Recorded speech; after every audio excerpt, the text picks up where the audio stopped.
And there we go. Original OC with you on the Original OC channel. It's Sunday night, Memorial Day weekend. I'll turn my camera off. You don't want to see that. And it's, May 26th, Memorial Day weekend. And without further ado, we just won't waste any time. Just get right into it. My special guest for the night. He's billed as Curly the Overlord, and it's my pleasure to welcome him to the OC channel tonight. Howdy. What is up, Curly? Hey, a special thanks to the Memorial Day fallen, their families, the sacrifice that they made. Let's not forget that. And man, OC, aren't you glad I didn't pull a rug pull on you? You could have. You could have. You could have been like, let's see what OC can do on his own without me. I don't hold grudges, OC. I don't hold grudges. Hey, listen, I'm getting messages as we speak. We're a hot topic on the Grievance Garage channel. I don't know what your tolerance for playing around is, but I mean, it's not beyond me to play somebody else's live stream as they're talking about us. For fuck's sake, Curly. For fuck's sake. This is not the OC dungeon. But listen, let's go. Let's play fast with the rules. Let's have a good time tonight. I think the audience wants to have a little fun. It's a holiday weekend. Hopefully, people don't have to go to work tomorrow. It's a holiday for you. If not, sorry, but you're going to be up late tonight. And screwed me up. I mean, Jesus Christ, I couldn't get my hair salon or my nail salon to dial me up so I could turn the camera on with you. Yeah, you didn't get your suit dry cleaned or anything. None of it, man. Pocket square was wrinkled. But did you do anything special today? Today we took a trip to the cemetery early, and then I came home and actually took a nap because there was a lot of messages that I had to catch up on. They have nothing to do with real life, but. No, it was a chill day, and then tomorrow we'll spend the. How is it that someone like you is having a lot of your day consumed with a part-time hobby of you appearing on panels on YouTube, and then you're getting messages literally throughout the entire day, and it's consuming and bleeding into your real world? It doesn't consume. It's actually kind of funny because it's a good laugh, and it's actually it's just a phone. You carry around a phone, and it's no different than looking and answering text messages. Most of them I don't answer. I just read them and I laugh. There are a few people I always message back, but it's these are individual messages. They're not like in a group chat or anything. Or there are a couple of group chats that you're in. Yeah, two group chats and like three key individuals, and then like maybe. Hey, look, you meet such decent people that like I coined it low effort friendship because people kind of misinterpreted that. To me, That phrase is stuck though. That phrase is really Yeah, stuck. when I call friends that I've had in my life, the conversation doesn't even turn to anything until how's your kids? How's your mom? How's your wife? I know everything about, friends, real friends, Yeah. It's a little different than, virtual friends, but that doesn't mean, the funny thing is everybody concentrates on the low effort part, but it ends in friends, So it's just a way that I differentiate, to me, hey, if I needed, $100,000 from one of my low effort friends, it'd probably be a stretch. If I go to my real world friends, I'll have $100,000 by the end of the day. So Sweet. it's not about money. You know what I mean. I mean, Yeah, it's about loyalty. It's you have to go through the whole Rolodex of, wife, kids, mom, dad.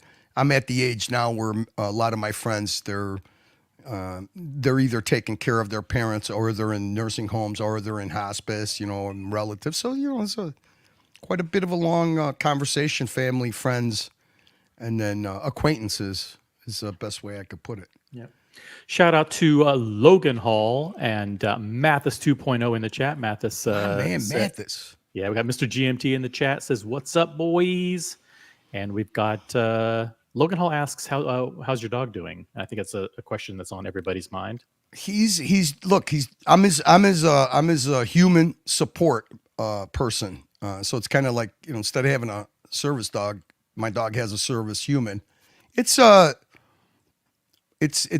therapy of getting him up. I got a harness that you could pick him up on. They gave me a bit of a mobility scooter you could strap on him. He's not at the point where he takes walks, but you know what? I get him out in the yard to do his business. He signals me now.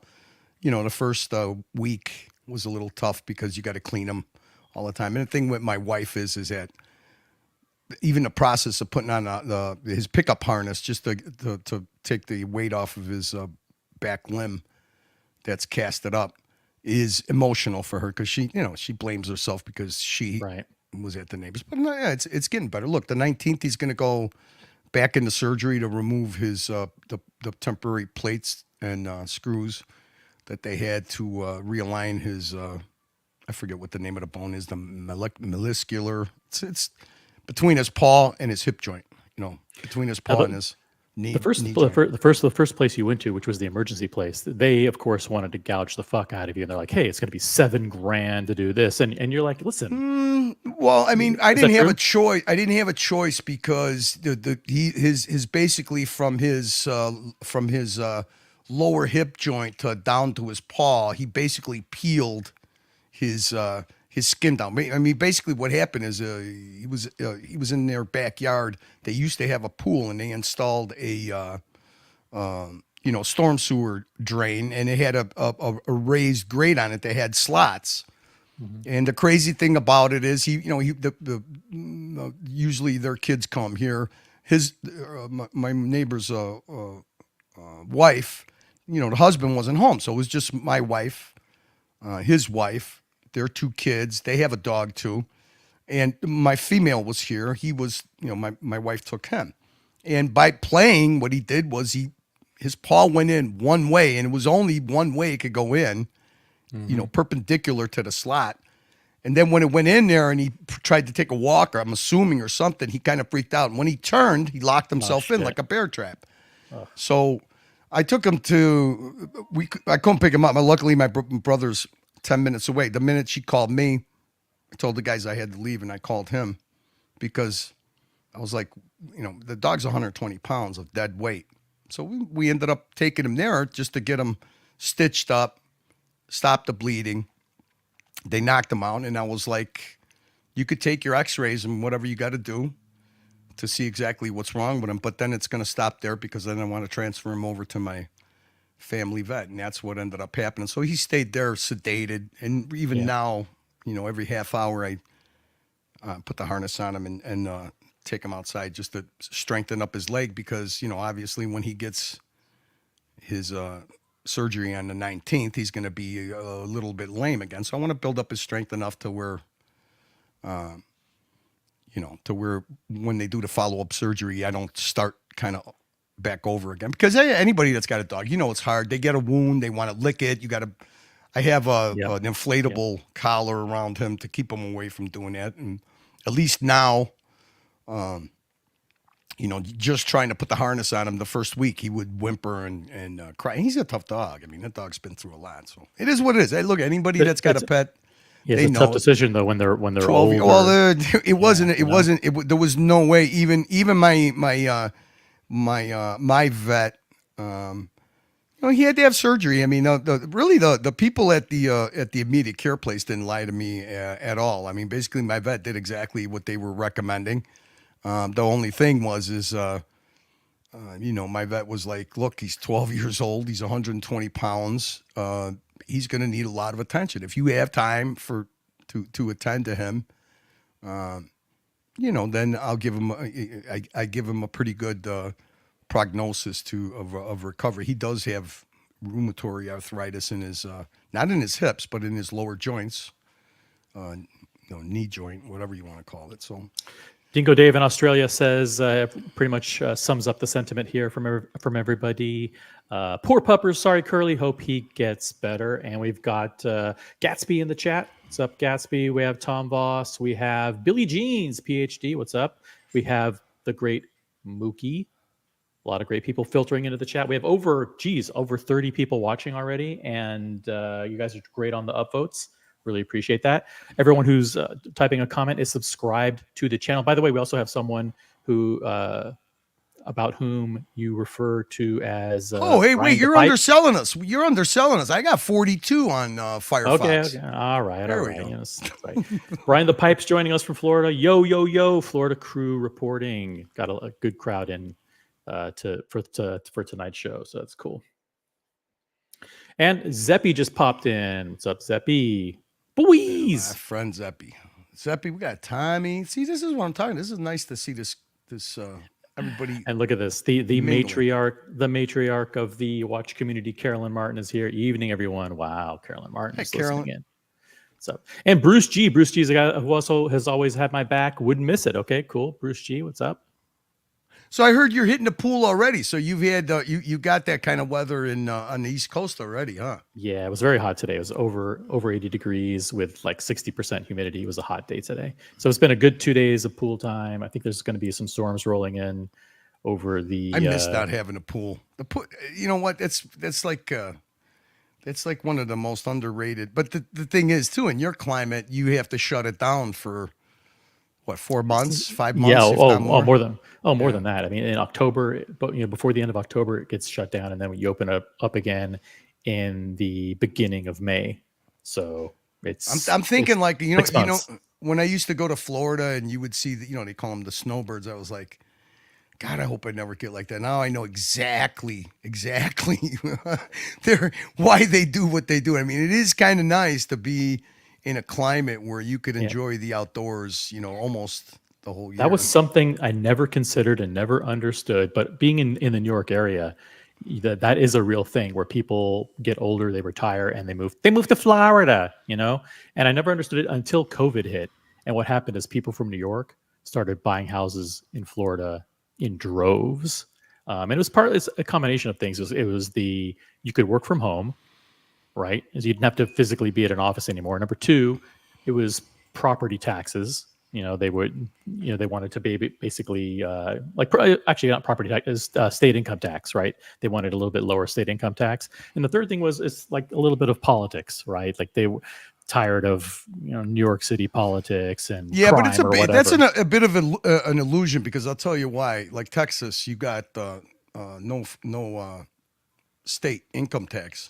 Mm-hmm. But Texas is right up there with and I'm in a high property tax state. Texas is right up there with a lot of the blue states as far as their property taxes, depending on what area, your acreage, and your square foot of your houses. So it's a bit of a little bit of a illusion, but I do appreciate the more freedoms that you have in those states. And what the COVID kind of pull the mask off of that whole deal, right? Yeah, and then you add on top of that the way better climate, where you can Yeah. enjoy. Yeah, I mean, it's a life-changing thing to not be captive in your home for 5 months Well, out of the dude, I year. mean, that's when you start. I mean, I'm 59. So when you start, all this, you know, I want to buy a low maintenance turnkey home. I know what all those phrases mean now because they mean something to me because of my age. When I was younger, I was like, what do you care but I don't want to cut grass. I don't want to get rid of snow, Nope, ice. I don't want to do any of that. I don't want. those days are over. The one thing I fucking can't wait to get away from? Leaves. Leaves. I hate. I mean, even though I got a landscaper, but landscaper, they're not always concentrating on your trees and brushes and stuff. So I can't wait to get away from that. We're gonna put everybody to sleep with old man talk, but what are we talking about, baby? We're talking about I thought you had a watch Yeah. presentation. We were doing watch talk today. We're doing, we're going to go through the Rolex catalog in a little bit. But listen, we're just getting started. We're getting started and getting acclimated. So hey, if people have a question, they can type a question in the chat. If they want us to cover a particular topic, let us know. Super chats are always preferred, right? Super They are, chat but- now. Send money now. Send money now, but except there's no super chats, no memberships on this channel. It's a non-monetized channel, so you have to vote with your smart comments. You have to vote with your smart questions, and the smartest questions from the highest IQ audience gets covered, and that's the way it's going to be. So type in your questions in the chat. Type in your very clever comments. I'm getting bombarded with messages. Everybody's so proud on how they contributed to this crispy audio. Fuckers. Curly, your audio is incredible. That preamp software. No matter what we do, let me get a couple of things out of the way. No matter what we talk about here, whether it's interesting or dynamic or fluid or whatever, it's going to be boring. The first time Curly was ever boring. Boring. Why did you have this hermaphrodite on? It's going to be all of that and then some. Simp. I'm a simp. What do you? What? Let me ask you something. I got a little taste of it today when you were on with Crappie and Springfart on his channel. Okay. Right. So I got a little taste of it. I was like,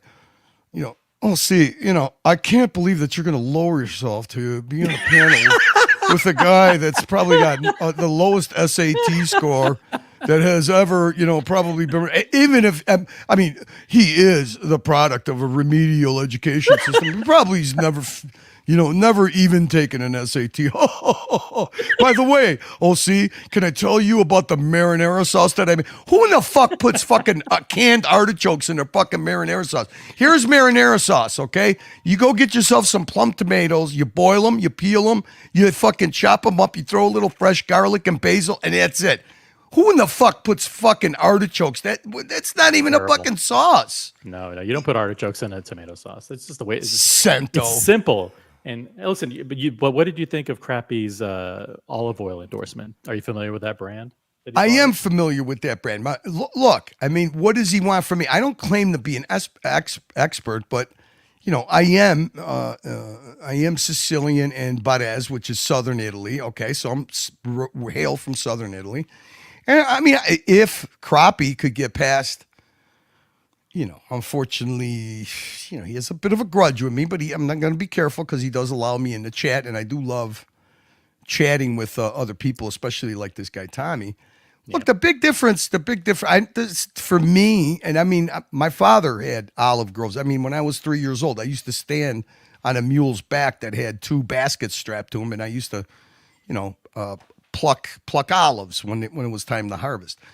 The thing that makes Sicilian olive oil really good is because it's volcanic soil, but it's by far, for me, not where the best, And the thing is, when you get down into this subject, you get into, it's like talking about, like when you and Higgins talk about the watch movements, right? Balance cocks and the finishing inside angles. The thing with olive oil is there's different olive oils for different purposes. There's a great olive oil for cooking.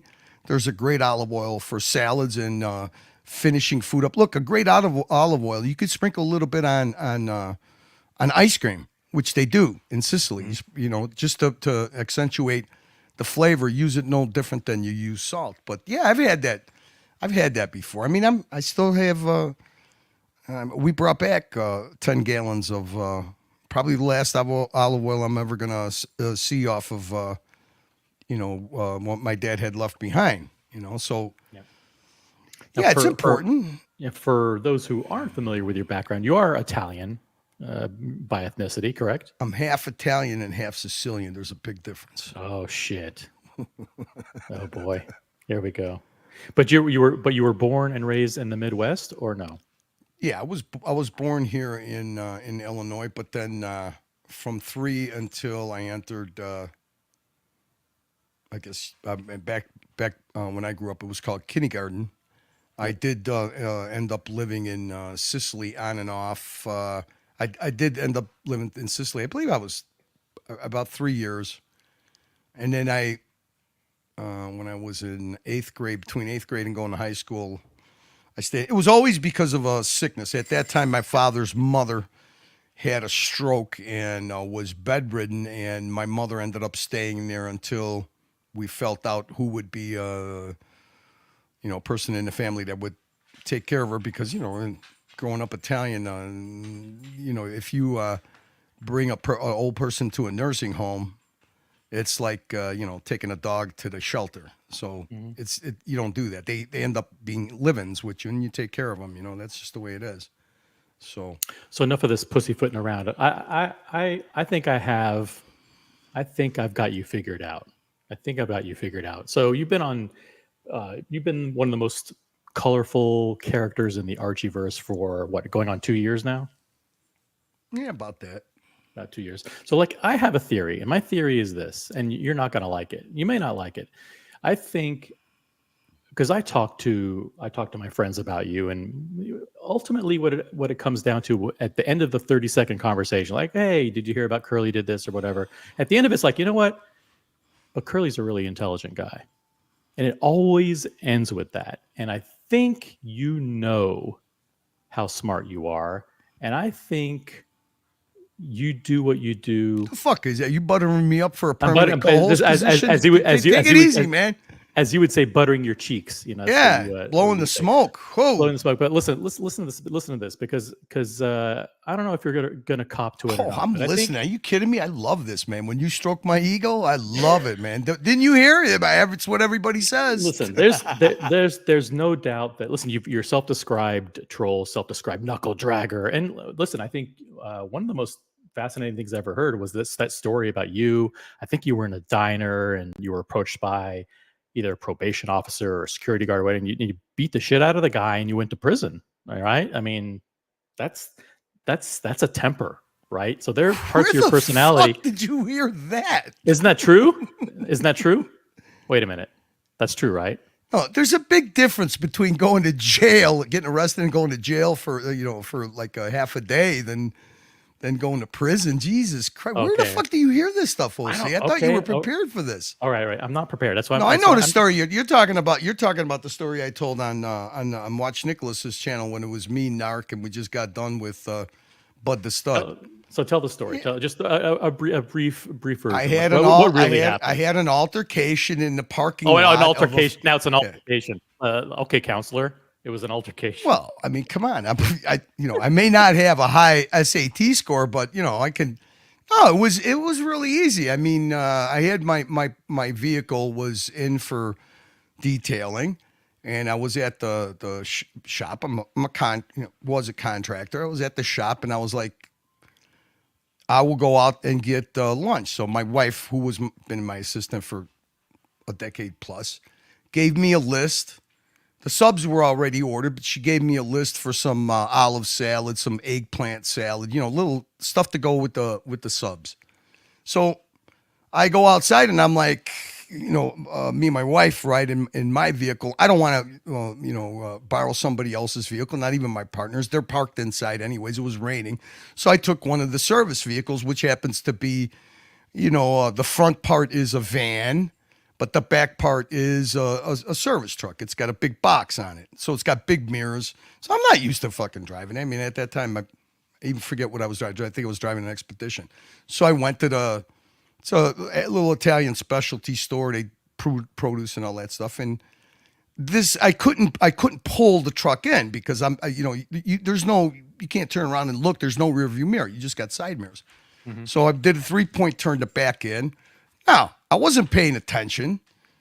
I guess, I saw this lady pull out and I did a 3-point turn and there was a guy that was beeping the horn. And like I said, I'm driving a truck and I didn't see him there, but I guess the guy had his turn signal on and specified he was waiting for this lady to pull out. Place is busy.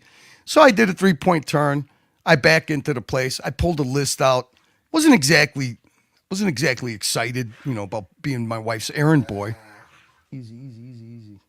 Hang on a second, we'll see. No problem. Okay. Guys, thanks so much for tuning in. We've got Andrew McQueen in the chat. Andrew McQueen says, went around watch shops in Bristol, UK yesterday.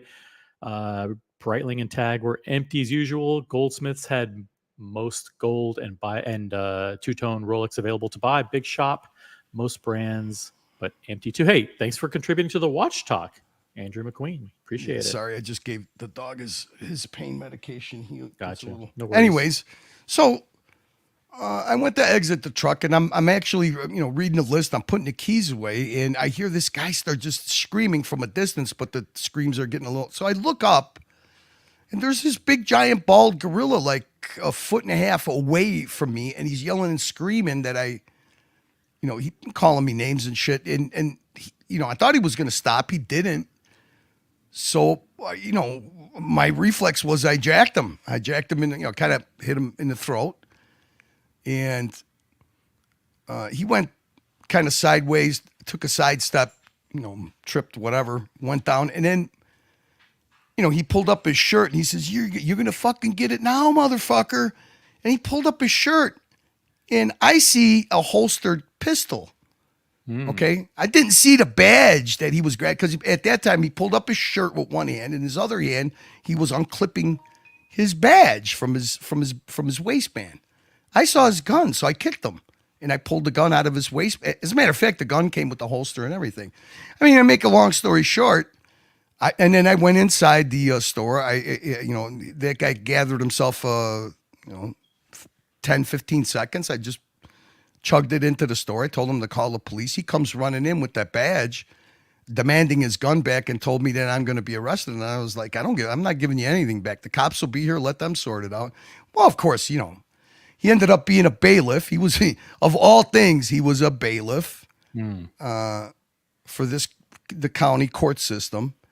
I spent, I don't know, my wife bailed me out within 5 or 6 hours. I mean, they kind of gave me a hard time because, thin blue line stuff and all that. But the funny part about it is when I went to court, when I went, my lawyer told me just go and get a continuance because he didn't have enough time to review the case because that was the lawyer that I wanted. I had to go by his schedule.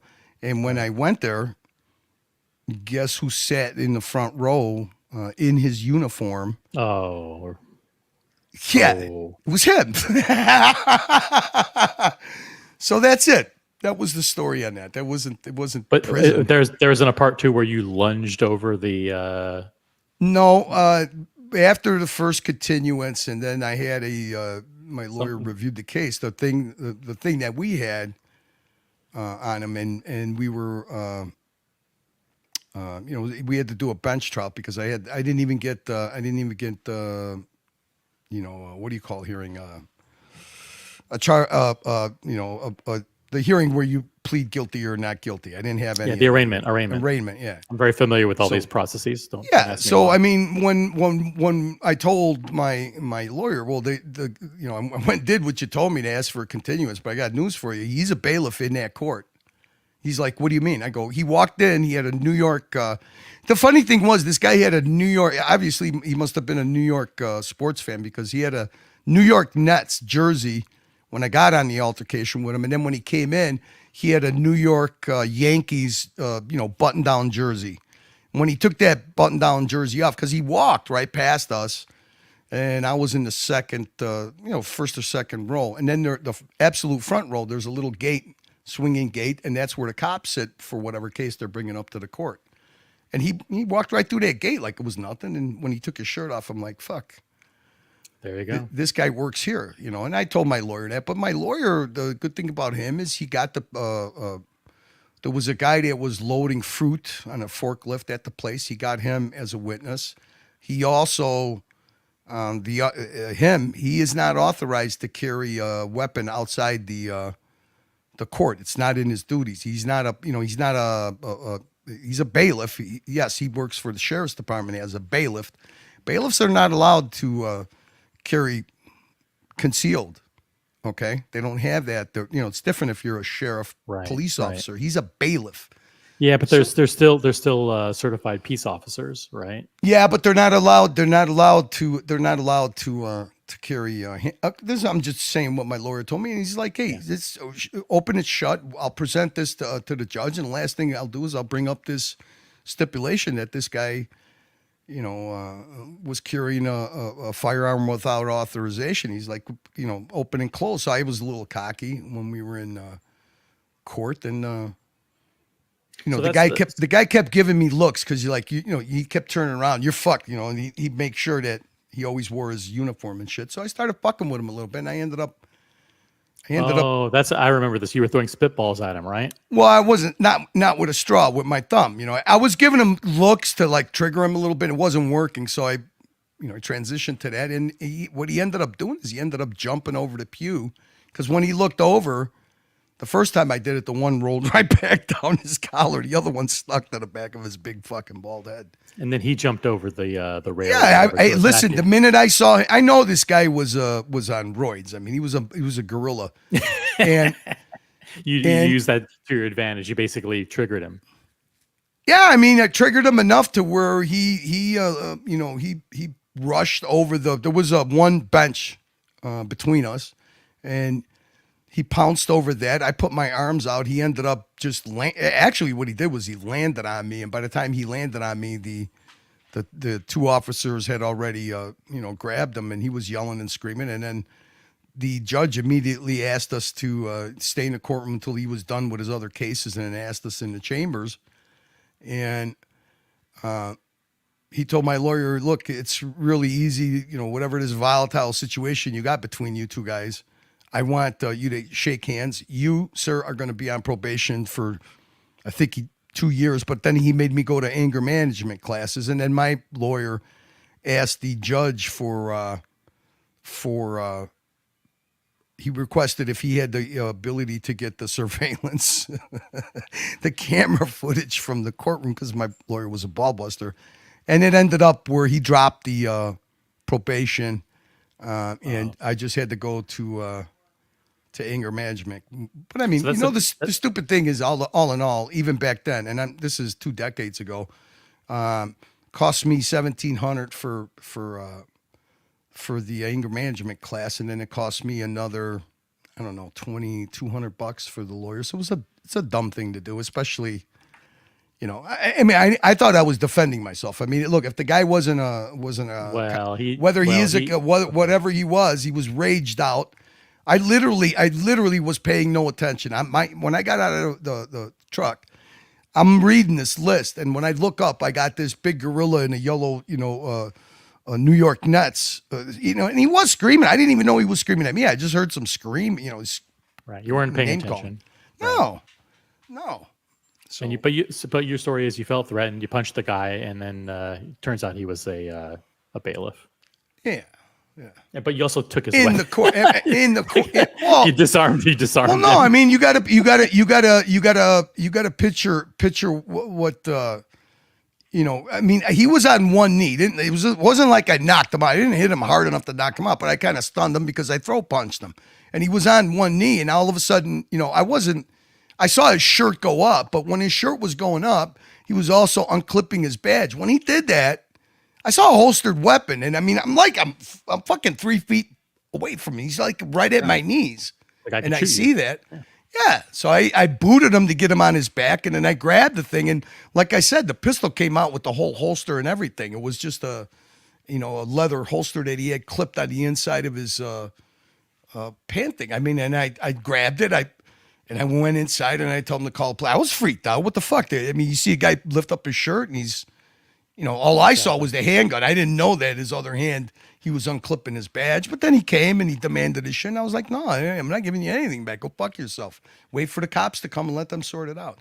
And like I said, that's an example of the fly off the handle kind of Curly, the emotional Curly. But no, I would have to, let's reframe it. I would have to say the slow. Look, I got a little bit of I got a little. Fast reacting. Well, I got a little bit of a rule, OC. I mean, look, I don't like being on my back foot when somebody is in your space in a a rage. I mean, he was beat red. The guy was bigger than me. You don't wait for them to make the first move and have the yeah. advantage. I mean, and especially like getting completely caught off guard. And I was like, afterwards. He told me, what the fuck? It was so important for you to cut me off. I goes, what do you mean cut you off? I didn't even see you. I was sitting there with my turn signal on. And I didn't cut you off. I go, you could have walked up to me and asked me. I would have moved the fucking truck and you could have had the parking space instead of being a fucking nut job, Right. And he was. I mean, look, there's no doubt about it. He was one of those. And I mean, look, I don't want to be disrespectful to police officers. I have some in my family.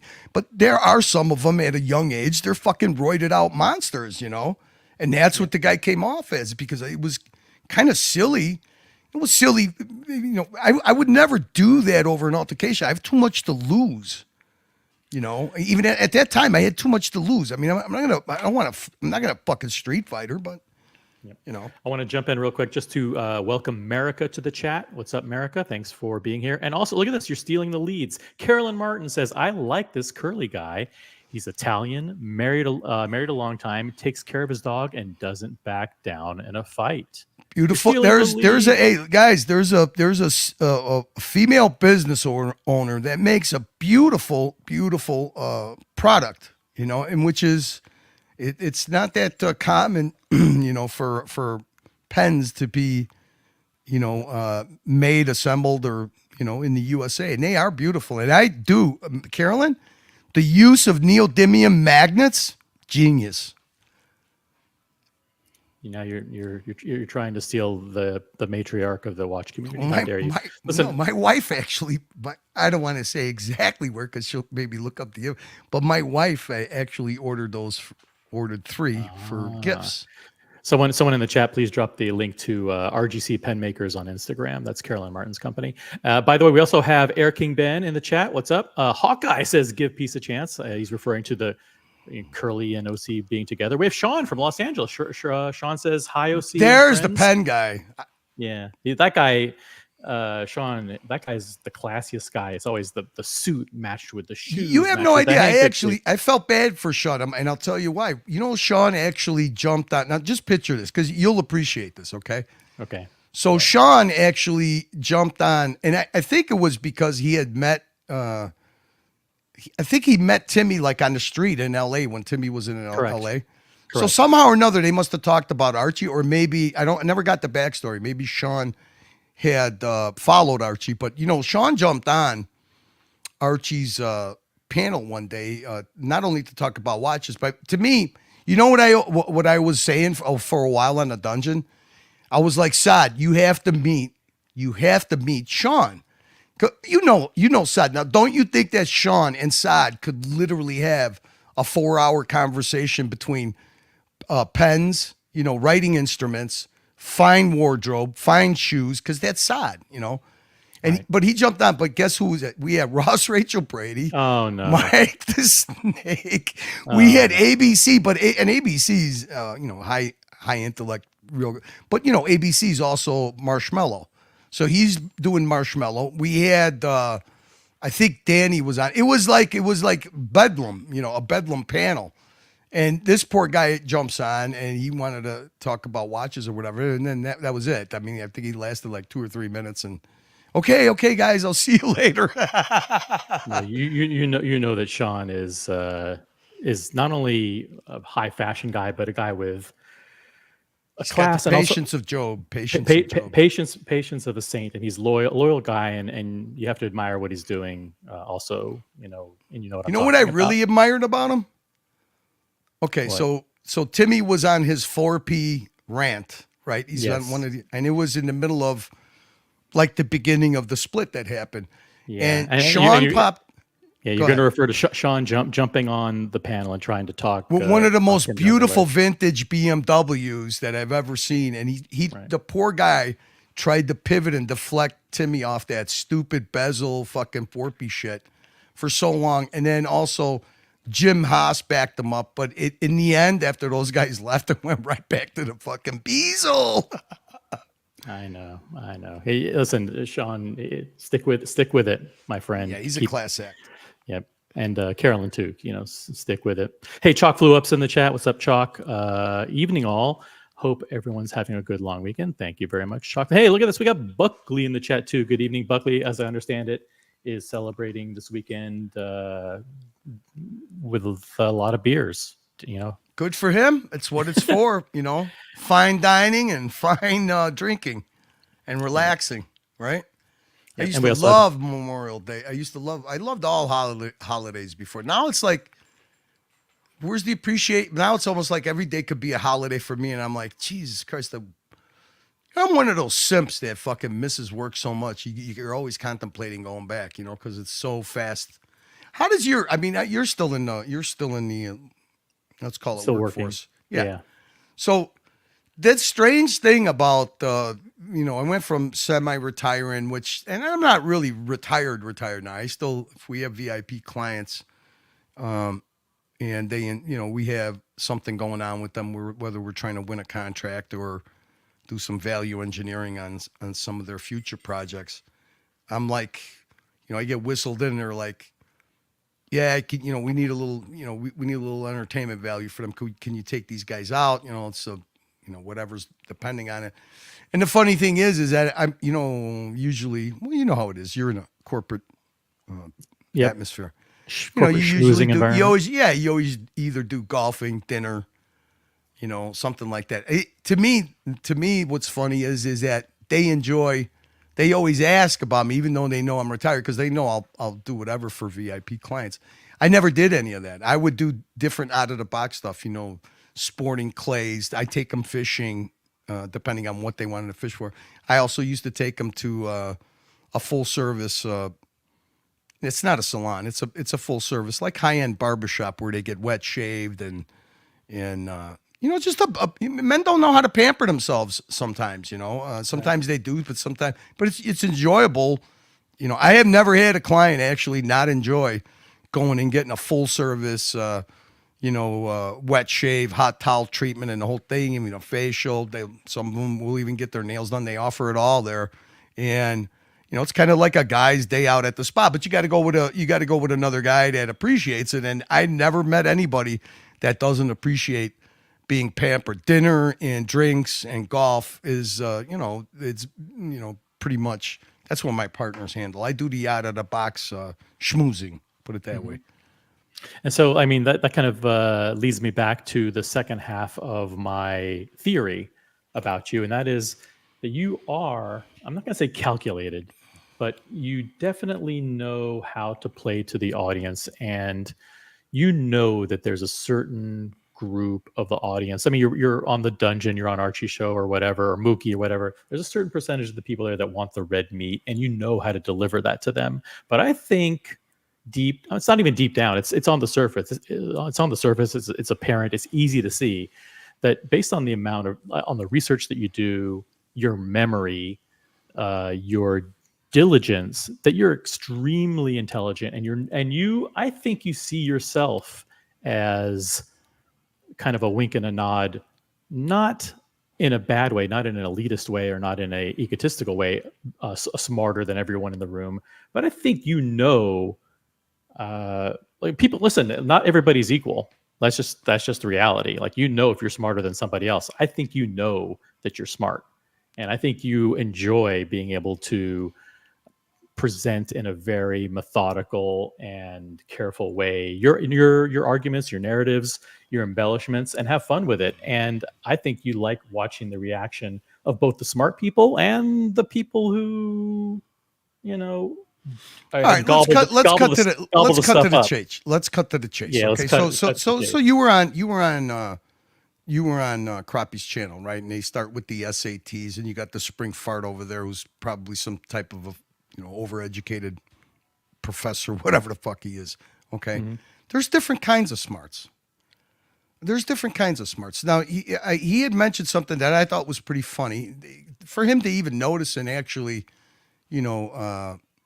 pontificate on it, he says, the thing about Curly, I know Curly, I know what makes Curly tick, that, that was crappy. And he's like, well, if you're ever into an argument with him, he has to win it. And if he doesn't, he pivots. No, that's not the point. Okay. When the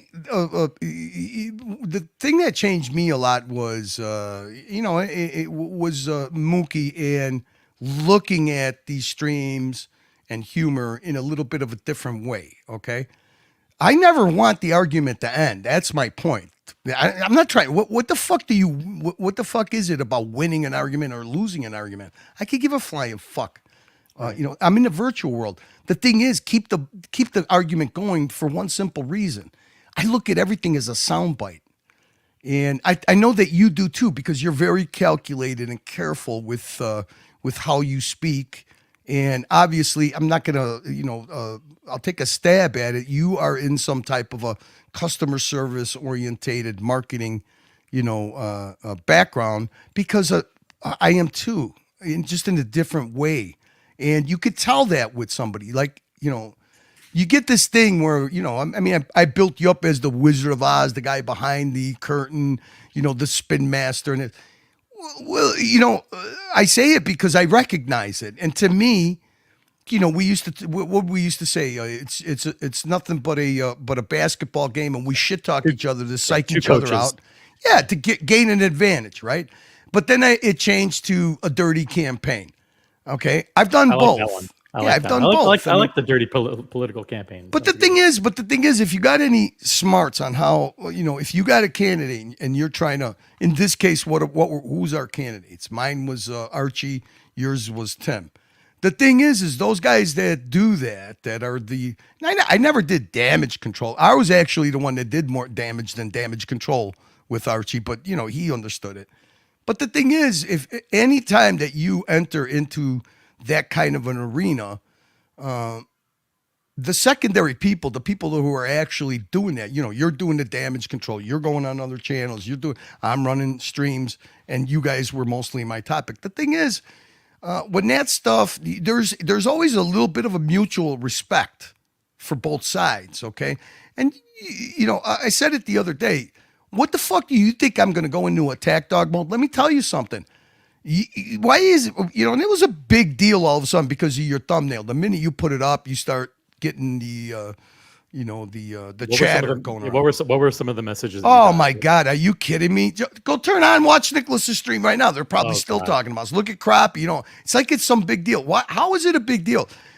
Many times when the temperature got too hot, mostly due to other people, okay, and things got a little bit below the belt, you always, what I used to call it, the parlay, right? You always treated me with courtesy on the panel, even if it's kind of funny that time that Dirk came out and, OC, you got to be the smartest, dumbest guy ever.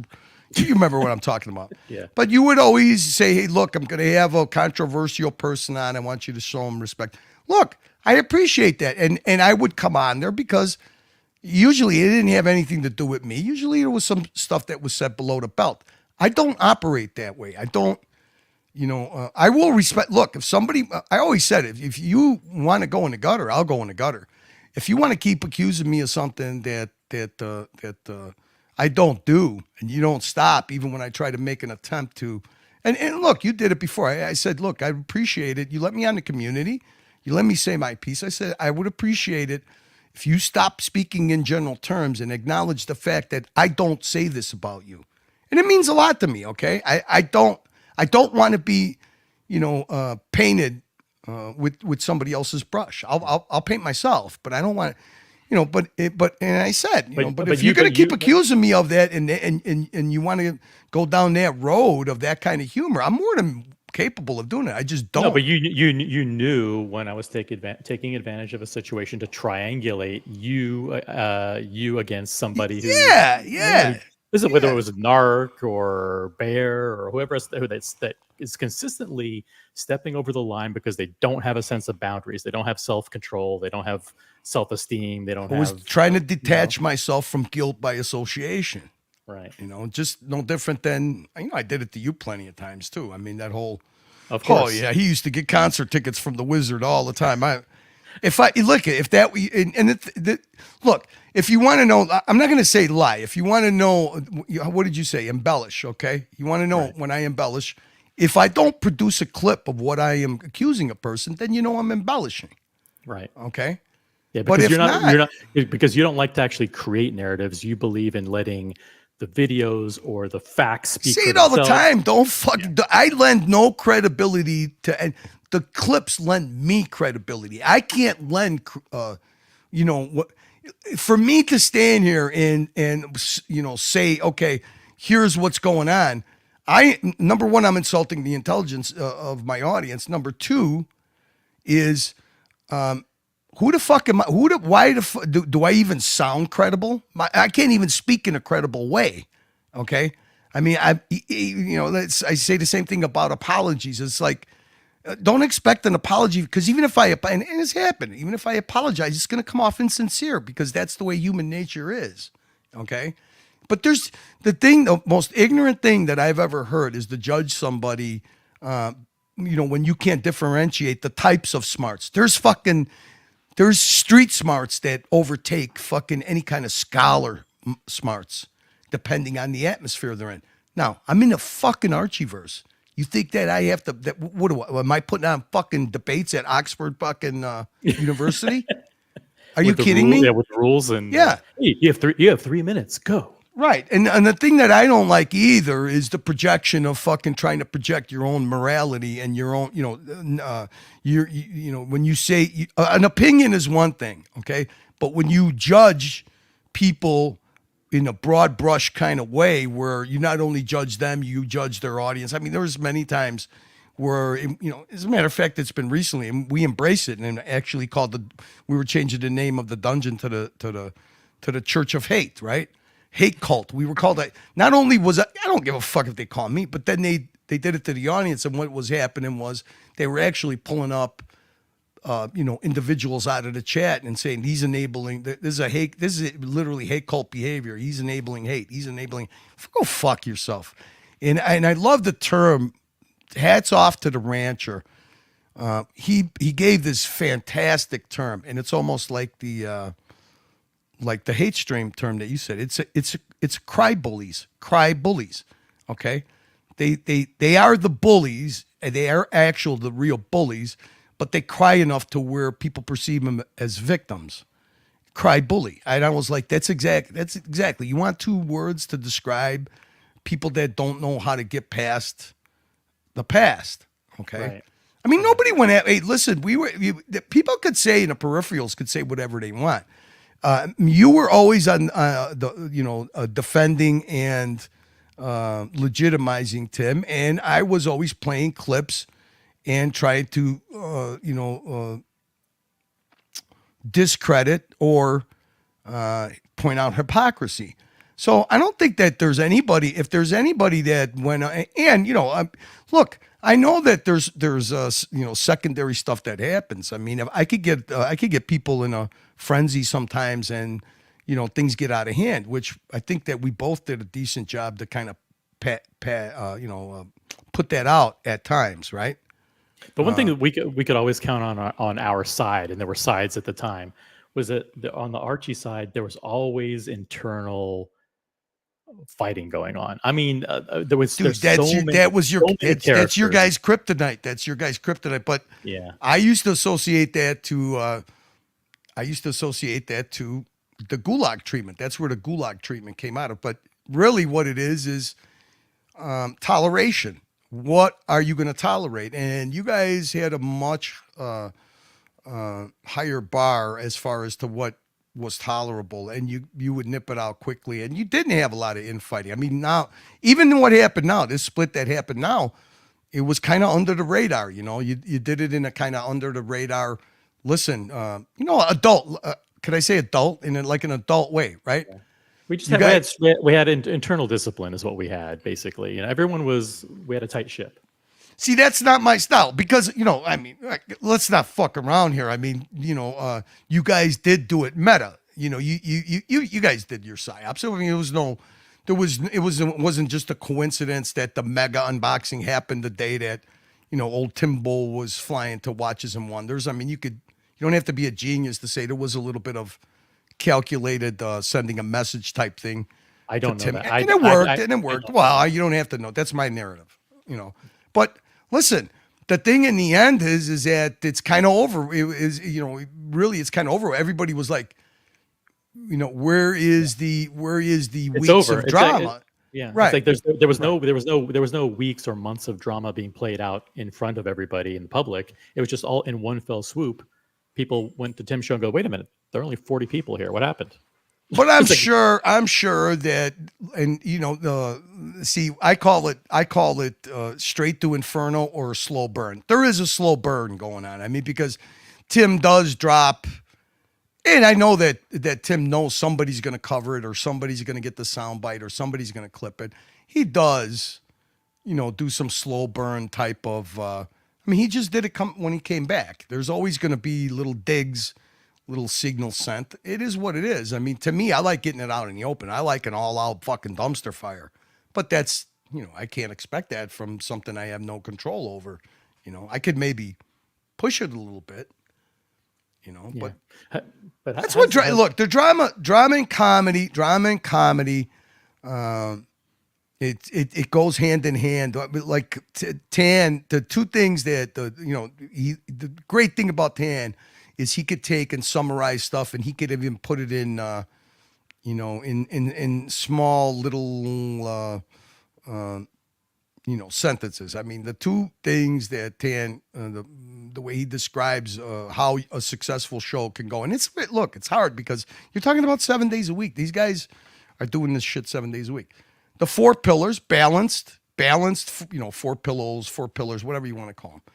If you could balance the, good watch talk, comedy, and drama, and then they added the, shitter talk because that does get emotions going. Kind of funny. The thing that I really like about the watch, the watch community guys is you guys got your own little, your own way of ball busting your hobbies with each other. You ball bust each other's watches, or you underplay what a guy got as a watch. You guys, everybody appreciates it, but I love the way that people bought. Like Jonathan is synonymous with ball busting with his watch knowledge, right? I mean, Sure. he knows that it's no different than like car guys do that all the time too, or any people that are in the hobby and you congregate and meet up because of the hobby. You guys there's always going to be the bigger, better. You're always going to point out little flaws as little digs. Not malicious, but it's just the way guys and human nature are, right? Exactly. Huge shout out to TG01, the real TG01, who's in the chat. It says Dirk Diggler. He's talking to Dirk Diggler. Hello. Regarding your YouTube rehab, some good old Elvis movies may help you. Dirk is talking about setting up I a. saw TG01. I hate to interrupt you, but TG01. Does that guy? Does he have like his own mercantile exchange in his office? Yeah, he does. He has his own trading. Yeah. I saw him one day. And I was like, wait a minute, is that a green screen or is this guy like what is this guy? Never leave them. It's like central. It's like central command pretty there. cool, pretty cool. Yeah. Hey, look, The guy's that's very, very successful guy. yeah. And, Well, yeah. I mean, you could tell, right? I mean, everybody and that's a sweetheart of a guy. I thought he was either that or like a dark world hacker, like the Hacker Central, like he was running Bitcoin or something. Maybe he runs Bitcoin. I've never seen so many monitors. He trades a lot. He's very, very successful. So Genuine, a very authentic person, that's for sure. very nice guy. And another guy who's loyal, very, very loyal, and that's to his credit, and it's something that should be admired. Something that only wants the best for everybody. Never said a negative word about anybody. Never, just wants the best, and for everybody to get, on the right track and do better. Yeah, so. He definitely ain't coming to the Archieverse. That's for sure. So like, how does it like? But how does it feel like when you, because you do spend time doing the research? I mean, do you have the Mookie software that Hang you on know a you second. like, Hang on. Speaking of that, let me wait a minute. yeah. You don't mind. You don't mind if I mean, you sent this to me in a genuine way, so I just want to. What the fuck? What are you gonna do? You're gonna You send know, no. You know that show that screenshots? that comment that you sent me on WhatsApp about if I had a what'd you call it, a philanthropic cause? Yes, I yes. do Do have you? one. Yeah. Okay. Mookie, can you Okay. please drop your PayPal link in Okay. Yeah. OC's chat? You can try. No problem. Now Hey, by you the know way, what I mean. Yeah, listen, you know, people think I make it up or whatever. There was when I started on Watch Nicholas was my introduction to Mookie. He was kind of like the what's up, Buckley? He was kind Hey, of like the designated well, like didn't volunteer to be the babysitter, but he ended up being a babysitter for us. But yeah, I when I left Nicholas's, I was like, I'm done with this streaming shit. But he makes it so easy to put on good entertainment, and he's one of the best team members you could have because he does so much behind the scenes as the stream is going. I mean, to the point where he told me one time, "Look, I want to show you these analytics," and I'm like, "I'm not at work. I don't want to do. I don't want to look at charts." I know, kidding around. And he was like, "This is your stream when you don't engage the chat, and this is the stream when you engage the chat." And there was a huge difference between engagement with the chat and not engaging with the chat. yeah, meaning when you interact with the chat, the people watch longer. Much better show, Yeah. much better, uh, you know, flow, and Yeah. that's the value of Mookie. Besides all his creative clips, Yeah. and I was going to ask a question related to that, but since Buckley's on, I want to welcome Buckley to the show, and also want to say Happy hi. Memorial Day, Buckley. I want to say hi hey, real yeah, quick to Evan G's in the chat. Dis is in the chat. What's up, Dis? DCNLV and Dirk Diggler as well. Hey, what's up, Dirk? So yeah. Hey, By the way, Mr. did you see V, Toyota did, Mo. I didn't see these guys. yeah, Toyota Mo, lots of Mr. cool V. guys. Did you see the video that Dis did? It was either like early this morning or late last night. Did you see the video that he did? I did not. No, I did not. It was a pretty good. It was a kind of a reaction to the Archie non-apology, actually, and I think this did a very good job summing it up. And if you didn't have a chance to see it, go to Dis's channel on YouTube, and he did a video about it was like maybe 12 hours ago or something like that. You can check it out. Oh, for sure, for sure. Yeah, Buckley, welcome. You have anything to add about anything that we've talked about thus far, or you're like, are you done with this soft cocking and ball licking? Get to the real topics. no, I've been drinking since 4 o'clock, and I'm feeling pretty fucking great. So I could say something profound, or I could say something horrendous. We'll see what happens. All right, cool. So just jump in anytime.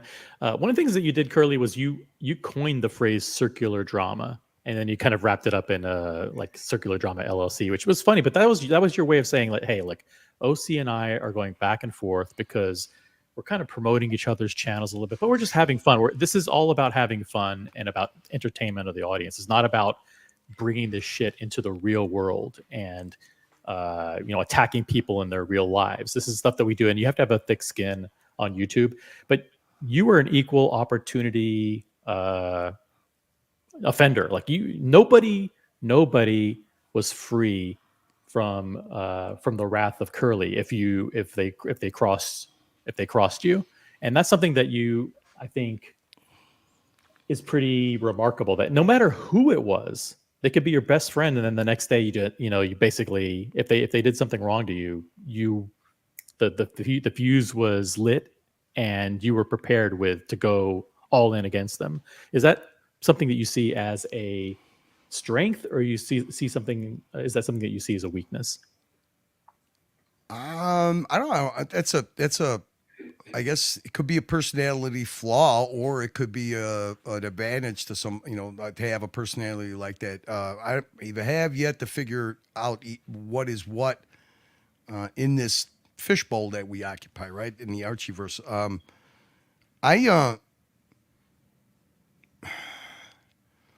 when you deal with a lot of people, when you manage a lot of people, I come from a customer service, customer satisfaction type background. You will never hear me, until recently, until a couple times when you got to remind somebody. I've never made a dime off of doing this. I actually invest in the entertainment I enjoy, my escape. But you've made tens of thousands of dollars. Yeah, well, yeah. But I'm not it's not for that. I call it pay to play, right? I mean, but I am, how could I put it without sounding like a condescending prick? I mean, you have to, I could recognize when things are done out of trolling, and I could recognize when things are done out of, okay, you're in my territory, or somebody's feeling threatened or whatever. I'm not exactly the most diplomatic, soft fucking glove treatment kind of a person.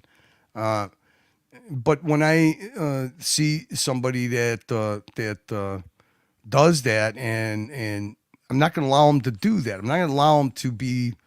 I'm not going to say saboteur, and I'm not going to say insubordinate. I'm going to say, I'm not going to allow them to take the fun away that I have because of a persona, because of an ego, because of whatever. Because they have very little to do with when I put on a show. I could tell you more than a few times, out of respect for. I call it the seniority system, OG, call it whatever you want. I don't run shows talking about myself all that much. My shows are really simple. You used to be, the dungeon was a park bench type thing, but that was easy to do because we had a good chemistry within the team. And then I ended up, commentating on clips. It's just reaction shit. It's nobody invented it. It's been around forever. Okay.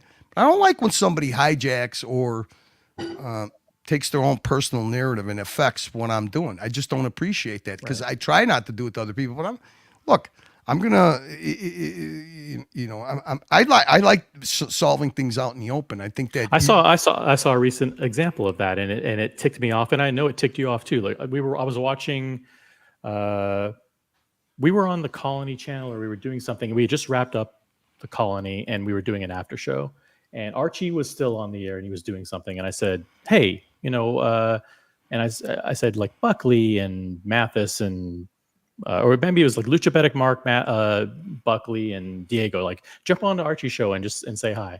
And they're like, "Yeah, that'd be a great idea." So they jumped on, and then before they even had a chance to again, extend olive branches and build bridges, and all that kind of cliche stuff that I've been talking about, but it's really sincere. It comes from the heart, really mend the fences and build a stronger, bigger community.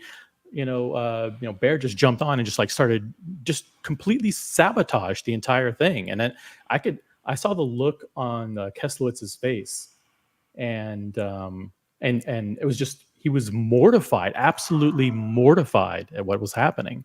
And that kind of shit, that's exactly the kind of shit that we're looking to kind of stamp out. Like that kind of below the belt, hate-filled, character smears. There's really no place for that. And we just need to, whenever we see that going forward, just say, listen, that's not appropriate. That's not called for.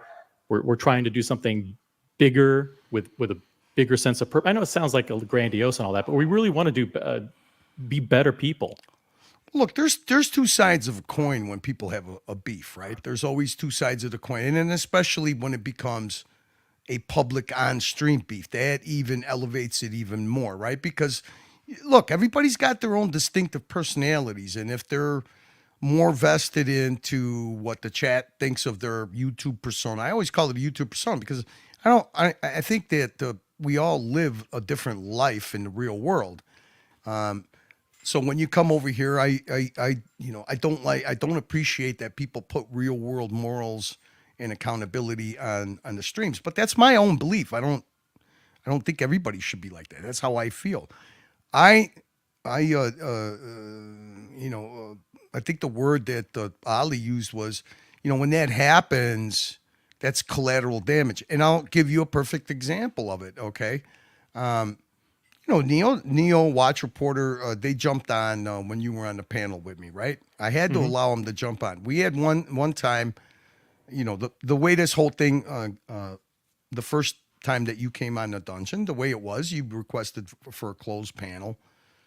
And then I was like, well, how do you want me to approach this? And they're like, well, look here. They gave me the parameters of what was going on and what the vision was. Look, we have a you got to respect the hobby that we're in, and you're not in it, but you got to respect the hobby of it. So, there were 3 people that were key to that, right? I mean, JJ, we could talk about JJ Huff and Tan.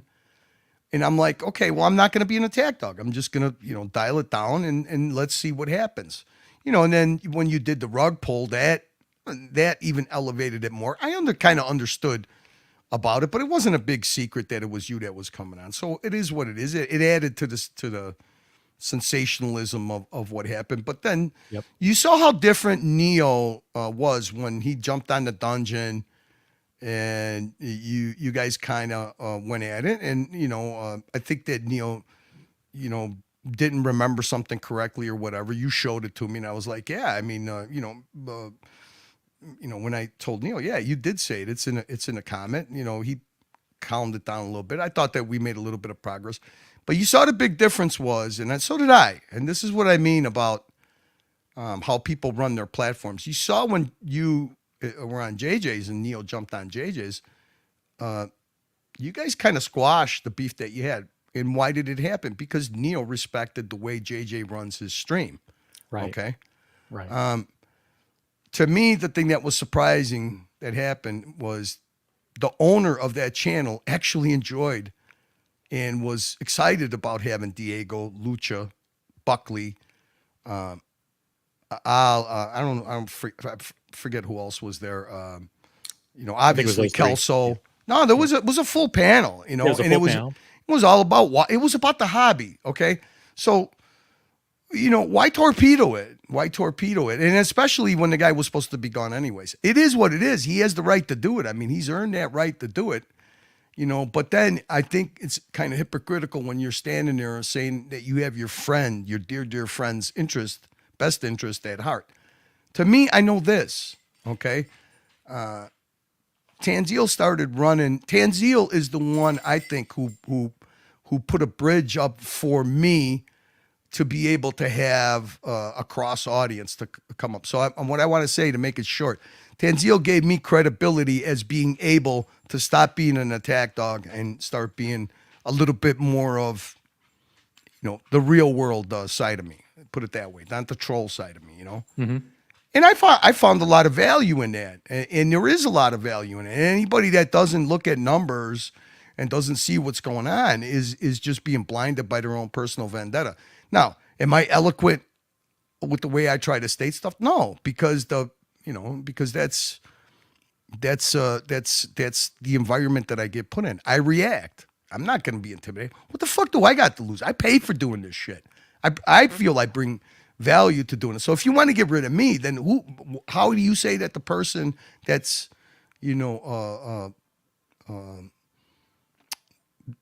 profiting from putting on popular shows is supposed to be your best friend? You're taking food off of his table. That's the way I look at it. So, and I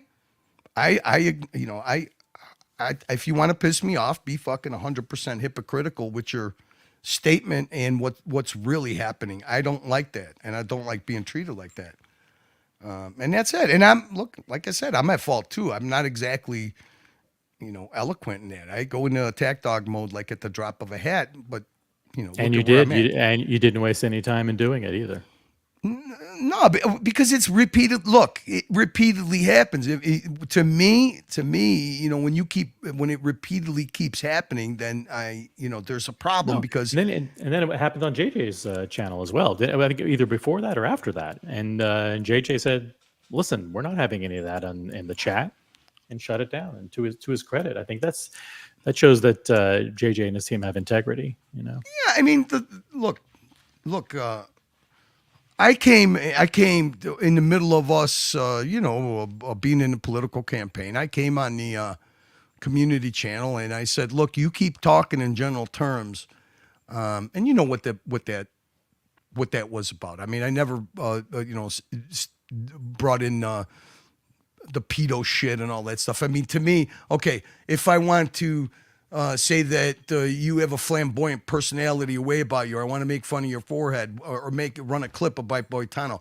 That's much, much different than what was happening. And I don't want to be associated with that, because I actually put in, I make a concerted effort not to make, not to insult somebody on a personal level. I mean, I literally heard Red Shovel, he said on Archie's stream, and it stuck with me. He's like, Curly is a dangerous man because he affects my life in the real world, my ability to go to watch meetups and stuff. He's a very dangerous person. When he said that, I did a little self-reflecting. I'm like, okay, am I, or is he embellishing or whatever? But the thing that stuck with me is that he felt that I affected him on a personal level. So I thought it was important to jump on JJ's channel and tell him, look, I'm sorry. I mean, literally, the guys on the panel in one of the most volatile things that happened in Archie's universe for a long time. And I'm like, you know what? I remember Red's a funny dude, and I remember him from a long way back, from when he used to pass out on stream. He's funny. And if he made that statement, and he made it in a very sincere way, I don't want anybody to feel like that. To me, that's not my intention. But I will if somebody does that to me. You know, like I said, you keep accusing me of something and you keep pounding on it, and then I will turn into it. And what difference does it make really in the end? You know, I'd rather not go in the gutter, but if that's how you want to do it, I mean, look, that's even more entertaining. I hate to say it, but I mean, you know, look at the environment. A lot of this environment came from the Archieverse, and the Archieverse is known for, you know, diabolical trolling, right? Yeah, exactly. But where's the value in it? See, that's the thing. You call them low IQ trolls. I call some people low value trolls, because where's the value in it? A lot of those people that have that ability to go down in the gutter, they don't contribute that much as far as value into either, you know, monetary wise, or being able to put on shows or entertain people. You know, to me, talking about yourself or having a park bench about yourself is not very entertaining. I mean, that's just me. Do you think things have changed noticeably over the past, I don't know, 4 or 5 weeks? You think that the tone is noticeably different? Like, I mean, look at the tone in here in this channel. It's all pretty much 100% positive, right? I mean, it's like, well, when you take out a couple of key figures, I mean, Tim wouldn't allow this to happen on his channel, and Archie wouldn't allow it to happen. Look, I used to come on to the community channel, and we were able to, you know, everybody made a big deal. Whoa, look, you traitor alert, you know. But I don't give a fucking I mean, do we want to go down memory road? I mean, I came from fucking. I went from Watch Nicholas to entering Tim's thing. I used to pay. You know, when Archie used to come on Tim's channel, I used to pay to boot him. And the funny thing is Tim didn't even have to read the super chat. Archie would read it, and he goes, "Okay, see you guys later." You know, that's the game, right? And you know how that ended up. I mean, you know that the funny thing is it ended up over. That might explain to you, if you ever want to see why sometimes I really like doing O'Sheen content, is because I've saw O'Sheen's toxicity firsthand affect Archie's platform, and I knew in the end it would affect Tim's platform. And you know the reason that I kind of went over to Archie's. There was a lot of coincidences that happened, which was kind of funny, because I was completely banned on Archie's play. I couldn't even leave comments on his videos or after the stream. I was completely banned. It happened to be that day that I sent like $70 to either mute or boot O'Sheen. You know, you went on that highfalutin horse and fucking turned into a schoolmaster. That's my opinion. That's how it came off to me. And you remember what happened. So yeah, don't you find it fascinating how there's this boomerang effect with different personalities? Like coming back to Archie show, for example, like they could be gone, they could be ostracized, they could be name called, and all kinds of things. But at the drop of a hat, they could be. I mean, not in a forced back, but they come back, and they're welcome back with open arms, or they're basically over time, you know, they're back assimilated back into the panels and back into the the ecosystem. If you ever looked at the Matrix, the figures, for maybe a maximum of, let's be generous. Let's say 500 people, okay? Between the two major live streams, Tim and Archie. If you look at those numbers and you look at that matrix, it's just astonishing that small number of people can generate so many generous donations that they get. But when you look at it, okay, to be in this hobby that you guys share, you have to be a high value, high performance, high earning person, because in the end, the hobby, you kind of got the, it's kind of, your hobby is your disposable income. I mean, sure, there's people like Archie who will fucking, take 3 mortgages out to get a watch, but whatever. But I'm saying, if you ever look at the numbers, it's amazing that small of a group of numbers in this little tiny speck that this, that this fishbowl that we, occupy. Yeah, I could understand why people come back, because look at it. It's not just about watches. It's a great soap opera. Some people are only here for watches, for sure, but in the end, there's a reason that if you just do strictly watch talk, you end up with about 40, 50, 60 people. But if there's something going on with somebody who could present some comedy or drama, they'll get double or triple that audience, right? I mean, Tim was always a great troll until he took himself too seriously. And, I think that's kind of what happened to him, was he took his self-created celebrity ship too serious. You really do think that that there's an element of Oshin adoration and emulation going on. That's your hypothesis. Dude, I mean, hang on a second. I got a clip to prove it. If I don't want to interrupt the show. I got a clip to prove. Look at. All right, look, you can play a clip. Tim just came back. Tim just came back. Right. He holds up Oshin's wallet, and he's look. It could be me on here. It looks just like me. He has one of those wallets. All right. Oh boy. Give me a minute, Buckley. It's a good time to jump in between beers. Yeah, I know. I'm just listening. This whole fucking thing amazes me. This whole world, this online YouTube world, is amazing. Do you think, Buckley? But if it weren't for your being on these streams and having the relationships that you did, do you ever think you would have stumbled into that Tiffany and Co. a couple months back? No, definitely not. I mean, definitely not. Well, that's. I mean, there's been so many conspiracies. You just said it, OC. Right. The whole reason why we are on the colony, we are not on Tim's show, is the community of people. And the main problem that we have here is these guys are treated as gods that can do no wrong. And it's dangerous. The whole Tim world revolves around Tim. The whole Archie world revolves around Archie. I don't think that's sustainable, and I think it's a little bit ridiculous. Sure, they put on a show. Sure, they bring people together. But they get fucking paid. They get paid. They chose to do this for money. Let's be honest. So I'm tired of treating both parties like they're gods. Nobody here is a fucking god. Okay? Congratulations. You put on good content. You bring people together. But we don't need to fucking get on our hands and knees and praise them like they're God every single day. Because you know what happens? Dangerous, weird loyalty tests, fighting, fucking politics. It's crazy. It's war, Buckley. It's war. We're at war. I know. Grab your shields and swords, my fellow Archieverse fucking warriors. Let's go. It's war. It's crazy. I met fucking half the Archieverse at Watches and not Watches and Wonders. Watch time. Yeah. Everybody was fine.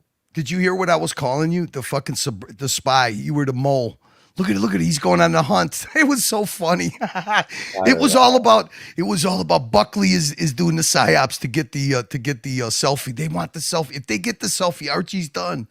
Yeah, it was. I mean, it's funny shit, but unfortunately, there's an element that But there was such a buildup to Watches and Wonders that said, "Oh my God, like Archie's got to yeah, but steer clear for and then it's it's like, fun. It's fun, dude. It's look. Tan says it best. If you hit the right balance between, what. Look, we all have a sense of humor. We all like to have a little bit of fun, as long as it doesn't get personal and get too crazy. But I mean, Yeah. you guys were. Come on. You guys were just as good at it. Come on. I mean, who would have thought Boston Collector would wear a tinfoil hat with his conspiracy theory that time on the? I thought that was fucking hilarious. I played that so many times because it was like the when Boston was like, okay, here's what I think could this could have happened. Okay, it's not real, but let's speculate. What if the Stefano Della Costa has an international crew of people that steal watches, and he had a crew in Australia call him, and they shipped it to him, and he's able to fence it across the Canadian. I mean, it was hilarious. I mean, I know that it was just kidding, but it was hilarious, and it's fun to comment on it. But then you actually got people who are like, "Fuck, this guy really believes it." I mean, it was so ridiculous. yeah, It was funny, Kind of Narc kind of is like that.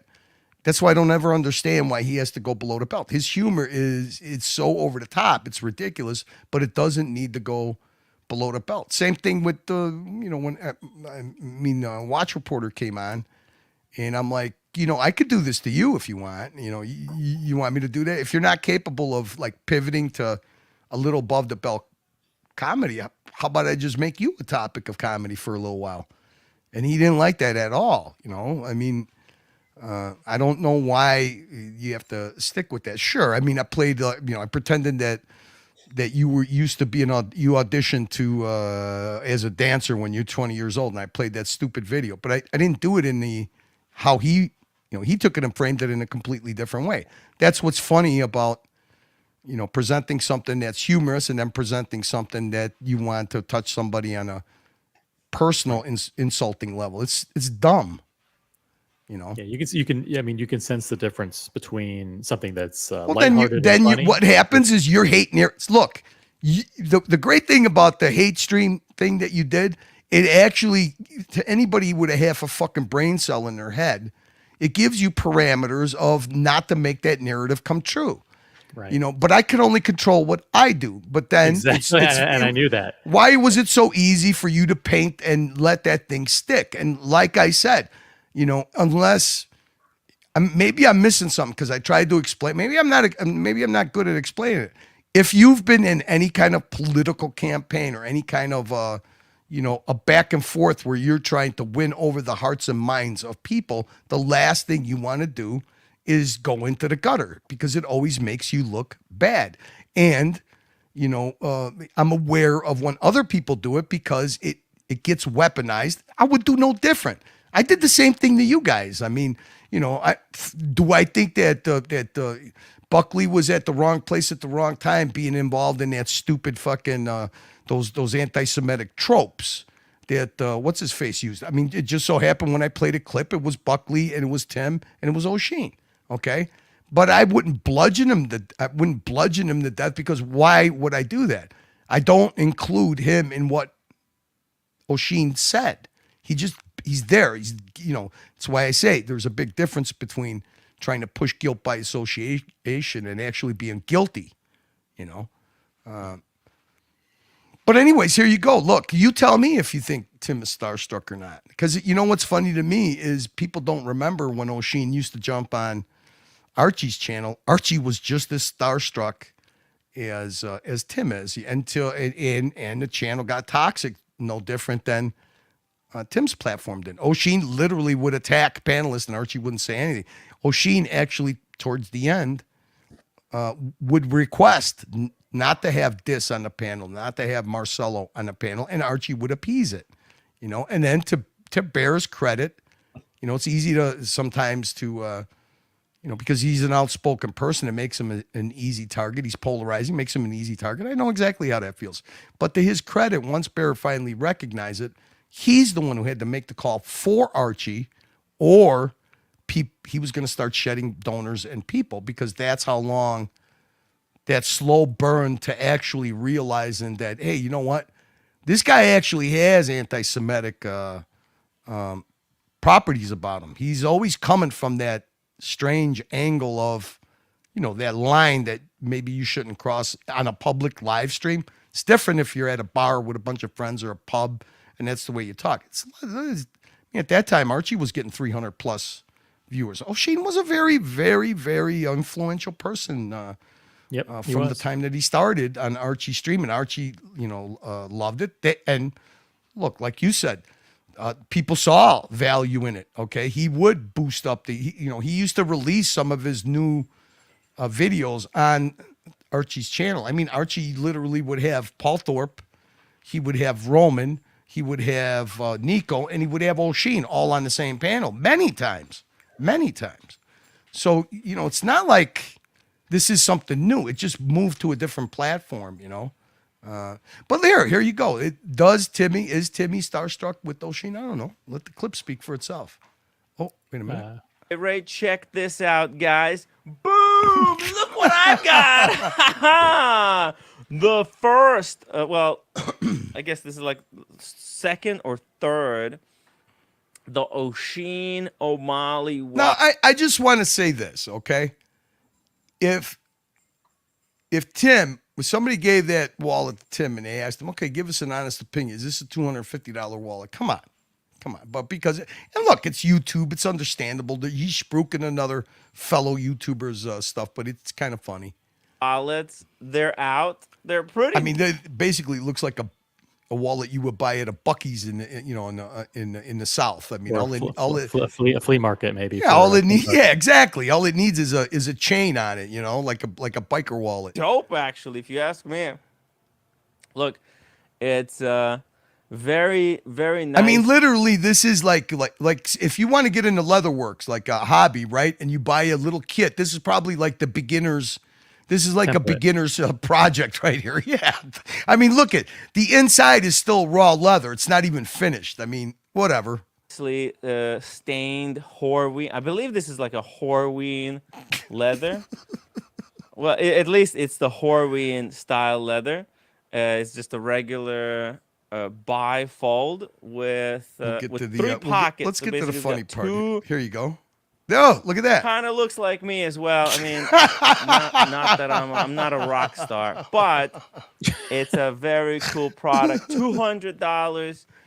Look, you could spend $200. Okay, now here's the funny thing. When O'Sheen came, actually O'Sheen spruiked this wallet on Tim's platform first, okay? And he had the prototype. And he was like, I'm asking $200 for it. And Tim was like, no, it's too cheap. It's $250. So when O'Sheen finally released it on his channel, the price was $250. So now that Tim is saying $200, so Tim got the fucking friend price from O'Sheen, because this was not a gift, guys. I mean, literally, that Tim paid for this, and so unfortunately did Daniel Katz. But to support a friend, or for $200, actually, look, this is like $400, I believe.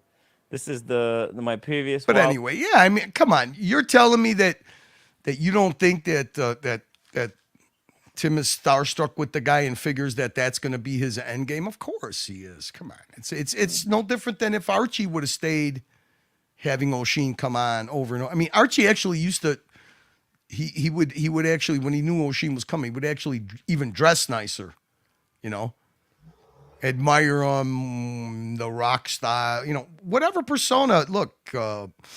O'Sheen is the kind of a guy who knows how to set a stage and to have a perceived persona, right? Man, world traveler, cultured, intellectual, artiste, come on. Yeah. So to Tim's, I don't want to say credit, but he never. Partly because I would give him the evil eye, whenever he talked about doing any kind of collaboration or product placement. I mean, he did this one thing with William Wood, like garbage brand from England, shipped him a watch, and he was supposed to spruik it, right? And it's like every time it was mentioned, I would trash the brand. It's like I don't think that serves any of these YouTubers well to discredit themselves and tarnish their integrity by Yeah, accepting I gifts. don't agree with that. I don't agree with that. And I'll tell you why. Okay, there's ways that you could spruik stuff. Look, if you want to insult your audience's intelligence and you're a watch channel and they're a watch enthusiast, there's no reason that you should pass up an opportunity to have a channel sponsorship. You just chalk it up. Hey, look, guys, this is a novelty. It's a novelty. I mean, it's like something that like the gondola watch or Paul Thorpe's watch. Okay, like Paul Thorpe and Spencer actually sponsored Archie, and when Paul Thorpe released that watch, somebody other than Archie did a review on it. And okay, you want to do an honest review, but I mean, you're talking to people, watch enthusiasts that know what a shitter is and what's not a shitter. Yeah, these people, the people are buying a memento. It's like a token of It's a appreciation. theme watch. It's a little theme watch. Look, if you want to support the guy's channel, here's something. Instead of just giving money to support the guy's channel, he is one of our sponsors. It's a little novelty watch, a memento watch.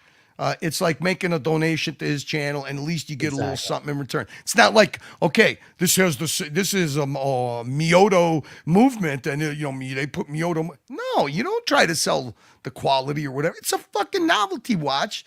It's associated with the guy's channel. It's like sponsoring, doing a donation to his channel. There's ways of doing it to where you don't discredit yourself. I mean, you got to look at it like if I was in this if I was a YouTube channel owner and I was in it for monetary reasons, I would take anything that I could get. I wouldn't endorse. See, the trick is not endorsing it, but being able to give the sponsor value for money, right? So what the fuck's the big deal? I mean, look, what do you call Oshin released a gondola watch?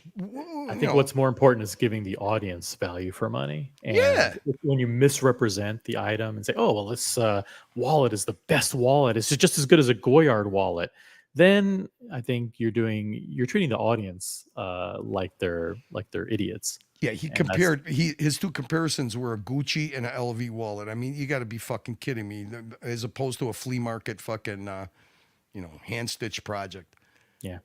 And Logan Hall nails it perfectly. He says, I bought a Tim Wright mug, not because I drink coffee, but more as a memento to mark that moment in time. I have a Tim Wright mug on my desk here, and I have one in my office in Manhattan. And that's exactly what they are. It was like, do I think this is a great mug for $20 or whatever? Of course not.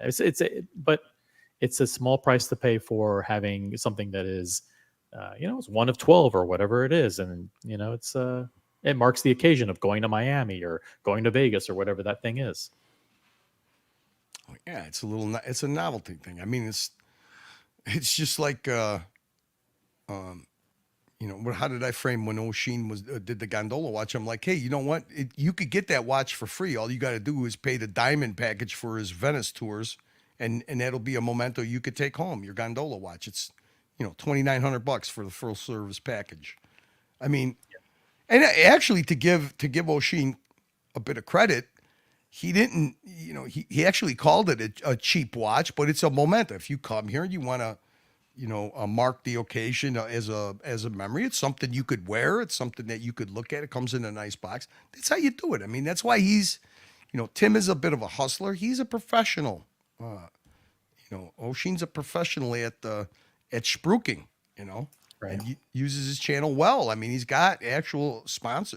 As crazy as it is, I mean, if a sponsor did due diligence, but that's the difference between the real world and the virtual world. The virtual world, there's a higher tolerance for what's politically acceptable, right? I mean, if anybody does due diligence and you look at a couple of Oshin's fucking drunk streams, when he's 2 sheets to the wind and he goes on Palestine geopolitics and shit, why would you ever want to be associated with it? But there's a place and, an opportunity in every field, right? So he actually literally has, the funniest one was that he said he was courting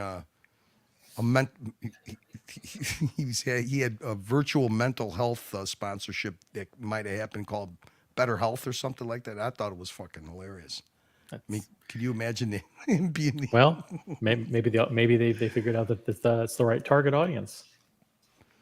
I think he should do like a What do you Alcoholics think? Anonymous one. Why do you think that the reaction was so swift to like Archie's comments that the Time London event, like I mean within like a day, basically after hearing about it, they say they disinvited him. I mean, would anybody have even? First of all, I never even would have known him. I think 99% of the people wouldn't have even known that happened if they wouldn't have. Like the stream was ended and stopped, but then they did another stream after that where they just went on talking about it, right? And then once you started talking about it, people were asking questions like, "Well, what happened? What happened in It's the the live?" fishbowl effect, man. Yeah, Yeah. No, I could almost for sure tell you this. Here's what I do know. There are people that download these streams in real live time. Okay. Within that happened in the morning. Within the afternoon of that same day, there was a YouTube stealth channel created, Rodin 100. That part of the conversation happened, and I could tell you that many of the people on that panel were out, started doing the outrage stuff because they were outraged because at first it was kind of shocking because at first the reaction was like, okay, Jock's responding to almost like a crank call, and it came out of nowhere that Archie for Archie to do that. There was a little, as far as inside the Archieverse, Ali had sponsored Lux's plane ticket to go to London with only one stipulation: stop doing these personal attacks on each other. Because what had happened was that not only was it happening on, see, a lot of times when people think this stuff is staged, it's not staged. See, that's what happens about when you could take drama and make it volatile. So Ali was like, look, it's sunk into the WhatsApp groups that were created for the London event. And you literally had Magpie that got so sick and tired of the toxicity going back and forth with the personal insults between money and this and that, two channel owners, typical shit, whose leads is whose. And he actually was going to pull out of it. He was pulling out. So Ali interjected and he said, look, how much does he need, those Lux need to get there? I'll pay it. And he did, made a very generous donation. And he goes, but I just want one stipulation. No more of this personal stuff. I'm not saying you have to be completely cordial on the live stream, but in the WhatsApps, the guy's wife is in there. You guys are throwing back personal insults and people are feeling very uncomfortable. Again, I'll use the word. There's collateral damage to personal, vendettas against each other. And that was partially why people were also very outraged because that was broken. And Ali is a very respectable, highly respected and credible person and speaks eloquently all the time. And he leaves no, what's the word I'm looking for? He leaves no room for manipulation of what he expects if he's going to endorse or support something. So I think that had a lot to do with it. And I think that also because when it first happened, the reaction was kind of like shock. And it was like funny because it was so shocking. But there was a channel by the afternoon. There was a channel that was created with that clip on it. And I know for a fact that people were sent that link to that channel. Forpy, Spencer, O'Sheen, Tim. Everybody that could, I'm not going to say sink Archie, but make the momentum stop. Whether it's for a laugh, whether it's for real outrage, whether it's for whatever. It happened live, but the problem is that what happened in the virtual world affected people that were going to be in the real world in 2 weeks, right? right. So can you imagine Spencer being a person? And I don't want to call him the bag man. He's the financier for a big part of this event. D is the promoter. Fort B is a promoter. But can you imagine him being of Jewish heritage, having a guy who's the ambassador for this event, having that clip played to him and the outrage. So especially yes. especially after Paul and Machine had gone at it, and Boy, I know what I'm exactly. talking about. Yeah, Exactly. So it's like they had basically called out Sheen as, listen, we don't But want see, to nobody support went in. Sheen. See, the thing is, nobody went into the real world to. O'Sheen could say whatever he wants, but nobody made an out and out effort to try to hurt him and his channel, which is his income, in a personal way. Which, yes, you could call whatever you want to call people haters. They do it out of jealousy, whatever. Legitimize whatever you want. I mean, in the end, he is a toxic personality, but he's also very talented, and he also. It takes a long time for his toxicity to seep to a certain level to where you want to cut ties with him, but you're never going to cut ties clean with him. It's an impossible thing to do. It just is. I mean, you know that. That's the kind of personality he is. He takes everything on a very personal level because he just casually, almost as if he's proud, would leave fake bad reviews on a guy's business who puts food on his family through that business and actually had an impeccable reputation on that site until 5 or 6 bad reviews all of a sudden appeared within 2 days. And it's not like they hid it because he literally asked his audience and pointed them to the website to leave fake reviews. Not only O'Sheen, but Tim did too. That's the hard part of dealing with the virtual world and try to make things funny is that there are going to be people who just because look at I find it funny that you could take O'Sheen when he's acting really seriously and reframe it as it's happening and make it funny because to me, I mean, come on. The guy's painted a picture, created this persona, and the thing he hates the most is people seeing right through it. I mean, Let me ask you a question. Because I've been on the panel with O'Sheen many times. I've been caught in the crosshairs fucking 4 or 5 times at least.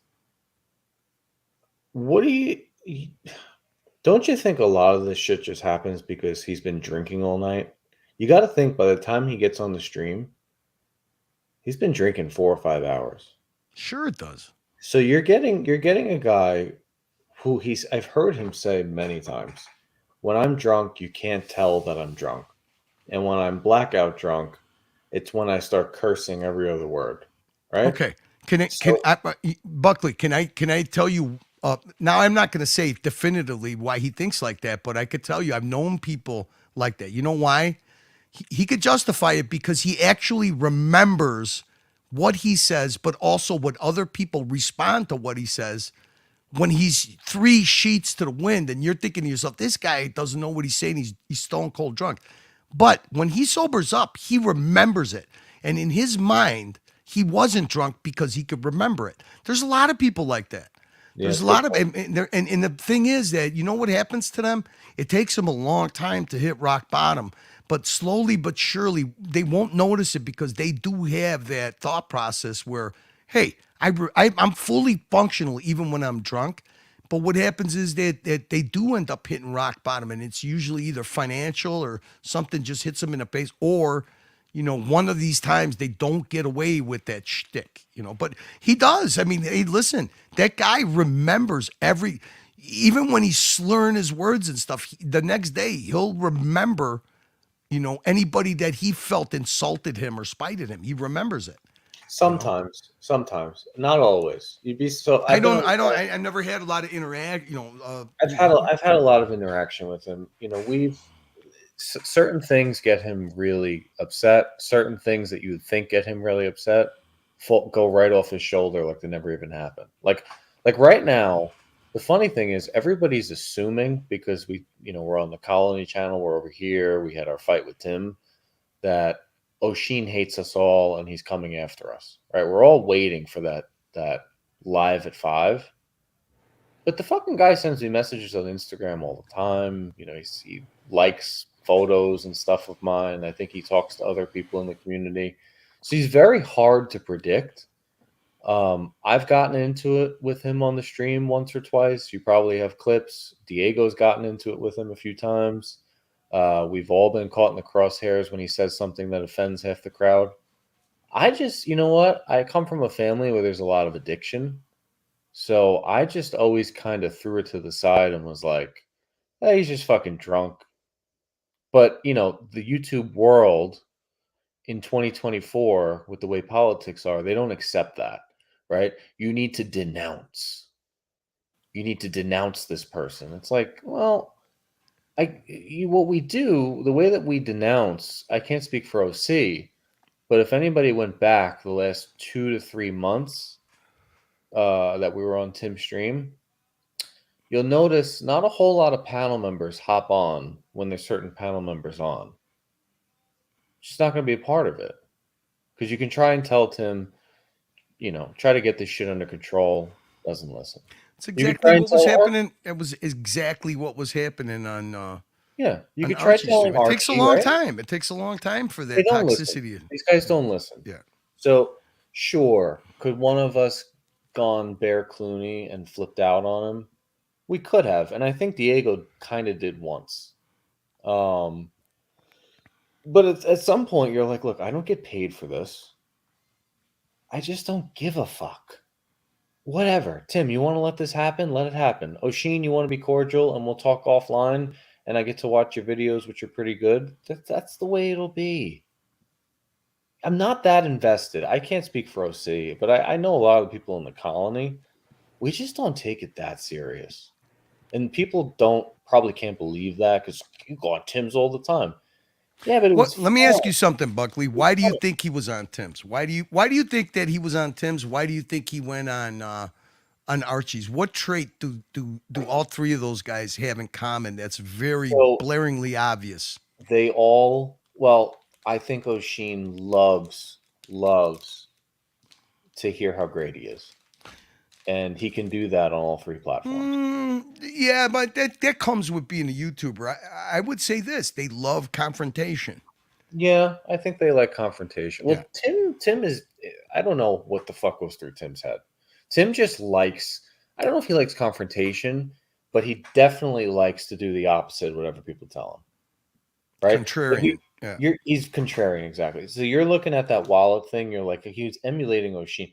No, what he's doing is he knows certain people who have left his channel and certain people who don't like him are going to watch that and do exactly what you did, which is bring up that clip. And he gets off on people looking at that going, oh, yeah, Tim wants to be Oshin. For some reason, he enjoys that.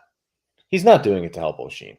He's doing it to send a fucking middle finger to the colony people, to the dungeon, to watch Nicholas. He's not trying to help Oshin. I promise you. If Tim wanted to do things like that for money, he could have had a lot of opportunities. He does things in spite of people. I think that Tim's always been confrontational. I mean, look at how over the top he goes with the gray market and to his own detriment. To his own detriment. Well, you bring up a good point. So that's what I'm getting at, is the part that people don't see is when the channel goes off and all the people come on and say, Tim, please stop going after Paul Thorpe. You look like an idiot. You've done enough. Like, okay, Digital Watch Vault, it's not the greatest product in the world. In fact, I don't even know where the fuck what happened to it, but that's a different conversation. But stop. And what does he do the next day? He puts on a thumbnail about Paul Thorpe because we told him not to. Tim, please don't say Blondie's full name and don't allow Oshin to say Blondie's full name. Don't do that. In fact, I remember that night. OC was one of the first people that came on and was like, don't ever allow that shit to happen. What does he do? Tries to redefine what doxing is. Yeah, but see, here's the thing. Confrontational people always take advantage of plausible deniability. Yeah, and with you guys, he's got plausible deniability. It's no different than Archie. You know, everybody thinks Archie needs a babysitter. Archie does this. Archie does it. Archie exudes that persona for a purpose. It's always plausible deniability. They know that there's value in controversy. They know. Look, if you guys sat there and you did a straight up, watch talk, even himself, he exploded at Diego one time. I don't give a fuck that you're in the hospital with your father. You guys want me to do watch talk, and look at what's happening, right? I mean, he literally had a temper tantrum, not even, registering in his mind that a person's coming on this stream to take a break because, it wears you down when you got to go to a bedside of your loved one for so long, right? He doesn't even grasp that. He just blew up. Okay. Why do they do that? Because you know what? When they have that controversy, they see super chats. They see people trying to weigh in, trying to give advice. Okay, purposely ignore the chat, purposely ignore the panel. Get people into an outrage, get people into a frenzy.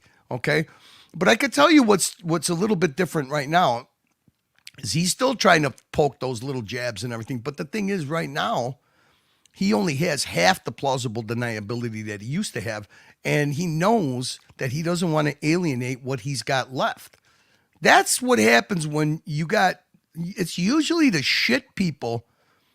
They surround themselves with good people, but they still have the shit quality that comes out, but it gets kind of awashed because of the good people that try to help out all the time.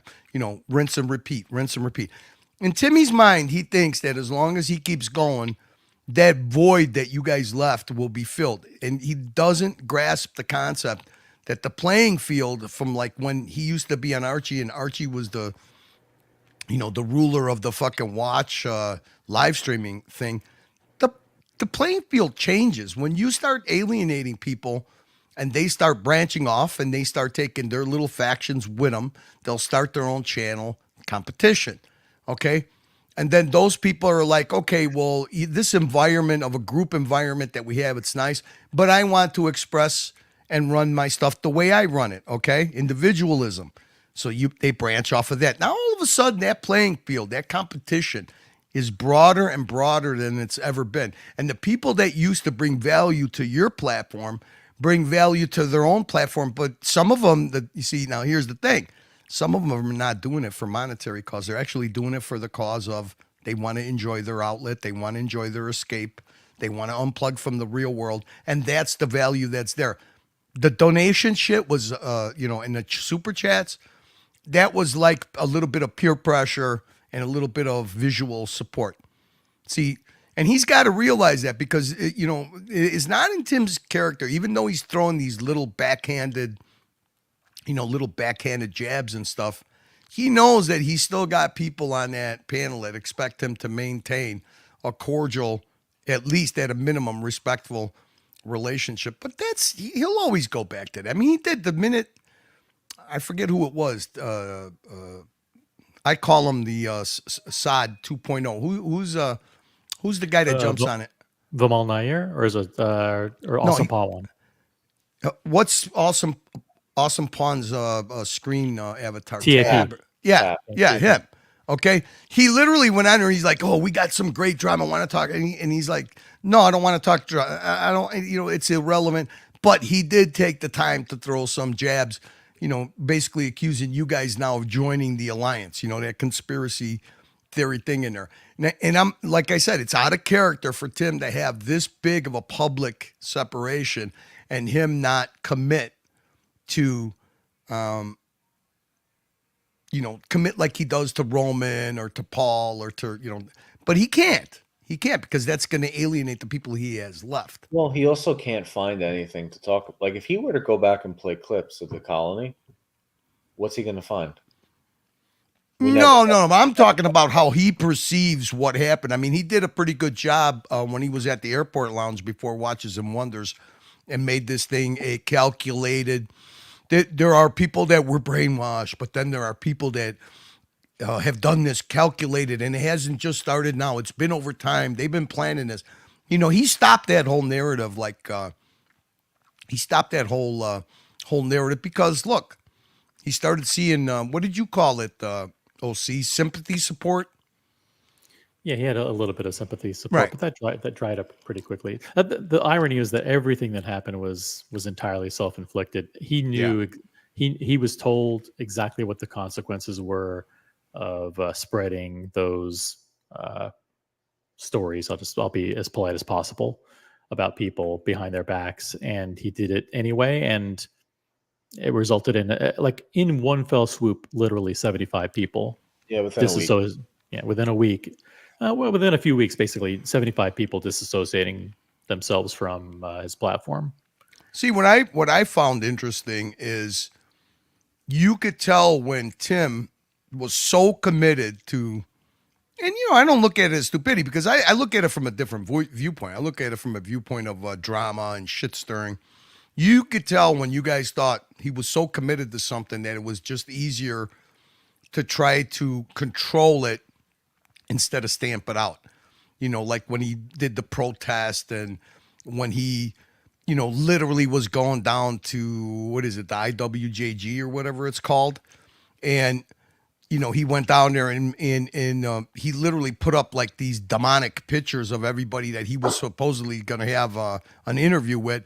And everybody on the panel was like, Jesus Christ, Tim, do you realize that these are the guys you want to go talk to? Do you realize that it's probably not a good idea? And that's funny. That stuff is funny. It's like, okay, these guys are basically telling him, hey, fucking idiot, you're supposed to, the content is supposed to be talking to these guys. You do this, you put up these demonic fucking pictures of these guys and alienate it.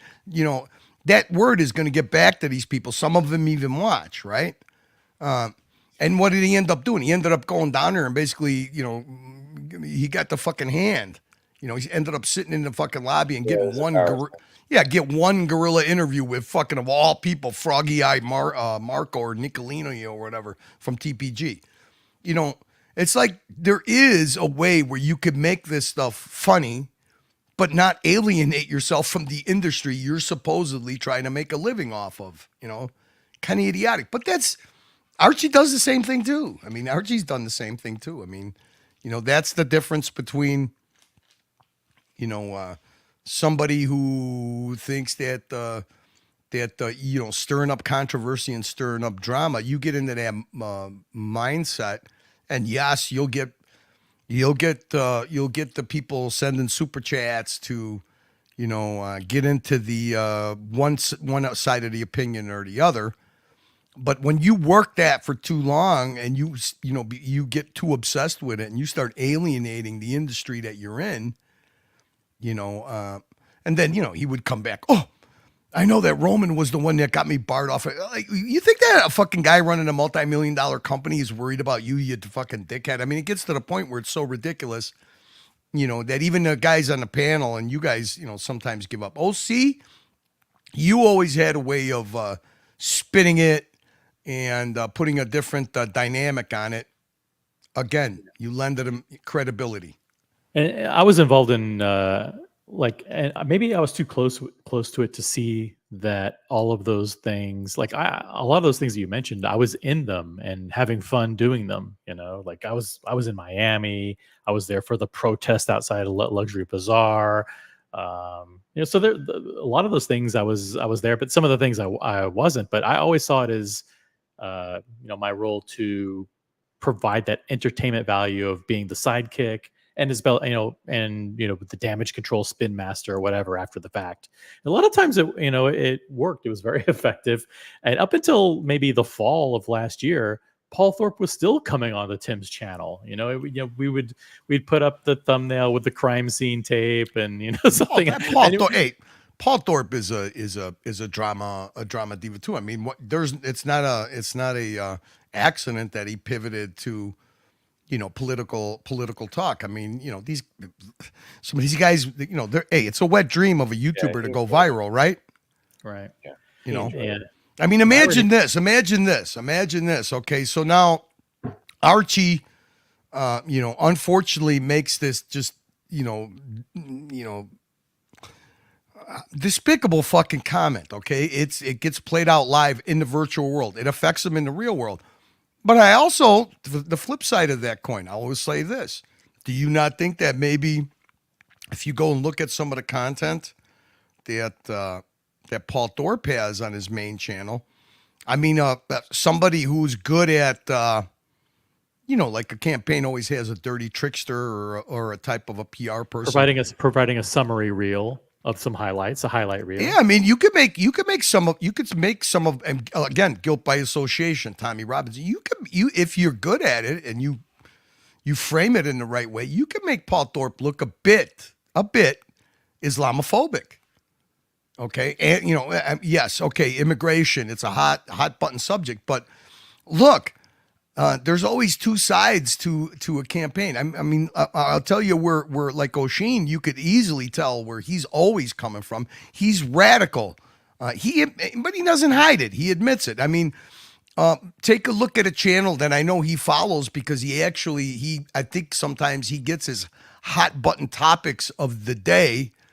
Depending on, if these people cover it and it goes viral, it gets a lot of coverage. Yeah. There's a channel that covers news from a very leftist perspective, a Marxist perspective, the Young Turks, TYT. And he will take clips of that channel and replay on his Instagram, and you'll see the watermark, for that channel still. And so that's where he's his content. That is the opposite. That what he's trying to do. Same effect, viral effect, but opposite narrative, opposite perspective, opposite political party that Paul Thorpe does. Right? It's no different. But these guys, they want to use something that gets clicks. They're YouTubers. That's their job. What's your job? You want to get clicks. You want to get traction, right? You want to get you want to diversify your audience. Because if you have that viral moment and all of a sudden you shoot up to 500,000 subs, all of a sudden you can position yourself with different level of advertising rates or whatever, just Dude, like, if I pulled up Paul Thorpe's channel right now, okay, his big channel, you go over there and he talks about the Plo Prof, he talks about Omega, he talks about the watch industry, he talks about the market, this, that, 16, 17,000 views. Go look at his last 8 political, plus he does it the right way, clickbait title, clickbait thumbnail.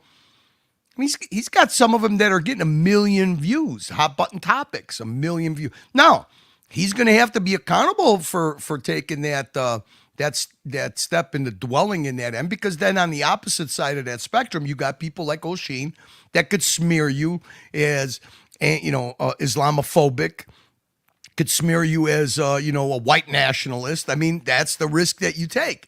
Who's the better person that frames the narrative? Who could win more hearts and minds, But either way, you shape it. Paul Thorpe is going viral on those videos. O'Sheen O'Malley is not. And that's where a lot of that, resentment comes from. It comes from envy and jealousy because, he said it himself. O'Sheen said it himself. I do these fucking videos. I'm the most artistic person that brings watch content into a cinematic form, and my shit hardly gets any traction. There's his contempt right there, And I mean, come on. I mean, as far as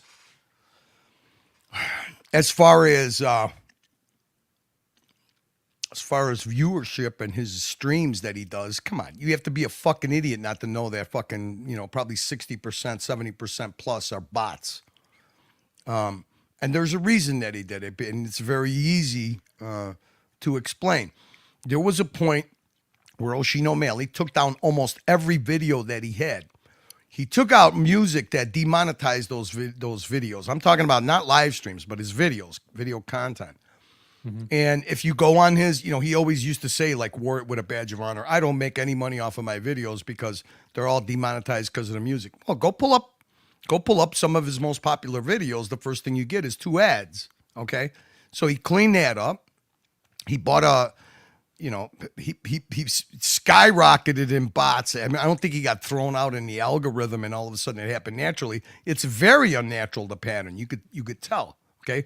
But what's the thing? The thing is, like, do you believe I've done this experiment? Okay. Now you look at the dungeon, right? Now the dungeon's basically a live stream tragedy, right? It's just a channel that's in there, but it's got 110,000 subs.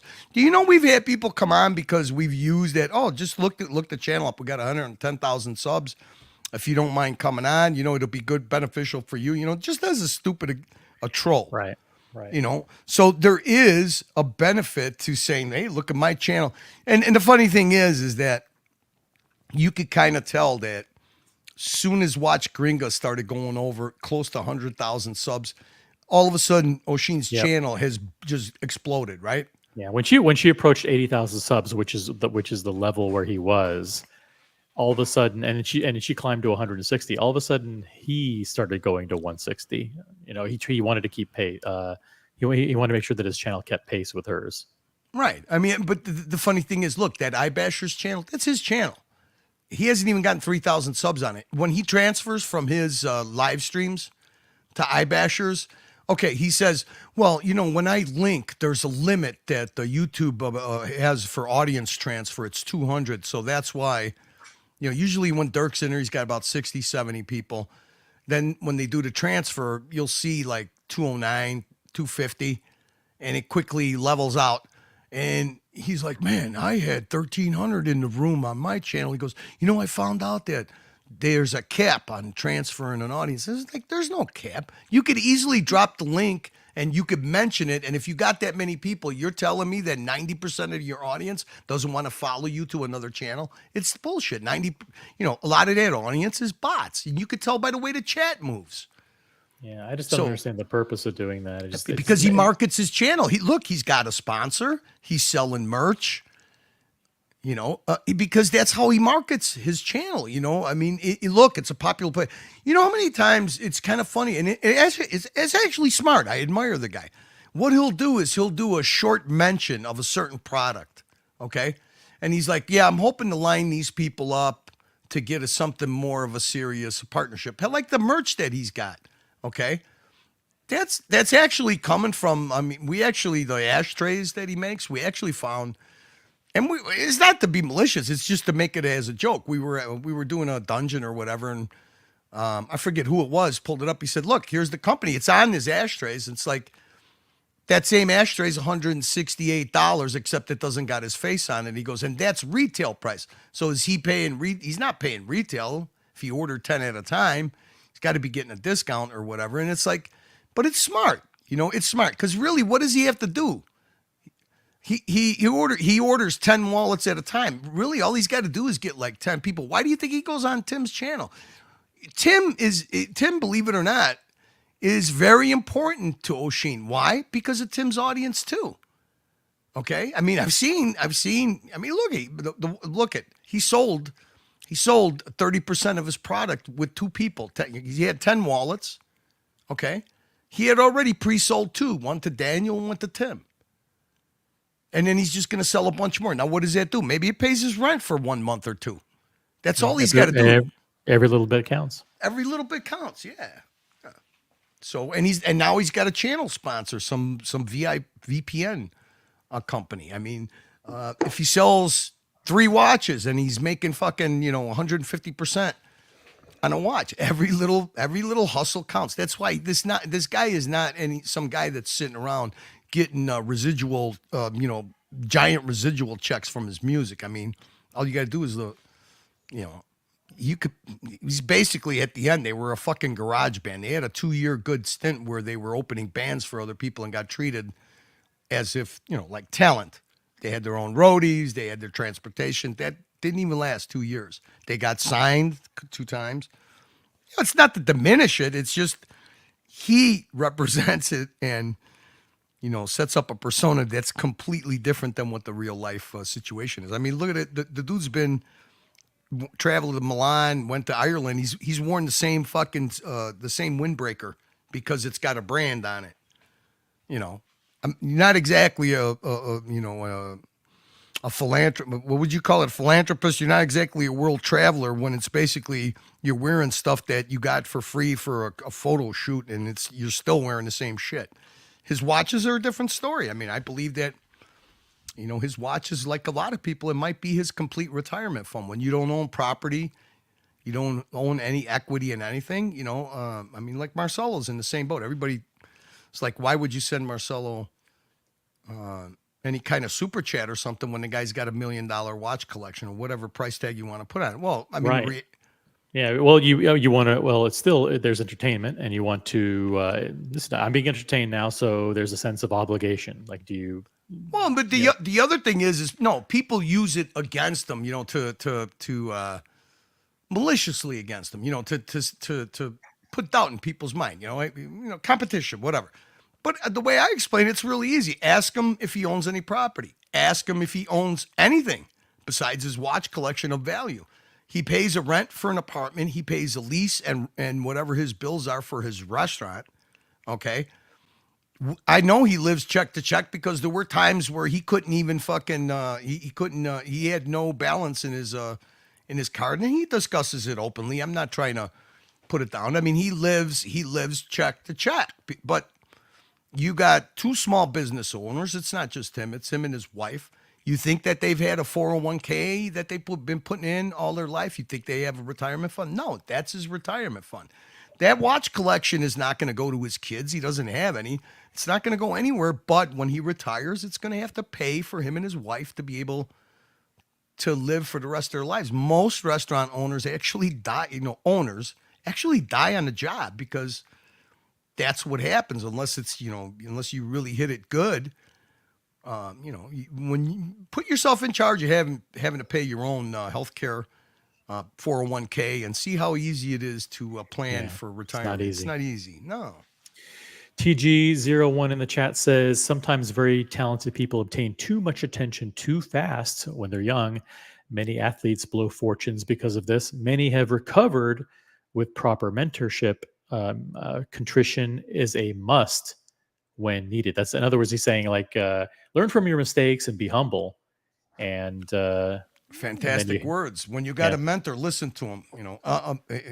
Acknowledge when somebody's a mentor and acknowledge when they're just a donor. Well, you can sum it up by basically saying follow. When you have people around you who are trustworthy people who are trying their best to help you and give you good advice, accept help. Just take advantage of it. Yeah, I mean, like I said, I don't want to make this a Tim bashing thing because it's not. I mean, you could, I mean, your perspective as the older you get, you learn in life, and your perspective, you could kind of see things pretty quickly. I mean, Tim going to Paris was like Garbage Patch Kids going there. He's acting like he's Sean. He's acting like it's a man that's world traveled, experience, knows the finer things in life. That's the way he wants to act and portray himself. But what he should do is he should be like, dude, I am 30 years old or 36 years old, whatever the fuck. And because of the generosity of these people, I feel so privileged. This is awesome that I could experience this at a young age. There's some people that'll never experience that. And to experience it, I'm not going to say he gets the money for free because look, doing content 7 days a week, look, yeah, you're not exactly fucking, digging ditches. You're not exactly, a fucking framing homes. You're not exactly, on a high pressure job like at the stock exchange or a Wall Street broker. Sure. Okay. But it's still a job. It's not easy to do that. I don't give a fuck what anybody says. It wears you down. I mean, it's hard pleasing a lot of people. It always is. It's hard feeding people. It's hard providing a living for people, and it's hard entertaining people for 7 days a week. It's a lot of pressure at a young age. I mean, that might explain why, he does what he does sometimes. But it's not exactly. You're not exactly doing brain surgery either. But he doesn't. He. Look, I see this happen with a few young guys that happen to get this gravy train going, and that is entitlement. He I don't know his the way he grew up or whatever, but the entitlement oozes out of him. It's so fucking obvious. Anybody with a half a brain could see it if you've lived long enough and you've experienced that type of personality long enough. He is a very entitled fucking person, plain and simple. He's been pampered. Gatsby says it's sad that people like AC3 and Tim think drama is what draws us here. For myself, I love hearing about products and services that typically only other successful people can partake in or appreciate. That's true, but you have to understand that that's the way we see it as viewers. But for the content channel owners like Tim and AC3, it's a revenue stream. So what brings in the drama does bring in more engagement, more super chats, more loyal viewers coming back night after night if there's a storyline that they're following. So that's why it's in their interest. They don't just do drama because for no reason. They do it because it. I mean, It brings in- Gatsby's got the, he's part of one of the reasons why it's hard to do content. Look, if you could do balanced content, if you could get, everybody in the audience is there for a different reason, but you could tell by your engagement. I mean, I'm not talking about engagement like super chats. I mean, it's kind of fun too to see, to go over 200 people or even get 100 people. I mean, sometimes it's amazing to me that you could keep over 100 people entertained. Maybe some of them fell asleep and are zombies. I don't know. I mean, over a 3 or 4 or 5 hour period. Then there's sometimes where it's just like euphoric, like, it's popping. People they're getting in flexing competition. Who could get a bit bigger super chat? Who's it gets fun. I mean, it elevates the stream. The more engagement you got, you got some stuff going on. The key is, how do you find the proper balance to where if you just do straight up watch talk, you alienate the people that, well, I'm not that into watches. I love this hobby, but I'm not, I'm not into polished balanced cocks and engraved bridges and, shivatsu polishing or whatever the fuck, so that balance, if you could find that balance and you could tick all the boxes for the people that you got in the chat and you balance, what balance means is you don't overindulge in one of those topics. But see, the problem that you have is some of these dramas turn into runaway freight trains and it ends up getting personal. It ends up getting people get vested in it. It ends up lasting too long. It ends up creating grudges. It ends up being divisive. It ends up being toxic. And I'm guilty of a lot of those things. I mean, if you have the ability to walk it back, what do I mean? Damage control. If you have the ability to spin or counteract the narrative, then it kind of gets fun. As long as nobody gets hurt in the end, and as long as like I said, in the end, you don't want to ever. I mean, I'll tell you one of the most disappointing things that. Since I've been in the Archieverse that I saw happen, and I think a lot of people agree with it, and it's a soap opera. Come on. I mean, there's a reason that fucking Jerry Springer's went 15 years and these Sally Jesse, right? There's a reason, okay? It's controversial, it's dynamic, it's a spectacle. There's a reason people go and sit. People don't. Most of the people don't sit in a stand in a NASCAR race, and they want to see a perfect 200 miles of laps being done without a huge car crash. But the most disappointing thing to me was that it was almost euphoric when Watch Time New York happened. We had so many people that were on the ground doing gonzo streaming. I laugh when Tim says he invented gonzo streaming because. If you really want to be technical about it, all those dumb clips of Archie when he video recorded himself walking the streets of Bangkok, the monger, and this and that, he's actually gonzo streaming. Except what he did, he did it live, but he recorded it and then he uploaded it to his channel. Okay, but there is a big difference when Tim interacts with everybody and stuff. So he did I called it guerrilla streaming. He did guerrilla streaming great. But anyways, to get back to the original point, I mean, when Watch Time New York happened, man, there was so many people like Blondie with her gimbal and really coming out to be a great gonzo streamer. We had Patrick. There was all these people that turned on their cameras, had gimbals, and actually brought it all back to us to make the whole audience feel like they were part of it, like they were there.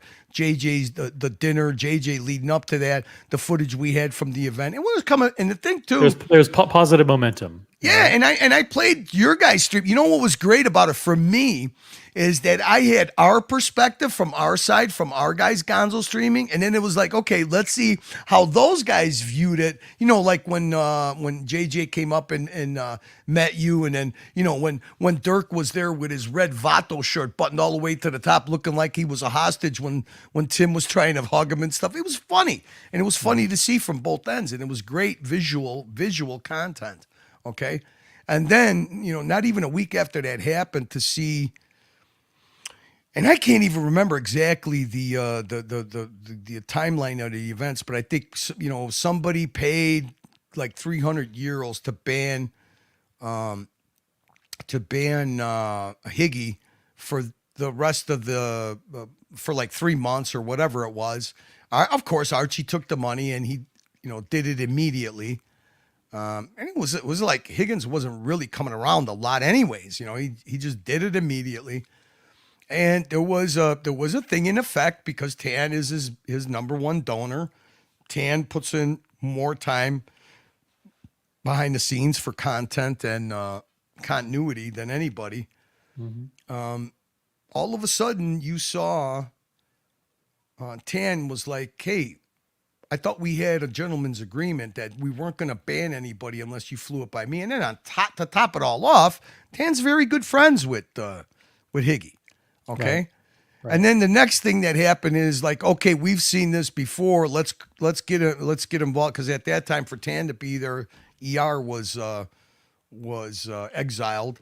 Oh, so, yeah, you're bringing up that whole episode that was right, and then I learned a history that I never even knew. They went back, I don't know how long between those two, and it was like, Jesus fucking Christ, we had this great momentum going. The next, the thing was, the pivot for Archie was going to be, he was going to start traveling more and doing more meetups.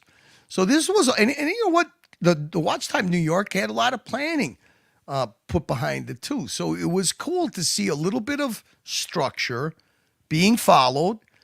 It actually worked after Watch Time New York was pulled off. And then there was follow-up to that event, which was going to be, we were going to have people Gonzo streaming. I think even like Sirocco went out and bought a DJI gimbal, and people got into it. They got enthusiastic about it. And then it just completely blew up. A spite channel was created, spite chats. Then it turned into toxic fucking shit. And it was like, man, is this going to always happen? Because it seemed to be a cycling thing. Changing of the guard, I think, was a phrase that you were using. And it was like, fuck, man, how the fuck do you, to me, I was like, wait a minute. I'm not even friends with these people and I'm offended. And I'm like, how would it feel if I went to this meetup and then this whole thing got blown up? I, would invest in having this good time. I was like, and then of course it fractured sides. Factions were created. A different channel was created. The spite stuff started. Who do you support? Who do you don't support? And then that's what I mean about this shit. When you introduce too much toxicity, or when drama ends up, being a runaway freight train, and then all of a sudden, it affects everything, especially the channel owner. So, yeah. And some of these things have unintended consequences. What turns out collateral damage, right? Yeah. I mean, something as simple as like Tanzil said, listen, I see Marcelo over on Tim's show. What if we could actually poach him and convince him to come over to and leave for a couple of weeks or whatever it was? And that became a permanent thing. It became like, from Tanzil's perspective, it's like, listen, I see him as someone who's underutilized as part of this. He likes to call it the pillows, right? The drama and the watch content, whatever those 3 pillows are. Four, whatever. 4 pillars. But sorry, I don't know what they are. But he said, like, listen, well, Marcelo is like, this kind of goofy, crazy character. Like he could be, and he likes to live stream. So maybe we just, he becomes part of our live streaming alliance or whatever.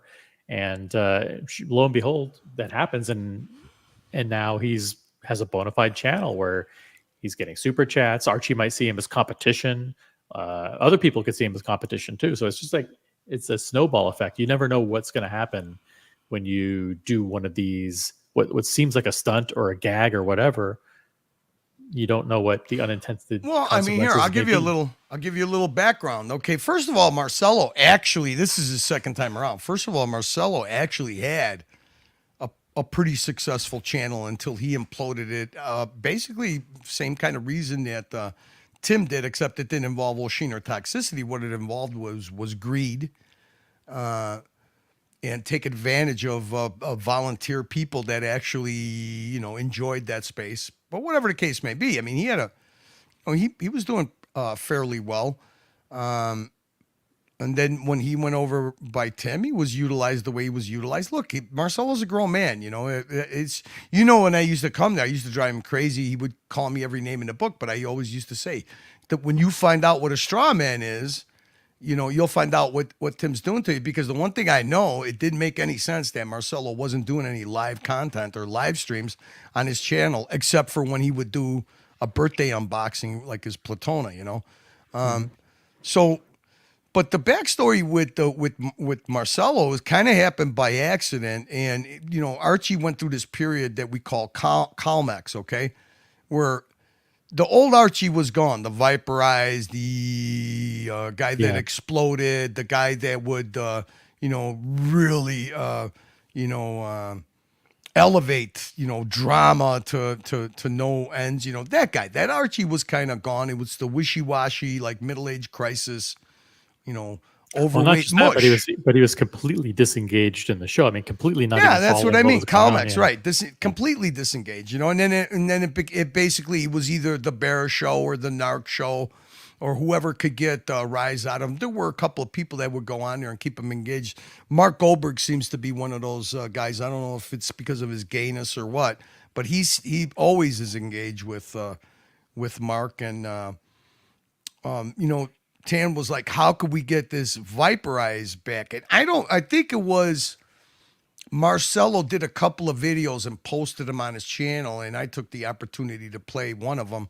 And they were like a couple of the ones were about Bear, but then the other ones were about Archie and fake robbery. And, he was, kind of speculating, could it be fake? I think it was fake, whatever.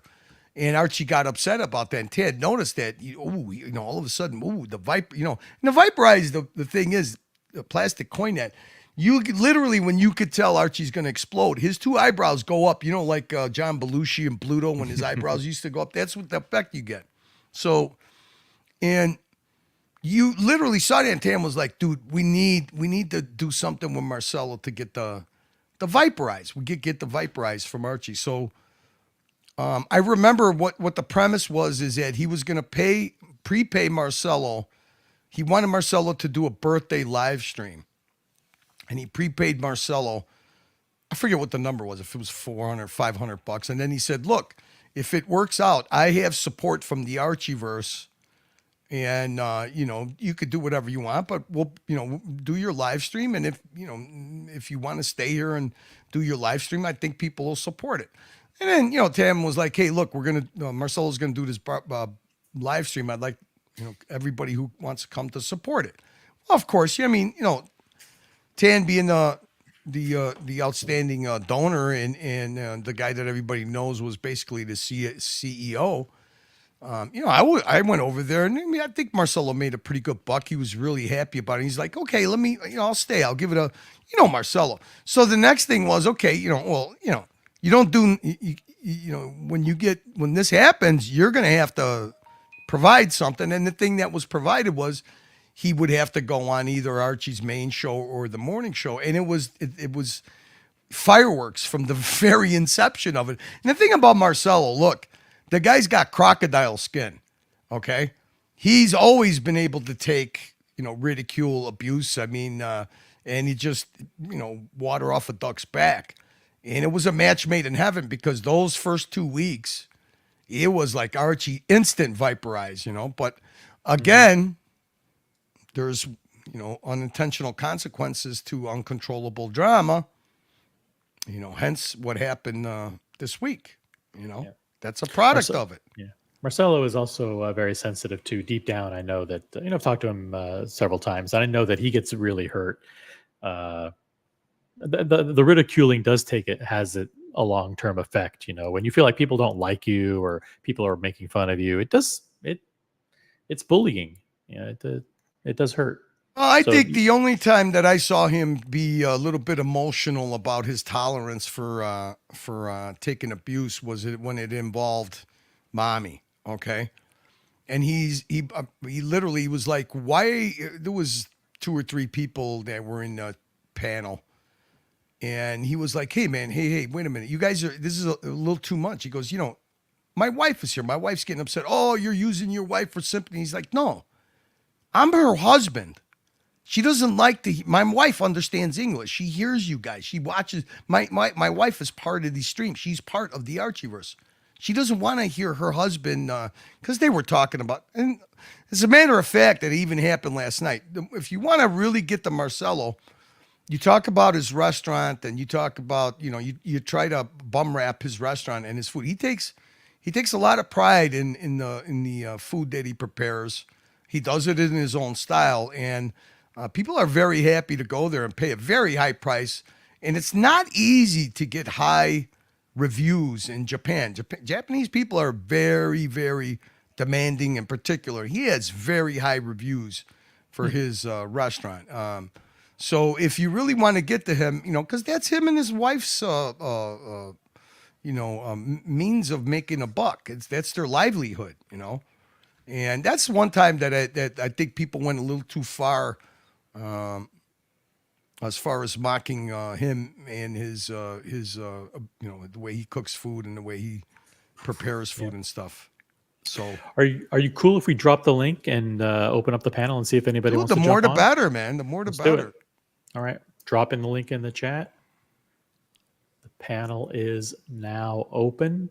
If anybody wants to jump on, talk to me and or Curly or both of us at the same time. It's a unique opportunity. OC, I'm gonna mute myself a second. I'm seeing something here that Angelic's in the hospital. I want to Okay. read this. And the link is pinned. Hope if that's true that everything's okay with Angelic and his household. Mookie's in the chat says Marcelo is a delicate flower. Okay. No, he is he's sensitive. definitely not a delicate. He's not a delicate flower. Nah. No. But he's look. I could tell you one thing about Marcelo. I'm just going to use this as an example because it happened the other night with all this shit that's going around. He got called a rent-a-Jew and all this stuff. Marcelo's his own man. He makes his own decisions, but somebody kept bludgeoning him with the label, "You're a grifter, no different than, and I'm even watch Nicholas or Archie," and he's like, "No, you're wrong. I'm not a grifter." He goes, a grifter's a one-way street. I'm not I give of myself. I will go on people's channels and help out. I will go there and Marcelo's made he'll go on JJ's channel. I remember one night on JJ's channel, you had the right amount of people that wanted Marcelo to stay because he's, interruptive and funny and gets people pissed off. He had the right amount of people that wanted him to stay. He had the right amount of people that wanted him booted. And I believe at the end of the night, JJ made like $600. They would boot him. Somebody would outbid and bring him back. Now, it's funny. It was funny when it happened, but Marcelo doesn't say he goes on people's channels and he helps them. He doesn't say it with his words. He actually does it. Okay.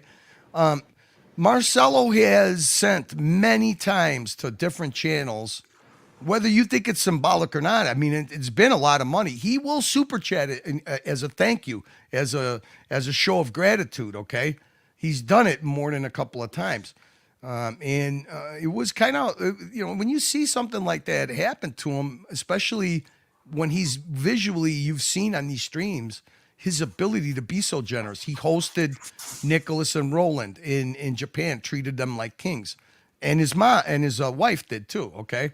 He hosted Angelic's daughter, which was a great stream. Angelic's daughter spoke Japanese. She was a student. She was going there. And they took her out after they fed her and they took her out to a karaoke place. You can't fake that authenticity, right? In Thailand, the first stream, the first content we got out of Thailand, he took one suitcase, was dedicated. He opened it up. It was gifts for everybody in the house. He had a gift for Dodger. He had thoughtful gifts too. Like he had some stuff for Jamie's daughter that only came from Japan, these emoji slippers and hat.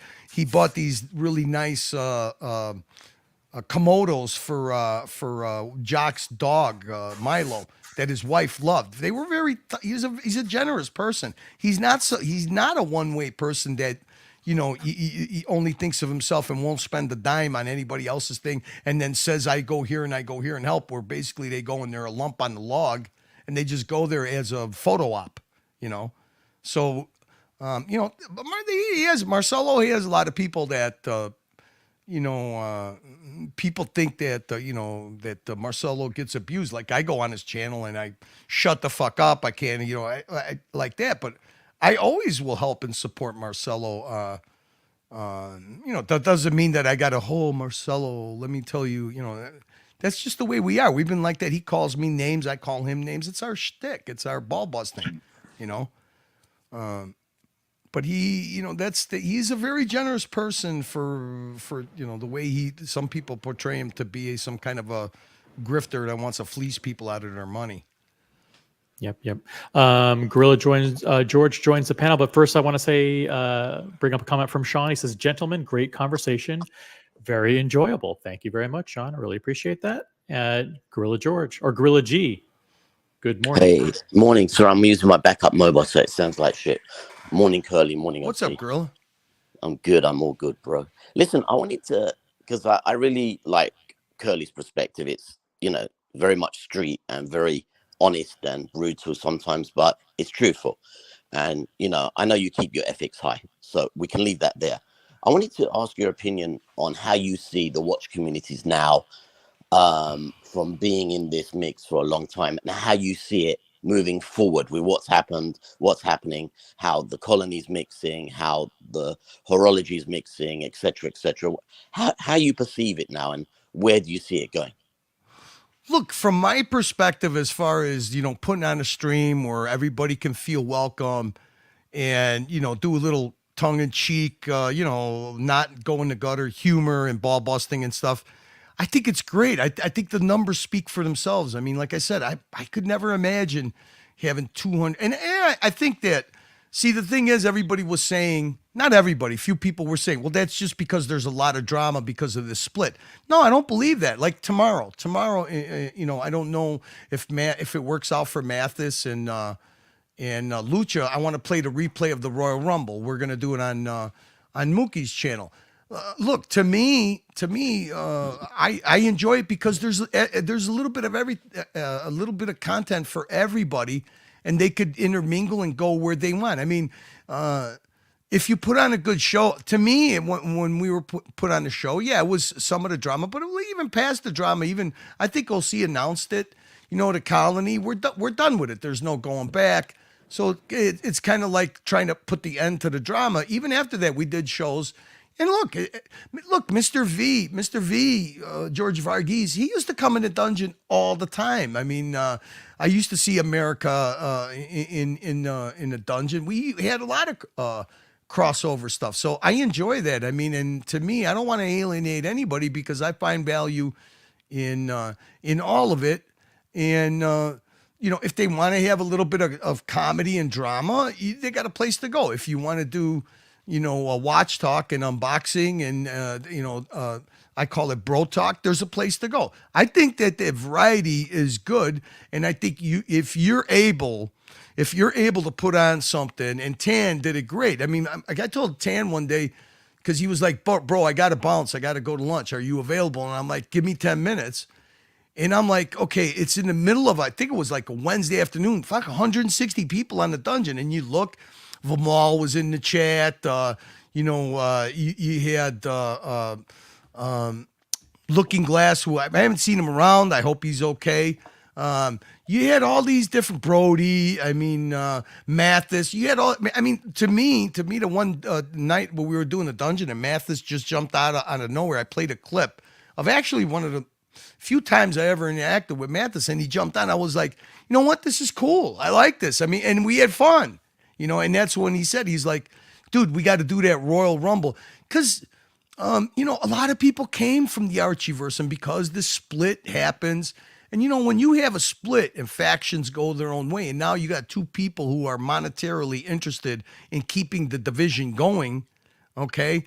I don't look at it that way anymore because, I went to, Tim was in San Francisco, and I'm like, I sponsored his tacos with I thought it was a great stream. It was a great Gonzo stream. Dr. Bob was a shining personality. You had Red, who's always kind of funny. You had Tim. You had some. You had R2K 2007. And then all of a sudden, I find out the next day that I was banned, and I'm like, why would he ban me? I sponsored the tacos. We were kind of talking, and I saw it was, I think Carolyn Martin, or maybe it was Pine Baron, or no, Humble Pine, and Z-Man. They paid me a compliment for sending them a super chat, and we exchanged a little bit back and forth. I was like, hey, this is what this is all about. It's all in fun. And he banned me for that. Like, I'm trying to come there and steal his leads. I could care less about leads. I don't care about leads. I care about having a little fun. So, I don't know. I know that interesting characters are easy to make content out of. And you could say whatever you want. Tim at his age, being privileged enough to have enough people follow him that they pay for his lifestyle, which he couldn't do on his own. I find it interesting. No different than I make content on Archie. I find that interesting. I find the whole dynamic of how people support these certain, figureheads, celebrity, whatever you want to call them, owners of the YouTube channel. I find it interesting. I get soap opera out of it, and it's pretty easy to have a good time doing it, as long as it doesn't get too toxic. Yeah, I agree with the perception and the dynamic that you've just mentioned. And I think that if everybody doesn't take themselves too seriously and is cordial and respectful, I think everybody can move around, have fun where it's suited, where the conversation is of interest, because obviously at time the Archieverse is not for everybody. The thick skin can go there, or the dungeon, but you don't have to actually participate. You can listen to the fun that's happening. But the fact that right now everybody's moving around, like, you can see people from the colony moving around, you can see people from horology moving around.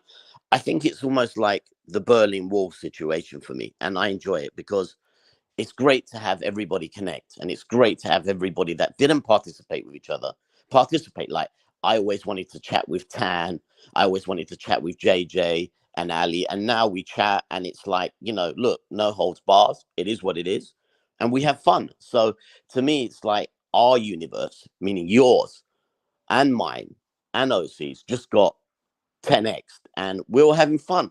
So it's just interesting to hear your perception, because you've always been on all the streams sometime. So it's just a great thing at the moment. Look, I always get this thing, when people think that there's too much drama, or maybe you're going too deep into somebody. It's not done out of jealousy, or oh, he's a hater, they're a hater. No, it's not. It's no different than when, look, if Tim finds value in going after making a Roman Sharf, for example, a controversial character, as long as you don't beat it to death, and get your content out of it when you can, that's the trick. Don't beat it to death. Put a different spin on it. There's always different and interesting stuff happening. Like I get this thing. Why are you here? You're only here as a poison pill. You're not even a watch guy. I'm not a watch guy, but look, I've been a social human being all my life. I actually, a lot of times when I come here, it reminds me of when I was very young, living in a different neighborhood where you went to people had a social club where that's how you ended up your night. You go play some pinochle or poker, shoot the shit, have a couple of coffees. I was never a big drinker, but and to me, this is like a really easy virtual way of doing it. But, the thing that was always in common was ball busting, needling, whether it happens to be over sports or a hobby or whatever. But, as far as like, I'm interested in humans and their stories. I was on a panel one night when, and it was kind of funny that George mentioned it when he was on JJ's channel. He renamed his Picasso Curly. That's behind him. But I remember that was funny. I remember. I don't know if he was what region of the country he was in his home. He had access to some of his watches.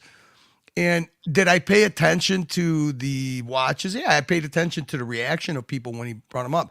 But what I found super interesting and kept my attention was his immigrant story. How his parents made so many sacrifices for him to, and his, brothers and sisters, I think he mentioned, I don't remember it verbatim, but his immigrant story of, from how his parents sacrificed for him, how much he appreciated it, and how much these watches meant to him as far as, a momentum of accomplishment in his life, because this is something that, he goes, my father would never understand me having an $80,000 wristwatch, but it's an accomplishment, and it always brings me back the memory of the sacrifices. My, immigrant story, much like I've heard my entire life, whenever we have family gatherings for the holidays and stuff.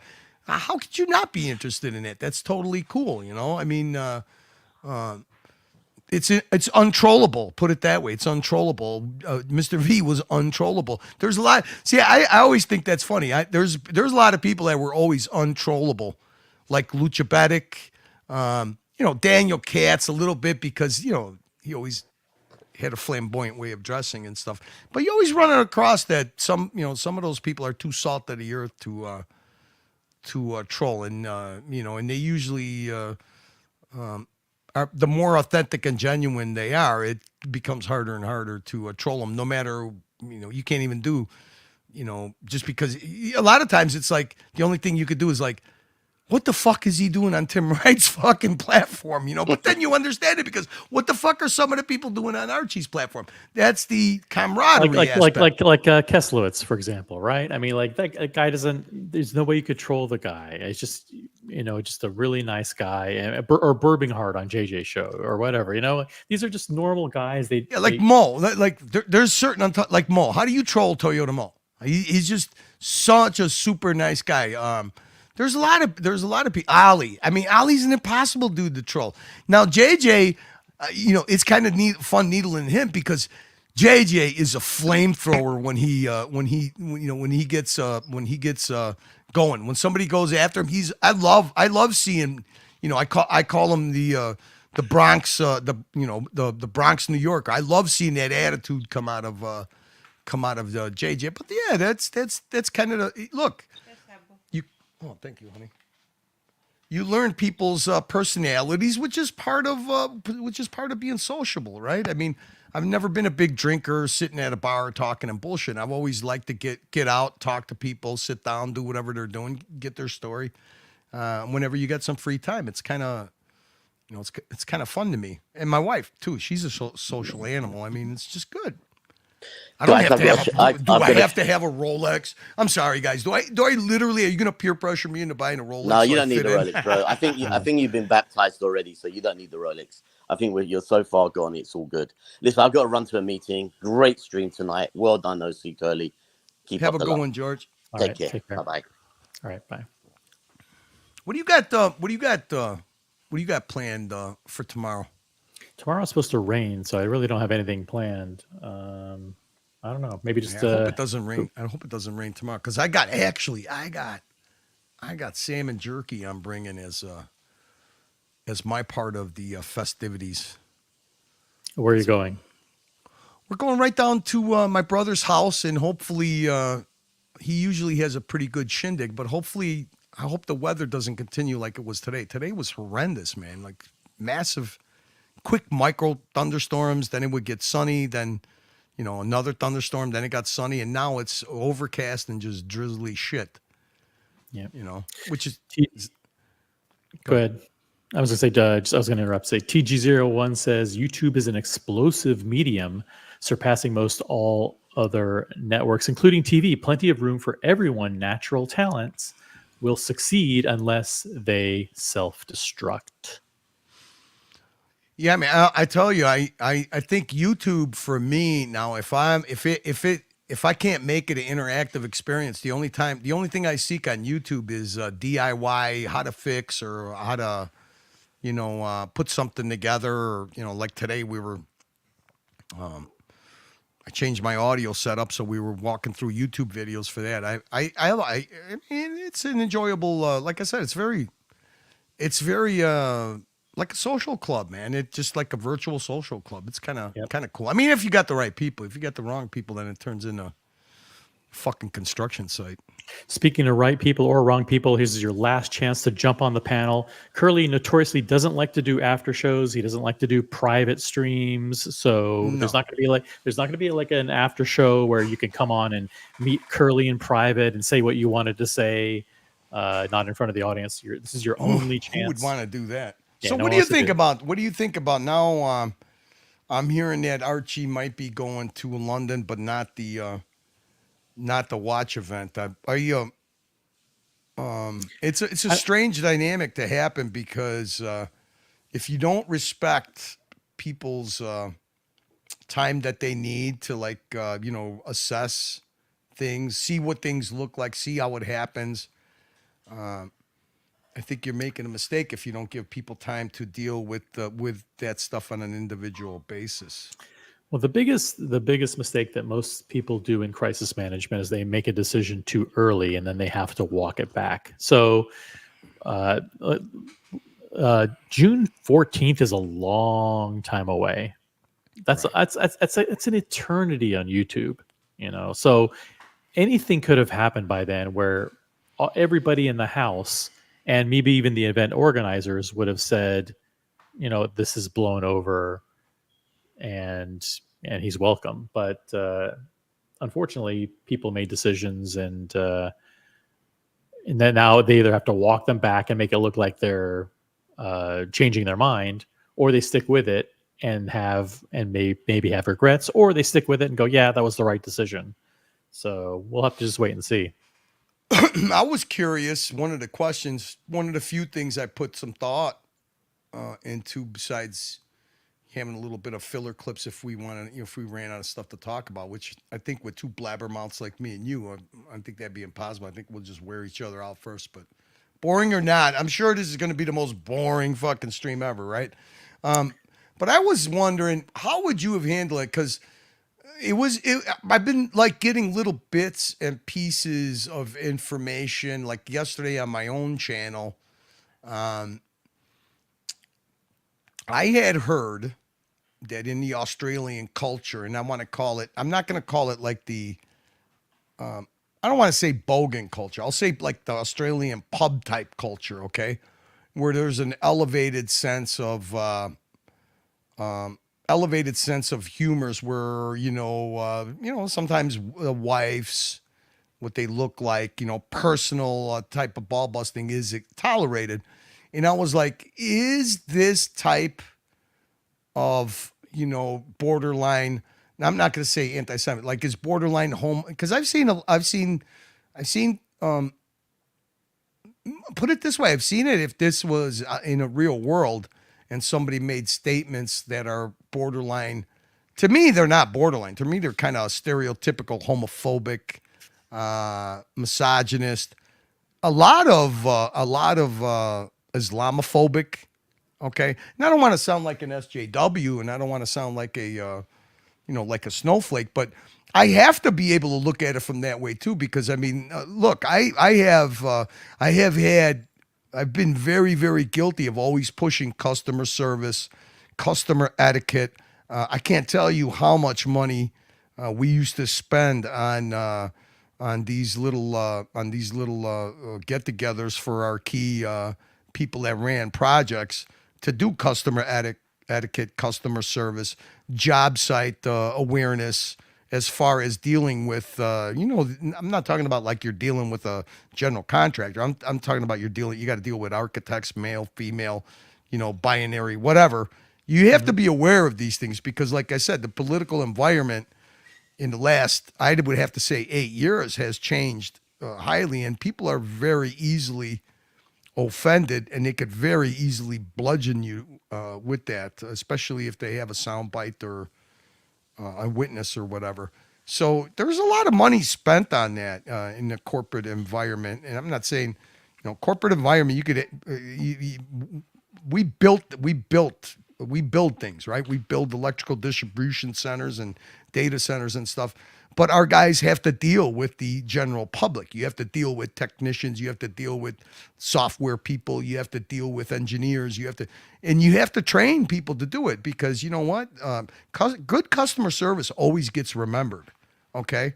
but a bad customer service will get remembered and cost you the next job. So we invested a lot of money in employee training. So what I wanted to ask, I was told that in Australian culture, like pub culture, rugby culture, that there is a higher tolerance of what we would consider anti-Semitism, Islamophobic jokes. It can seem over the top to people of a different culture because there is cultural differences. It's tolerated more. Because the one thing that struck me, look, I've only been around for 2 years, but look, we live in a gossip mill. So what you're saying, basically, just to cut you off, is part of the crisis management plan. Basically, you would say, listen, hey, I'm from Australia. Listen, we have a different culture here. It was very insensitive what I said, but I was curious on how you if you were whistled in and said, okay, man behind the curtain, shot caller, string puller, puppet master, Mr. fucking damage control, revisionist, spin doctor. How do we all of a sudden now you're in the meeting, okay? You're at the conference room. You got Tan, you got the bear, you got Archie sitting there sweating and pouting with his head down, worried about how am I gonna get my super chance? You got Suckerhorn, you got Tommy, you got the AC management team. They turn to you and they say, spin doctor, OC, Junior, what do we do? How do we handle this? And I like the fact, because the one thing that I said to myself too, man, there's an eternity between now and London. But to be honest with you, I wouldn't even know how to begin because there was instant outrage, instant reaction, and it instantly went from the virtual YouTube world into the real world. So pretty hard thing to do damage control on, I think. It is. If he would have said it to Marcelo, that would have been one thing, because he could have played it off like, hey, I was just very, very upset at Marcelo, and I told him to his face something that was very insensitive. And in my culture, that those are the kinds of things that we do. We're less politically correct. But he wasn't saying it to Marcelo. He was saying it in a private conversation that was being broadcast. So it wasn't something that Marcelo was intended to hear. He was saying it to a confidant behind Marcelo's back. And that's what makes it really, really difficult and damning as a comment. See, the strange thing is that after Thailand, and and I'm not a nosy person. I've literally never talking to Archie on a private stream. I don't remember ever talking to him on a private stream. When I was streaming with Watch Nicholas, he was like, "Look, how are we going to communicate? As far as the link goes, and because actually what they wanted us, we always concentrated on doing drama about O'Sheen and Tim, but then there was some internal stuff going on where Archie and Bear and Watch Nicholas kind of went at it over somebody I don't remember, and I was like, okay, I'll give you my phone number and for WhatsApp, and literally I don't think it was, I don't know, half hour, we did a little bit of a private stream to set up some content that I wanted to cover, and Archie messaged me like 8 times because somebody had told him in his ear that I believe it was ER the day before came on and super chatted Nick like, I don't know, a couple of $100 or whatever the fuck. And I was like, I looked down and I looked at these messages. I blocked him and I told Nick, you either give him your WhatsApp or fucking, we're not going to take this link because I can't. There's no way I'm communicating with somebody that's raging like this. But and that's it. I never really commit. But the thing that I noticed that had been happening after Thailand, and I don't know exactly why, but Archie had been getting a shorter and shorter fuse with Marcelo. Like I said, to the point to where Ali actually, sponsored Lux airline ticket to say, hey, look, all I want is you guys got to stop with the toxicity in the WhatsApp because you're elevating this to where people are feeling very uncomfortable. Now, the thing that surprised me is that, like you said, he was saying that to Jock, but he's been very, very, and it doesn't have to do with, I don't think it has to do with Marcelo making money. Isn't it possible, Curly, that they just don't get along? That he really doesn't like Marcelo, and he just doesn't like the guy, and he doesn't appreciate the fact that the guy was forced upon him. And Tan said, "Listen, we're bringing this guy into the Archieverse, and we're reacclimating him in. And I don't care what anybody says. I think it's good for the long-term viewership that he's part of it. And you do it. You're gonna toe the line." And maybe Archie felt like, "Listen, this is my channel. Why am I being forced to interact with people that in real life I don't like, and not only on my own stream, but I'm being forced to meet them in the real life when I'm supposed to be, I want to be enjoying myself in Bangkok, and I'm stuck in a house with people that I don't want to be with, and now I'm being told that they're going to be going to meet with me to London and ruining my time in London." I mean, couldn't it just see, be now that? you got a point there. You got a point there, because I also thought to myself, and it's kind of, it's funny that you brought that up. I saw the morning show, and he kind of said that narrative. Why? Because I accept the money, so I know I have to go along with this stuff. He goes, but I'm getting tired of being forced to do this and forced to do that. I think that I've seen the anger build more and more as the date has come closer and closer. And I try to tell Marcelo, look, drama is one thing, but you gotta picture this. Archie was sponsored to go there, okay? And now because of his sponsorship and him going there, there's this whole meetup created around it.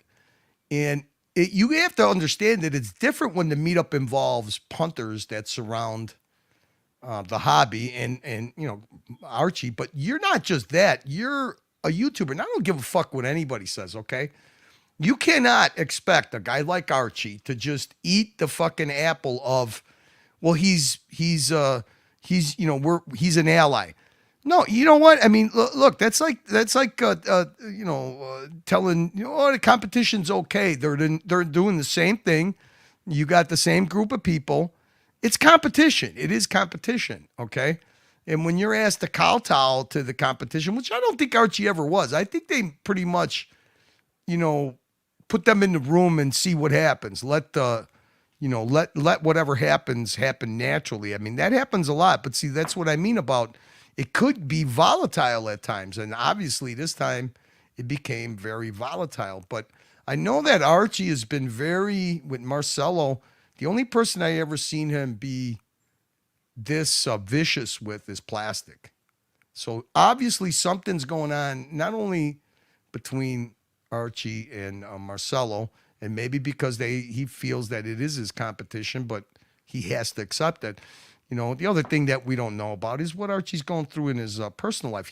There's a lot of high expectations put on this London trip with Archie, and I think you kind of hit it on the head, because I know one thing Luxie's been asking him. I got to have a new phone. The punters want content. We can't hide in the hotel room. You're going to be in the same. How are you going to do? You're going to be in the same room with all of these people. They're going to want you. Archie's the kind of guy who he's like, okay, I'm an actor, a method actor. I do my shtick for 3 hours and that's it. I don't want to do shtick for the whole time I'm in that house. So you might have a very valid point. Yeah. Because yesterday I even said, is there a possibility that now listen, I'm not saying that what he said was done as self-sabotage, but I'm just saying that the anger and the short wick that he's been having and the venom that he's been spewing instantly might have something to do with, maybe he wanted to do a little self-sabotage and he doesn't know how to express himself. I mean, No.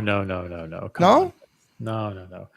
He had no idea. I'm not saying about that comment. I'm saying about the pattern of how he's been very angry, very short-fused for a week and a half, because he also, look at him and you're like, he went after Jock. He's had some pretty vicious things to say about Jock, because Jock. I can't believe you haven't picked up on this. You're usually pretty perceptive. what's going on is that the people who used to support Archie and donate their time voluntarily over the last year or two, it's turned into transactional enterprise where first it was Lux. Payroll pressure. It's not just it's not just payroll pressure, but like Lux gets paid, and then all of a sudden it's like, hey, wait a minute. If then the next person's Bear is like, wait a minute, I've been your loyal guy for like a couple of years. Like if Lux can get paid, I can get paid. So I want $30 a show or $30 a week or whatever it is. And then other people like you and others say, listen, if I'm going to run shows on the dungeon, I want 40%. And it's like, and now all of a sudden, everybody is in it, not with ulterior motives, but from his perspective, it's like, you know what, these fuckers, they used to give their time for free. You know who I am? I'm the pontiff, right? And now at every opportunity, not only do I have to pay these fuckers, but I have to go on live streams and go, how come this person isn't getting paid fast enough? How come you're not paying this person? How come you didn't pay Jock? How come you didn't pay this? And he's like, why do I have to put up with this shit? These fuckers should be doing it for free. All right, Mr. Brain. I understand it, but I did cover a bit of this yesterday on my stream, which obviously you didn't watch. But yes, I do agree. I do agree with you, because yesterday the way I said it was, can you imagine this guy only? It's very rare that you get paid once a month. I mean, once every couple of weeks. But can you imagine this guy's getting paid once a month? He gets that fucking Google check. He opens it up. He's $11,000 Aussie, which is like $2 American. But he looks at it and he's like, fucking beautiful. And then all of a sudden he looks and he's like, fuck, I got to pay Jock. I got to pay. Why is Curly all of a sudden? And yeah, I'm not getting paid. I actually, it goes to Mookie. Mookie invoices him. And, Mookie right now is, I think I said it before, so I don't think he's in between jobs. And Mookie actually, if anybody deserves to get a little compensation, it's him, because, dude, for a year plus, every clip that he plays is got licensed music on it. And the way it works, yes, he pays for licensed music, but for him to be able to have it on other channels, he used to pay $20 for every channel a month that his clips were on, because that's, it's a different channel owner. So to cover the licensed music, you have to pay for that separately. So he did that out of his pocket for a long, long time. And then it came to light. It was like, he was like, yeah, he should be compensated for that. So to me, the thing that the way I looked at it was, if I'm gonna, I don't think there's anything wrong with two people eating from the same trough. Okay, 60% of a dungeon is better than no dungeon at all, right? And I'm usually not at the 60%. I'm not usually not at the 40% end of a deal. I think I'm usually not at that end of the deal. Archie got 60. Circular Drama LLC, which is basically an acronym for Mookie. Okay. And I wouldn't do streams if it wasn't for Mookie. I mean, like, coming here and talking to you, this is not what I normally do. I normally, have clips. He makes it very easy. I love his creative process. And I can't look at anything that happens on the stream without going, dude, did you see this? Oh, what a clip this would make. I mean, and we always talk about it that way. And my eventual goal is to learn how to even do basic editing, because I think it's awesome. Right now, he does it for me. So I couldn't put on an entertaining show without Mookie's help. So for me, my number one priority is to help him. So to me, if I'm saying, look, you take 60, I take 40. If I have a good show, fine. If I don't, fine. It is what it is. But 60 is better than 0. But yeah, I could see that. I could see where all of a sudden he sees that check and he's normally able to have, that's all his. And well, you have to combine that with what's going on in his personal life. I mean, you're talking about massive, I don't know that. That I don't know. Massive financial. I'm going to assume massive financial changes where he's separated from his wife. He now wants to find someone who can support him in Hong Kong or whatever. It's like, and you can see he spent 4 weeks there. It's just not a good look, to see him in those, 1 bedroom dorm. I called it the dorm. Yeah, it's awful. It's awful. I mean, no one his age, with his stature or level of success, should be in a room like that, for weeks and weeks on end, in Hong Kong. And so it's just so you combine it with the personal stuff going on at home, and it's a tough situation. See, he's a bit of a comedic tragedy because, and like I said, I always phrase it like this: Tim's end game at best is ending up like Archie, because I tell you what, I'd rather financially, let's take the personal life out of it, but financially, I would rather be in Archie's position than O'Sheen's, because Archie buries O'Sheen when it comes to, making money off of his channel. I mean, these guys that are doing 7 days a week. Look, like I said, if you look at the astonishing analytics about how much money is generated between Archie and Tim in a pool of, like I said, I'm going to exaggerate, on a pool of 500 people. I think it's much less than that. It just shows the generosity of people who enjoy this kind of entertainment, who get into the, who have disposable enough, because 10% of that, both of these guys' audiences are the guys that are the major donors to the channel. Now there's all kinds of benefits that come out of supporting a platform, and I think we'll see. It's funny the way OC phrased it. A lot of people were like, "Oh, you can't get a straight answer out of him. He said nothing. He said bullshit." Listen, if you listen to what's going on, when people retreat to their corners, you remain diplomatic. Let me tell you something. Here's the one thing I was mocked. Oh, the guy's not a spin doctor. Here's what I know that OC is. He's very aware that every word he says, okay, how he says it, in the atmosphere he says it, whatever channel he's on, he says it. He knows that it can be clipped and used as something against him. I'm not saying like think of it as a political campaign, right? You're looking for that soundbite. You're looking for that gotcha. Okay. Now he knows that. I don't need to know, because I don't want that level of credibility verbally, because I don't use my intellect or the way I treat things as credibility. I use the clips. So if I don't have the clip, I really, I can't bounce off of. I don't have an example of what I'm saying. I mean, to me, I learned the visual impact of something. If you're good enough and you could frame it good enough, it's very believable. Like I said, changing hearts and minds one at a time. It's not that hard to concept to wrap your head around. And I know many times that if my narrative was good, I would see you doing the damage control, Yep. And vice versa. Like I said, that the hate stream thing was a pretty good weapon to bludgeon the narrative. And I know that you took every opportunity, even when it wasn't me, you weaponized it. And look, I expected that. I actually expected that. I was like, I do the same exact thing. That's why, how am I going to have a beef or a grudge or spite with somebody when I'm like, I understand it wasn't a war. It was actually, kind of challenging, right? Battling a narrative for something that you enjoy, which was Tim's platform, is no different than, and to me, the thing with me is Archie's completely fucking clueless.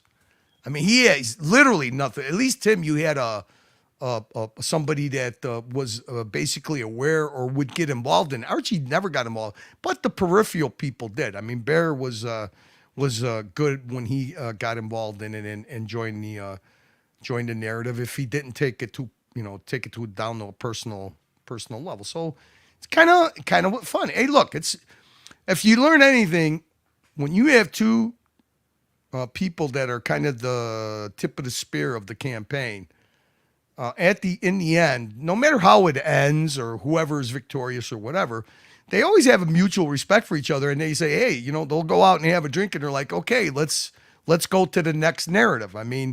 That's pretty much obvious. There's no way you would invest the time that you did on these streams and get around and do the stuff if you didn't enjoy it. I know you enjoyed it. Of course I did. Tell me I'm wrong. Tell me I'm No. wrong. I do. I don't have a problem with it. It's enjoyable. I mean, I'm not. See, the thing that to me is you're a watch guy and you're a drama diva, right?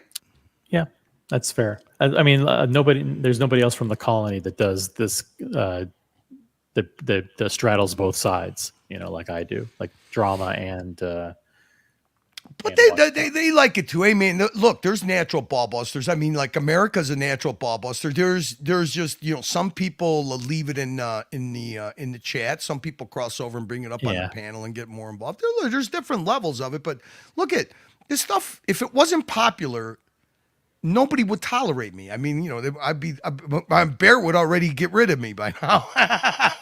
But I think, but I think the fact that I was associated with Tim and I did a great job for Tim and I was loyal to him for 2.5 years, and I like to think that I helped make his show more successful, but other people would disagree. They might say that I drove people away. That's fine, but I think the proof is the proof is like as soon as I left, there was an outpouring of support, but it wasn't just me. It was again, everything happened really rapidly. So like, when 50 people left all at once, you could see like the panel, like, where's Buckley? Where's Brian? Where's Diego? Where's OC? Where's Kevin? Literally like everybody disappeared and you were left with Cam and Tim G on the panel. And it's like, wait a minute, what happened to the show?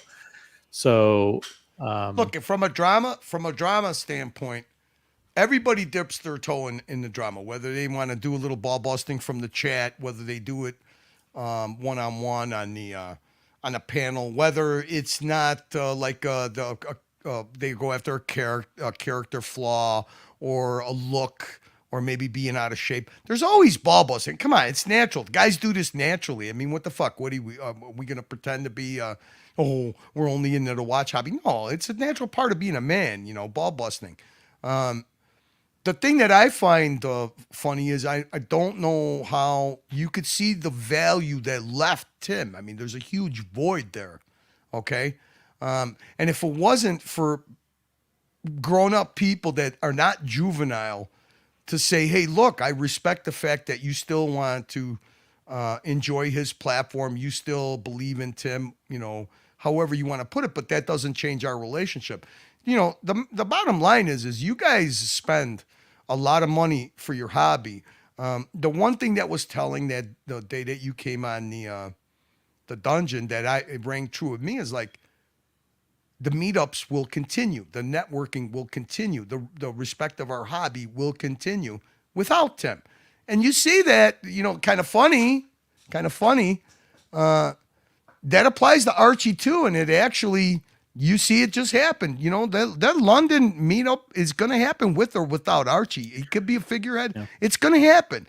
And that is the honest to God's truth. The hobby supersedes any figurehead. It just does. Yeah. And what Jamie said verbatim was he said, just like OC said, the meetups continue without Tim. And you know what? They also continue without Archie. So, I mean, basically, that sentiment is something that all of the camaraderie continues. The camaraderie continues. No one person is going to be putting our community in the position of not being able to associate with each other, have good times with each other. There are more streams now than ever. We have more content choices than ever, and we're going to be doing more face-to-face meetups. And I think New York, October 18 to 20th, 2024. This could be the biggest. Culmination, the biggest meetup of people across all these different streams that you've ever seen, and I think we're going to be planning one big night for everybody to try and get together. So it's going to be really hard to do.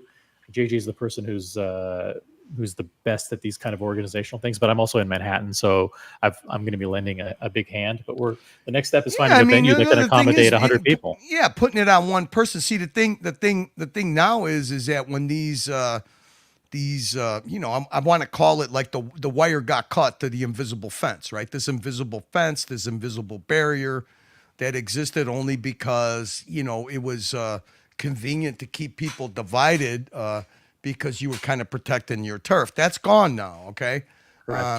And to me, there's should be no reason that it falls onto one person to do it. You do it. Unity brings a lot of smarts to the table, right? I mean, this is something that could look at the content alone of seeing everybody on the same page without the sniping and shit. It's going to be completely different. It's going to be refreshing. I personally really appreciated the fact that I'm not going to say I take pride in it. I think one thing that Mookie said, content matters as long as it's not deceptive. Okay.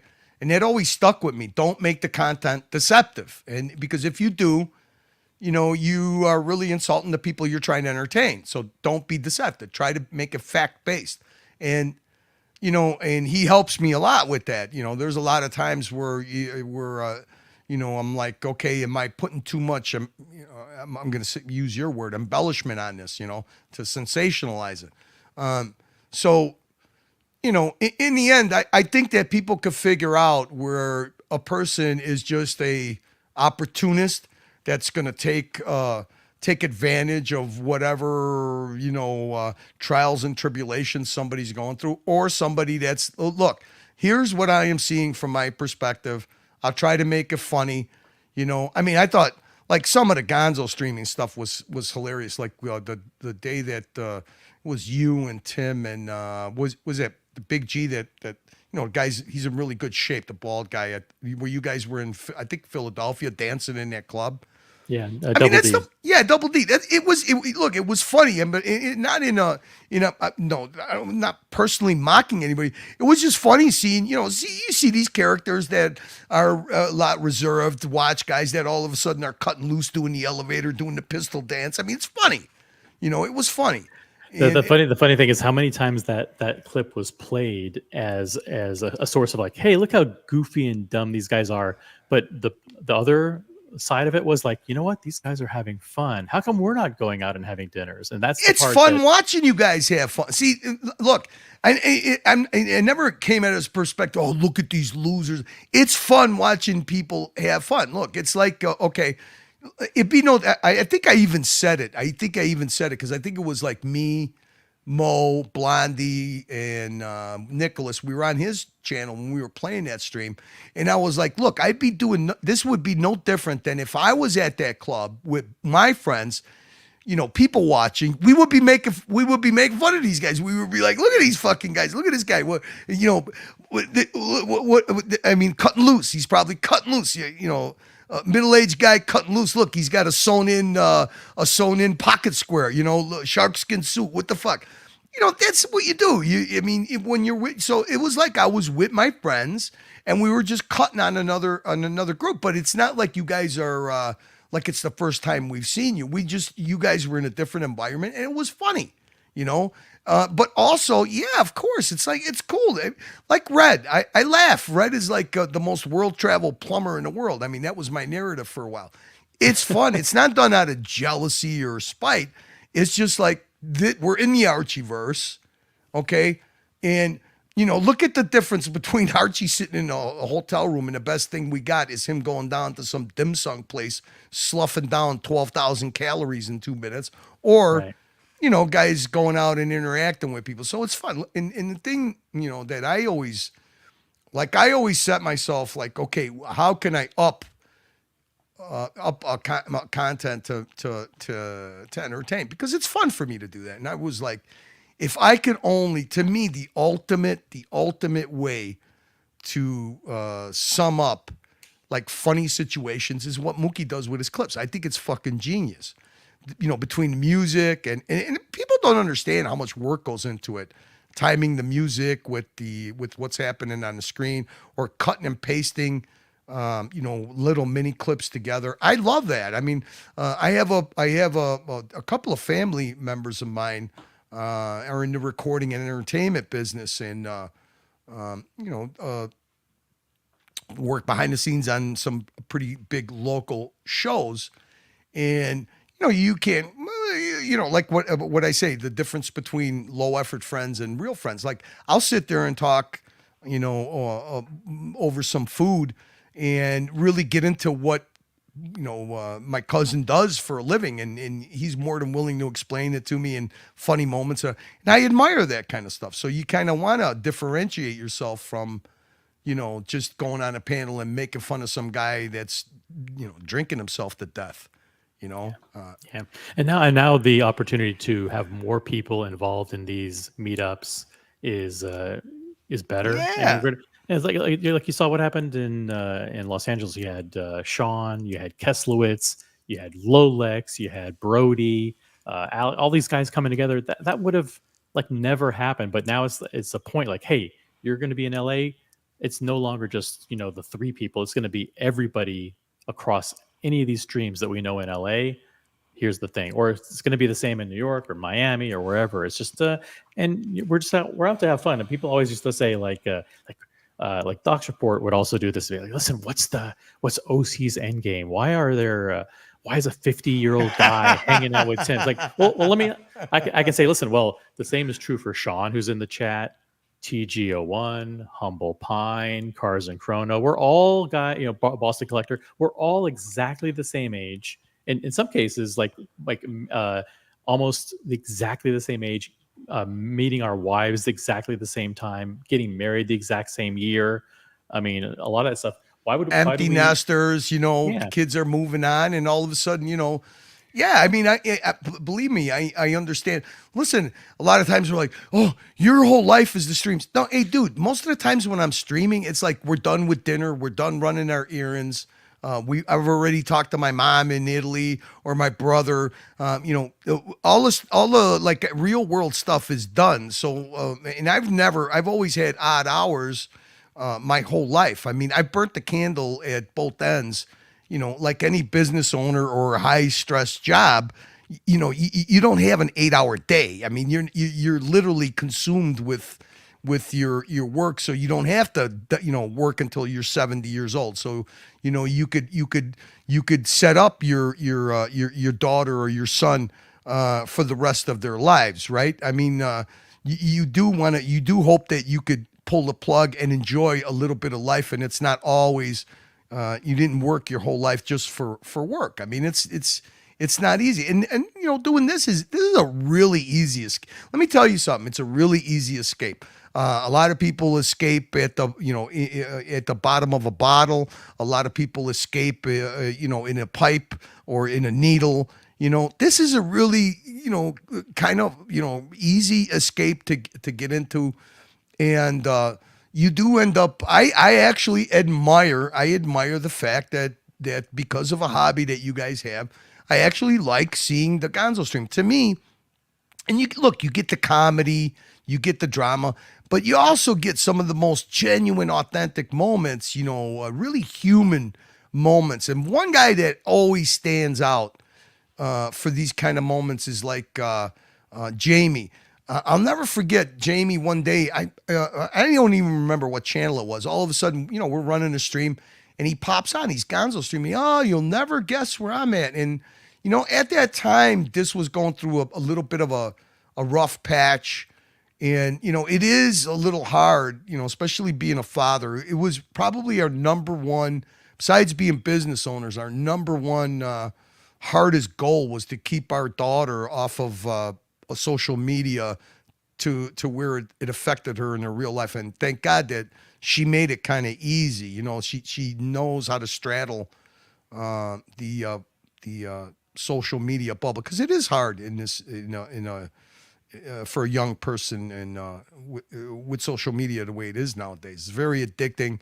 It's very overwhelming. It could take over their lives. And you see a lot of people wasting away, young people wasting away over social media. But all of a sudden he turned on his camera and, the whole week people were concerned about this. He was kind of overdosing on the streams, too many streams, wasn't looking good, wasn't working yet.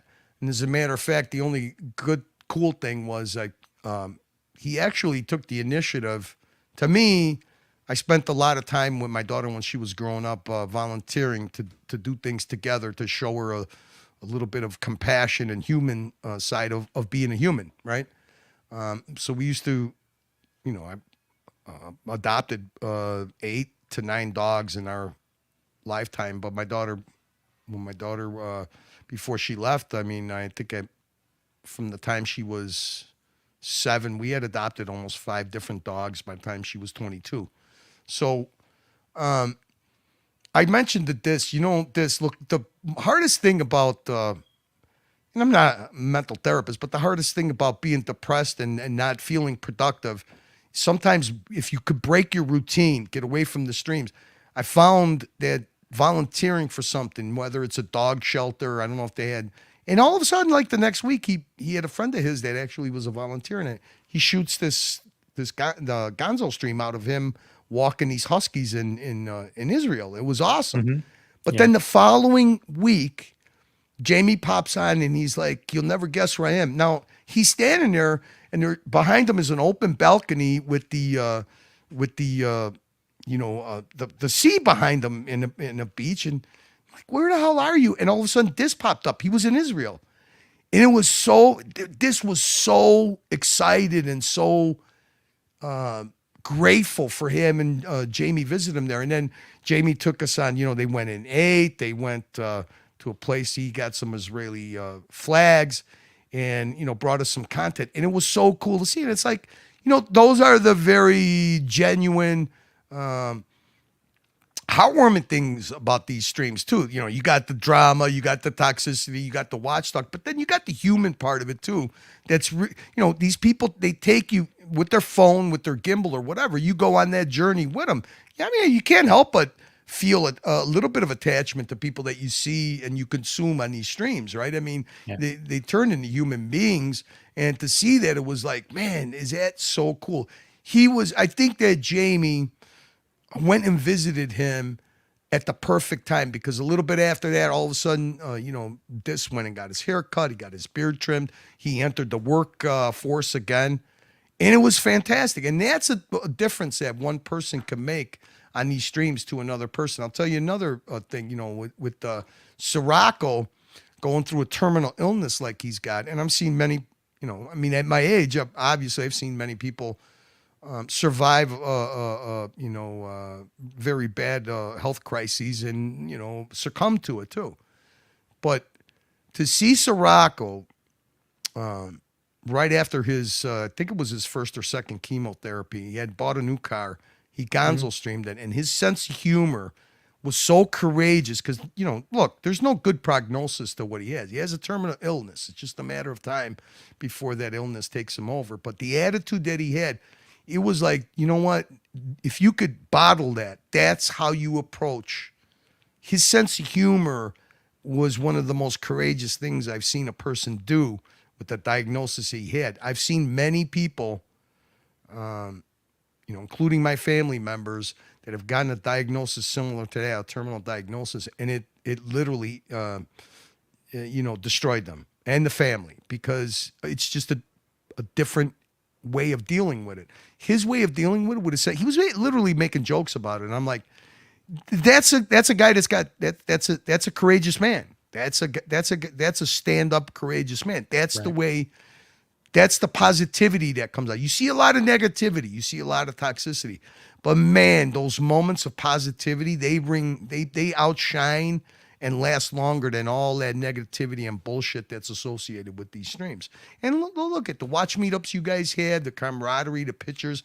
I use them in my intro all the time. You cannot, the watch time in New York when Archie and Bear and Blondie and Swinging Kangaroo were at Times Square, and they popped that up on the Megatron, Archie's birthday. It was fucking awesome, man.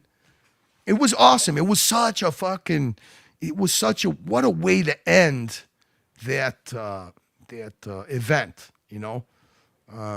When you have a community of only a few hundred people, all it takes is, several people who are positive and proactive, like a Jamie or a Muhammad Ali or anybody, to just to take that extra level of effort or step to document and show how much fun we're having, and it gets broadcast out to the rest of everybody, and they live vicariously through us, and we're living those things, but they're living and enjoying along with us. Yeah, that's well put. And, speaking of Muhammad Ali, I mean, I don't know what the fuck we were on. I mean, all places we were on Marcelo's channel. I don't know what the fuck we were talking about. Marcelo was pounding some meat, and Muhammad happened to come up there, and I'm like, very very generous person across all platforms, class act, Right. and I was like, I remember on the community channel, didn't you unbox like a Grail watch for you? Not that it was,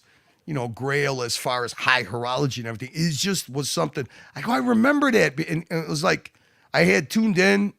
Sometimes I'll just tune in. It's not even a, somebody sends a message or sends a timestamp. I just tuned in to see what was going on, and I was like, I happened to tune in when Muhammad was going to his AD. And literally, it reminded me when I was watching it. It reminded me the look on his face. It reminded me of when my brother had his first daughter. It was like that feeling, sometimes the emotions come right through these screens. I mean, there's certain people that have the ability to do it. He's one of them. I'll tell you another guy, AC Morgan. AC Morgan is a guy. His positivity just transcends the screen. It just comes right through. He comes on and he's just got that aura, that charisma. Sean's another one that's like that, There's a lot of people like that. But I was like, you know what? I am going to find that the unboxing. The funny thing was, it was like, because I wasn't using the software. I was like looking through the community channel, and he sent the YouTube link. And when I played it, most of the guys in the chat and the guys on the panel didn't see it because it happened on Tim's channel, on the community. They didn't see it. And it was like, he relived it all over again, but in a different, I don't want to say community, in a different group of people. Yeah. Yeah. And it was like, you could, just in the chat, you could see, people giving him accolades. Oh, congratulations. That's awesome. Oh my God.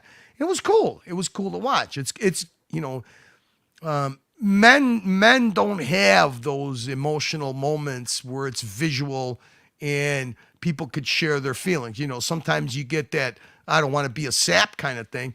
And, I mean, I'm a fucking human being. I'm a father. I'm a husband. I've been, emotional roller coaster all my life. I really hand it to you that you really expressed, like, you can't fake being. Now, Tim faked it, okay? And I did point that out. Tim was like a little bit fake. You were not fake about it. And I was like, so I started asking the people, okay, so you guys as watch owners, how is that moment where you get a message that you're getting a call from the AD? How is that anticipation? How is the build? How's the excitement? And is it always like what I'm seeing from Muhammad? Because then, you guys did a thing where everybody knew what he was getting, but you guys kind of, made it suspenseful, like, oh, we don't know. Is it this? Is it that? Yeah. So, and it's cool. He'd been waiting for that watch. It asked for it for 3 years, for over 3 years. So that's, and I was like, can you imagine the added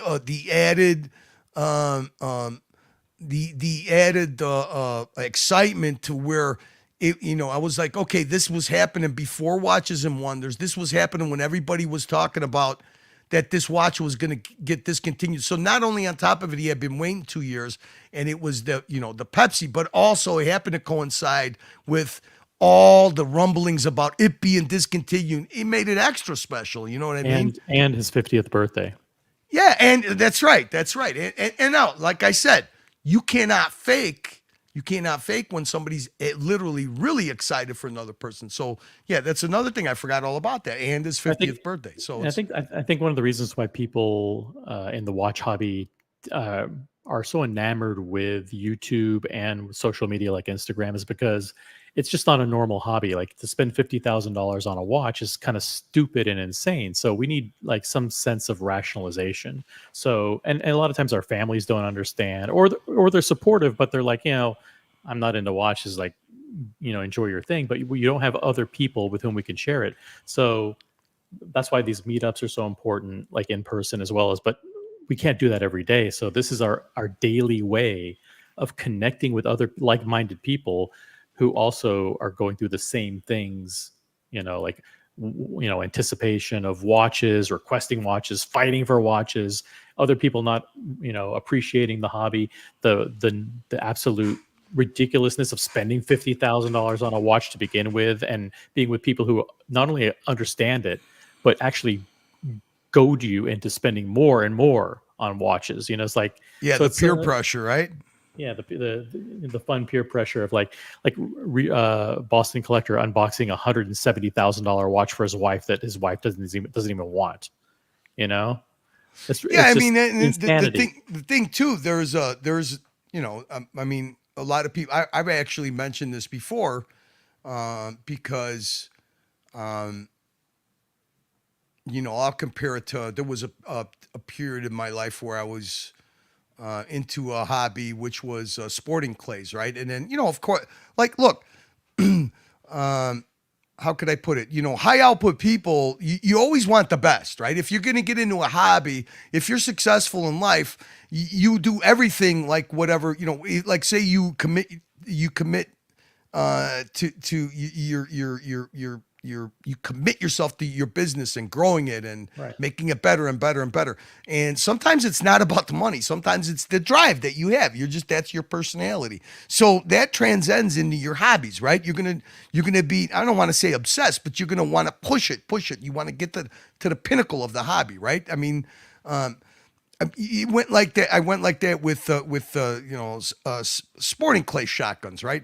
Now the problem is you enter when you reach a certain realm, you could only enjoy it under certain circumstances. See, the thing that I think is also very attractive is that somebody could do, like, I'm in the comfort of my own home. I live in a safe neighborhood. You know, I feel very secure in my home, protected. Now, where am I going to go and share my whole watch collection? Am I going to take a box with me to a meetup? And no, I do it from the comfort and safety of my own home, because look, you know, people, it's been proven, you know, guys that have this kind of hobby, you guys are you're a high value target to people that are unscrupulous. I mean, and we've seen it happen. I mean, you know, TPG, Stefano, right? Right. So there is a very added value and benefit to being able to share your hobby virtually. And look, I mean, what the fuck? A person that works very hard and is very proud of his accomplishment and having the ability to have disposable income, you know, you want to call it flexing, showing off, whatever. It's human fucking nature. And you want to be able to do it with people that do appreciate it. I'm sure that there's many times you could go somewhere and have a fucking, you know, Rainbow Daytona meteorite, a dial that's like a Grail watch. But if you're at a shopping center, nobody knows what the fuck you got. It could be an Invicta. Right. But within your hobby and within your group, it's like, oh, you know, people fawn over it and they're like, oh man, that is so great.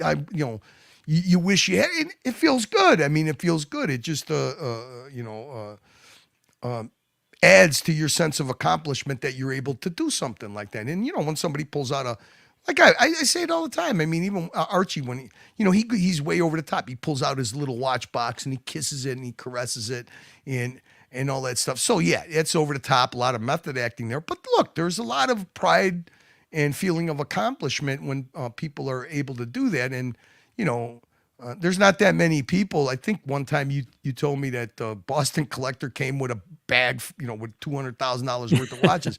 You know, I mean, you got to be a special kind of secure person to do that. I mean, I don't think I would feel comfortable, you know, walking around with that kind of value on me. You know, And we do it all the time. Yeah. And it's, yeah.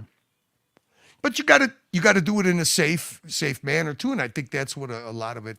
Yeah, look, I mean, you know, having a couple of drinks, you turn on your thing. I mean, I believe what the fuck was it? One of the funniest streams. I don't know if it was around the holiday or something, or just before a holiday. I mean, half the panel was toasted, and it was hilarious, you know. And it was like, okay, this is going to be funny. Half the panel's toasted, and you guys went from talking about. I remember Sean. It was like he had a matching pen with shoes with an outfit, and it's like, you know, that's cool. That's what the fun. I'm an accessories kind of guy. When I get dressed and I, you know, I'm going somewhere special, I like to have all the accessories that go along with it, right? I mean, you know, you don't get, as a man, you don't get to treat yourself that much in real life. But when you go to these, when you go to these meetups, like the opposite of that is like, I mean, you couldn't help but think it was funny when you guys met up at the restaurant and Timmy was manhandling Diego's Patek.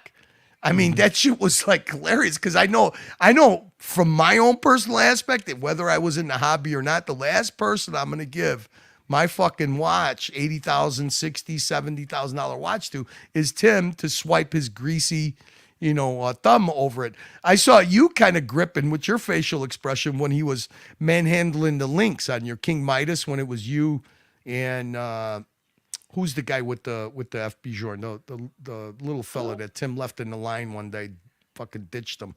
Mr. Kevin? Yeah, Kevin. The guy that went to yeah. I mean, he literally took apart his deployant on his FB Jordan, and then he just when he was done, he handed it. It was you, him, and Tim. You were in some in a hotel or something bar. Mr. G. Yeah. Mr. G. I mean, he took it all apart. Like the guy had it perfectly set. He took the whole deployment apart. He was playing with the watch, then he handed it back to him. Now, the guy, you could see he's very respectful and a very nice person. I mean, I would have poured a glass of water over Tim's head if he did that to my watch. Because now the guy, while you guys are having a conversation on the Gonzo, you could see him trying to put the thing back together for the next 5 minutes. Then he grabbed your watch and he's like, dude, those are 18 karat gold links. Gold is soft. And I saw you looking like, because he's sitting there and he's like bending every link. Oh, look, it almost looks seamless the way they're connected together. And I'm like, there is no fucking way I would give him my watch. That's pretty commendable that they have that kind of appreciation for the watches where they could just hand over, 20 grand to, basically an imbecile. I'm sorry, but well. Yeah, So- I mean, so what's next for you? Like you started on the community channel, you went to the dungeon, then you went to watch Nicholas, and you went back to the dungeon. Now you're on Mookie's channel. Is that you're like the nomad that goes, with the talent that goes where, Look, I like going where I could do what I do. I mean, you can't if you a lot of people don't like the fact that you kind of isolate yourself because when you start doing clips, it's hard to open up the panel because then it gets interruptive after maybe one or two. You got to have the right like to me, there are like the perfect there are like the perfect personalities where you could run clips and then you could color comment on it, and it's about the clip. It's about making humor out of it. Like JJ just seamlessly does it. Toyota Mo does it. There's a lot of people. I'm off the top of my head. I mean, so you could do that kind of stuff. I cannot. A lot of people tell me, "Oh, you're good at park benching." To me, I'm not putting on a show. If I'm talking about myself, I'm not putting on a show. I like to put on a spectacle, a show. Sometimes the content, it depends on what content I play too. Like if I play, content where somebody could easily, I don't want to jeopardize anybody's channel. So I'm really careful when I go on other people's channels. My channel, I used to call it the Black Ops channel. I'll play anything on it. The dungeon, same thing. I mean, the thing, look, I hate to see what Archie's going through. I know it has a lot, it's not just what happened publicly. I know that he has, stuff going on in his personal life. I don't have inside knowledge. I just go by what other people and himself. He's pretty open about it. I just need a little time away from that, and I need a little time away from. I'm hoping that, I can't say that it didn't bother me what happened with you and Neo. I thought that we had even though it didn't end well, I thought that it started on the dungeon where you guys could kind of find a little bit of common ground. And I think that's what's very important about a person like JJ is that he runs a very respectful, neutral channel, and he's not afraid to protect it. Even if it comes to somebody being offended by it. He's not afraid to protect. Look, that's not his style. That's not, and I think that's what he had a lot to do. I think Neo respected that fact, and I think that you and Neo, I don't know. You tell me. I think you and Neo made a bit of an understanding with each other, a bit of a respectful understanding. Am I wrong? We did, and as long as, by the way, you want to be on with your camera on, person in the back room, or camera off? Camera on, just like do me a thumbs up. Camera off, thumbs down. You can turn your camera off. That's fine with me.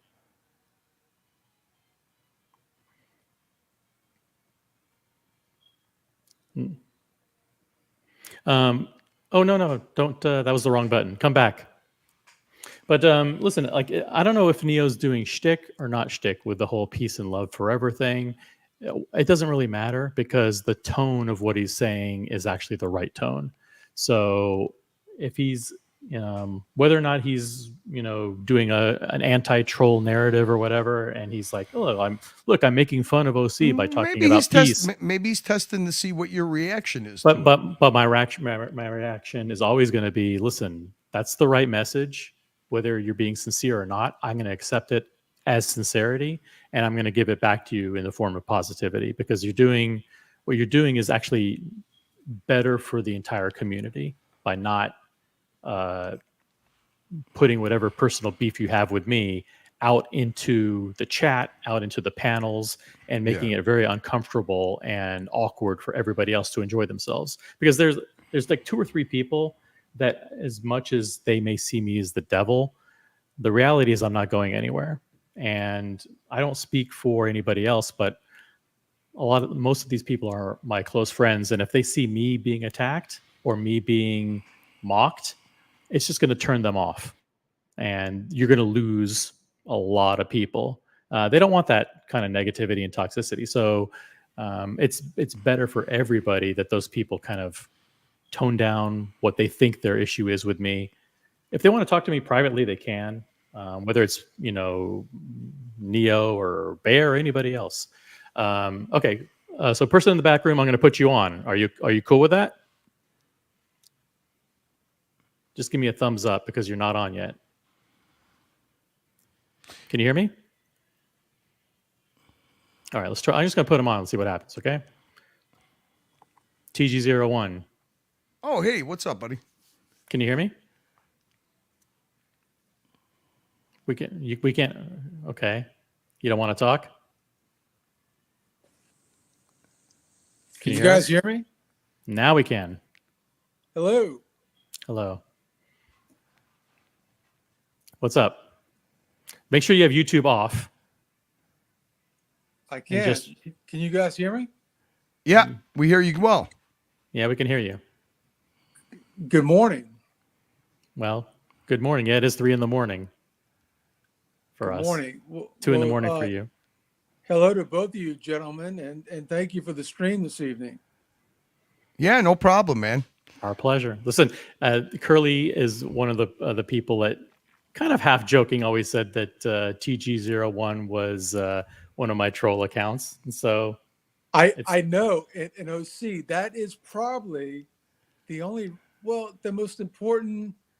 Well, let's just say that is the number one reason why I chose to, since I'm enjoying the stream, and I've seen some intelligent person. I think maybe it was Curly's colleague a few months ago, took a snippet that I took from my backyard one evening when I was on I think an after stream actually, and then super and pasted.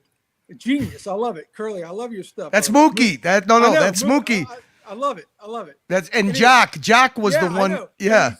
He superimposed Jock's picture on top of me in my backyard with the fire pits on. And so I to OC's point, there is a TG01, not OC. You see, I'm here.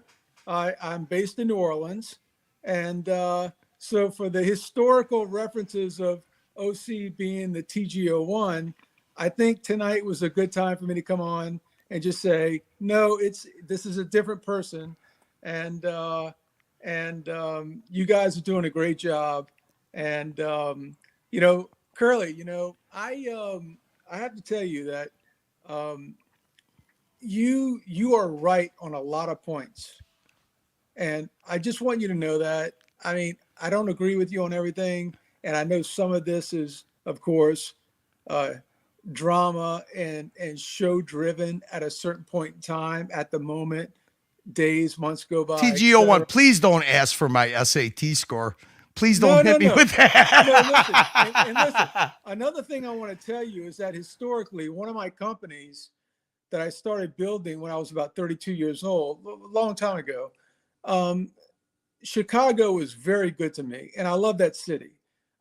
So I hear you talk a lot about Chicago, obviously, and New York as well. Chicago and New York have been very good to me, and so I just want to say that I appreciate, again, I know a lot of this is, as they say, shtick or whatever, but as far as the serious points, I want you to know that a lot of what you say, some people that love, let's just say the other side or whatever you want to call it, um, we don't disagree with you, and we have also acknowledged the same things.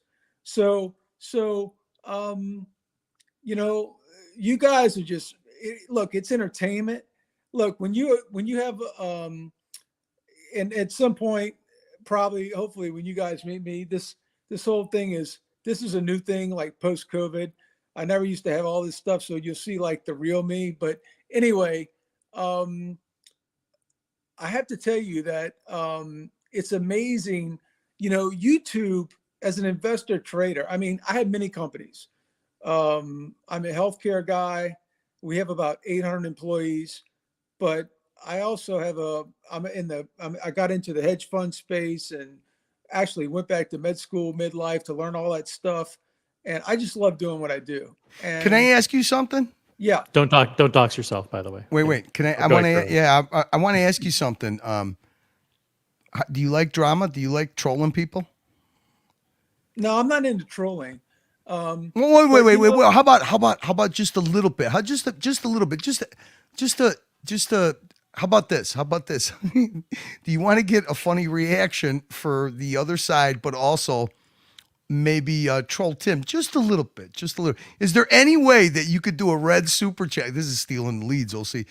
I'd like to see Timmy's expression. I'd like to do it live to see a TG01 super chat on Archie's channel.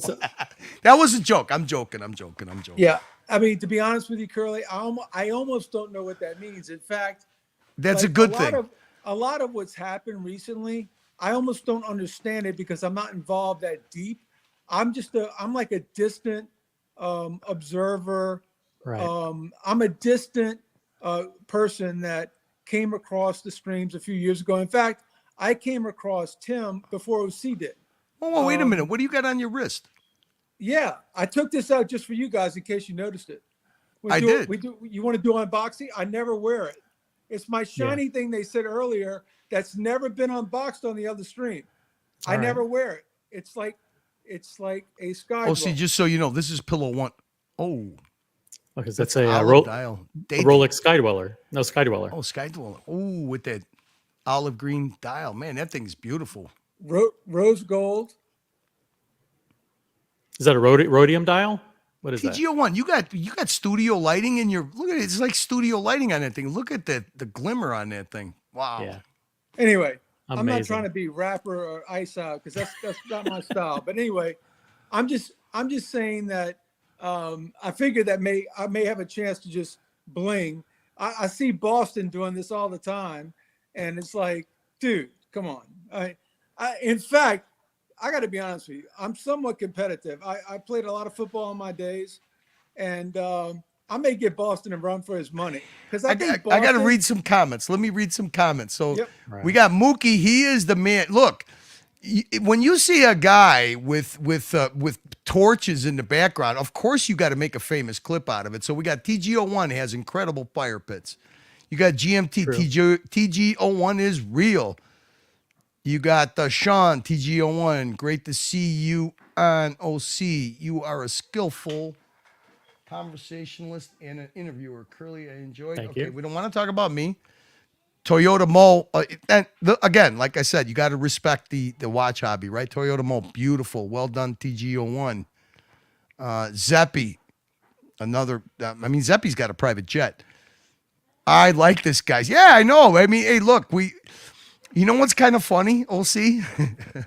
One way that, so I use this term, everybody says I use it in the wrong way, catfishing somebody. You know, I did it there was a guy named Golden Baba, right? And I always used to say that Golden Baba and Patrick were the same people. And I kept repeating it. I go, oh, it's your alter ego, repeating it. You don't exist. You don't. And he shocked everybody by coming on the panel and saying, no, I am real. So cheers to you, TG01. Yeah, TG01 has been coming on the after shows for quite a while, but has been more receptive to actually showing his face on camera recently, and that's all a good thing. Listen, TG and I have been partners in crime behind the scenes, in the sense that we both supported Tim in different ways. You know, I was the on-air personality as well as by Tim's side for 2.5 years. TG01's been supporting Tim for much longer than that in a different way, but a very important way. And I admire the fact that he's still by Tim's side and he still wants the best for Tim and he wants Tim to. T, how long have you been in New Orleans? Hold on, just a second, Curly. Just a second, Curly. Yeah. Real quick, is that Tim is young and he has a lot of opportunity to grow and learn, and TG01 is going to stand by him, and I think that's a cool thing, you know. So, all right, sorry, Curly, go ahead. No, I was just asking him.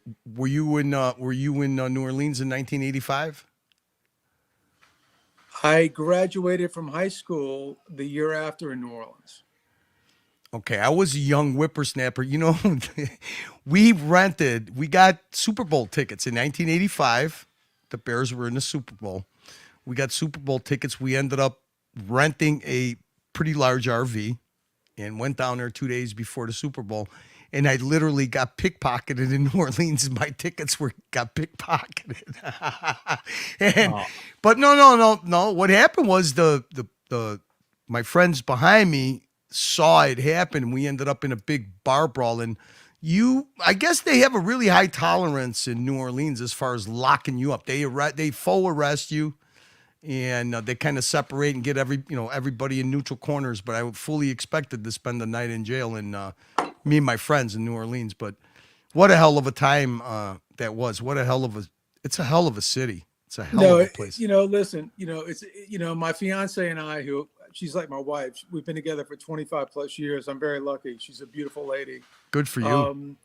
We were talking about tonight, Sundays are Sunday funny, sushi, Sunday funny kind of thing. And my buddy owns probably the best sushi place in New Orleans. We go down there. I got my privacy and they're waiting on us and so forth. And we were talking about that because she's very involved with the Carnival Cruise in New Orleans and Mardi Gras. In fact, they've got some big meetings this week in regard to parades and so forth. But, it's a shame because it's all about politics, Curly, and again, I'm going to use that term because that's the only reference I have for you. So, but, it's a shame because, and we hope to get it turned around, but, New Orleans, Nashville did a phenomenal job. I think there's like at least one, but maybe many people from the community from Nashville. Nashville did a phenomenal job in marketing their city with the music and all the great places on Broadway. In fact, one of the biggest bands that play in Nashville every week, they're going to be like the next big band. I'm friends with all the members of that band. They played last night at Kid Rock's bar. I just love those guys. I mean, talent off the charts. The guitars, as good as Eddie Van Halen, Jimi Hendrix. I'm not kidding you. Oh, see, you're probably shaking your head. I'll send you videos. I'm telling you, it's amazing. The guy's a savant.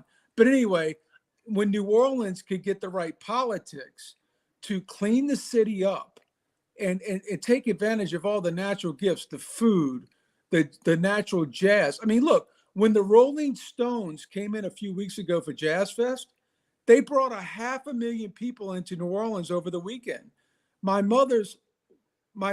fiance's mother has insured the Jazz Fest for 30 years.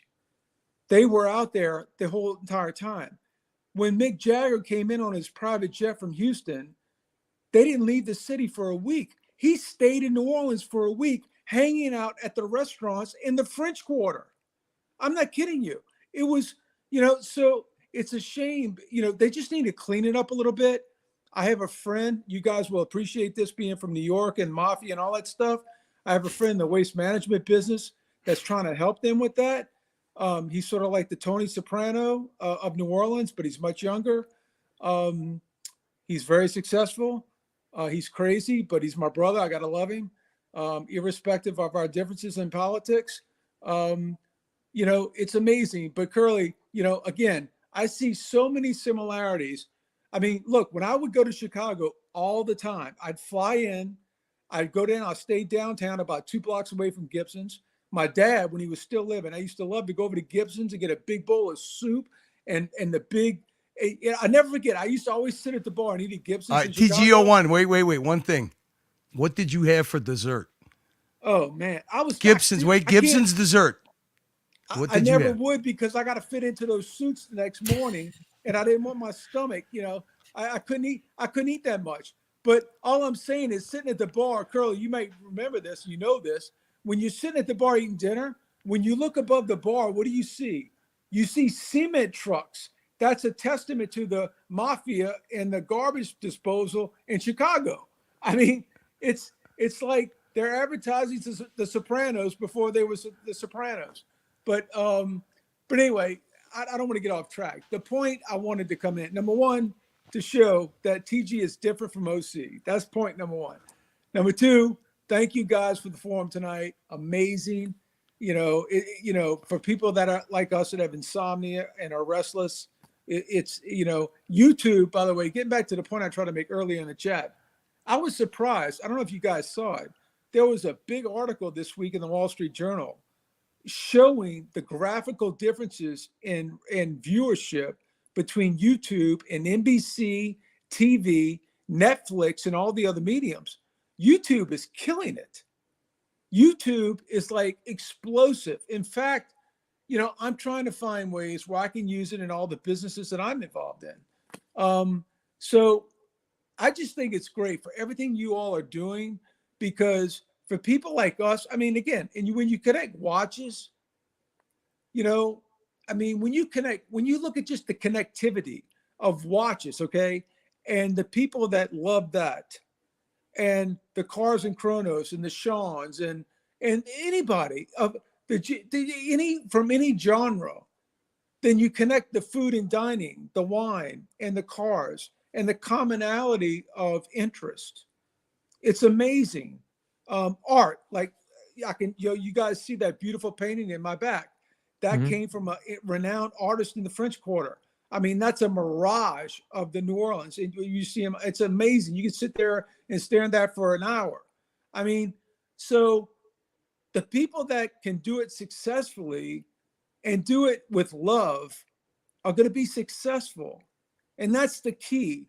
And Mookie, Curly, I just want you to know that, the things that attracted us to certain sources, if you will,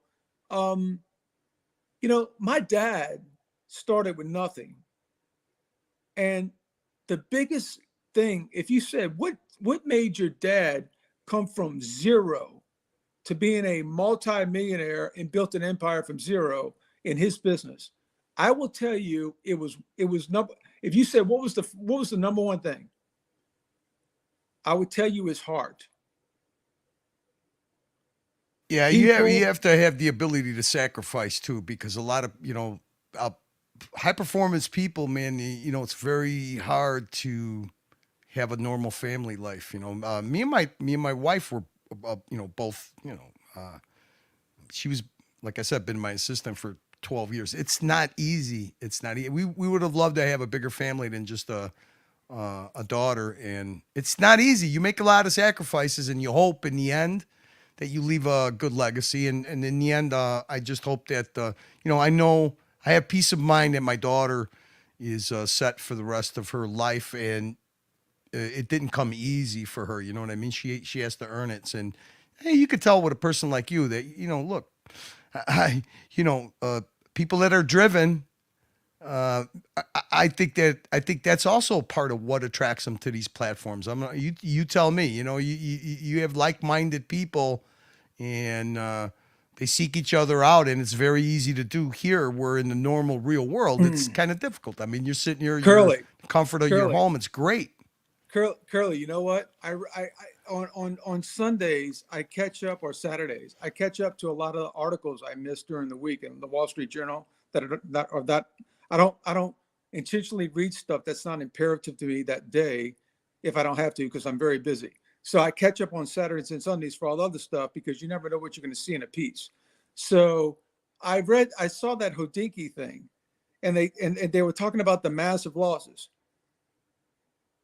I'm responsible for more than that on any given day when I wake up.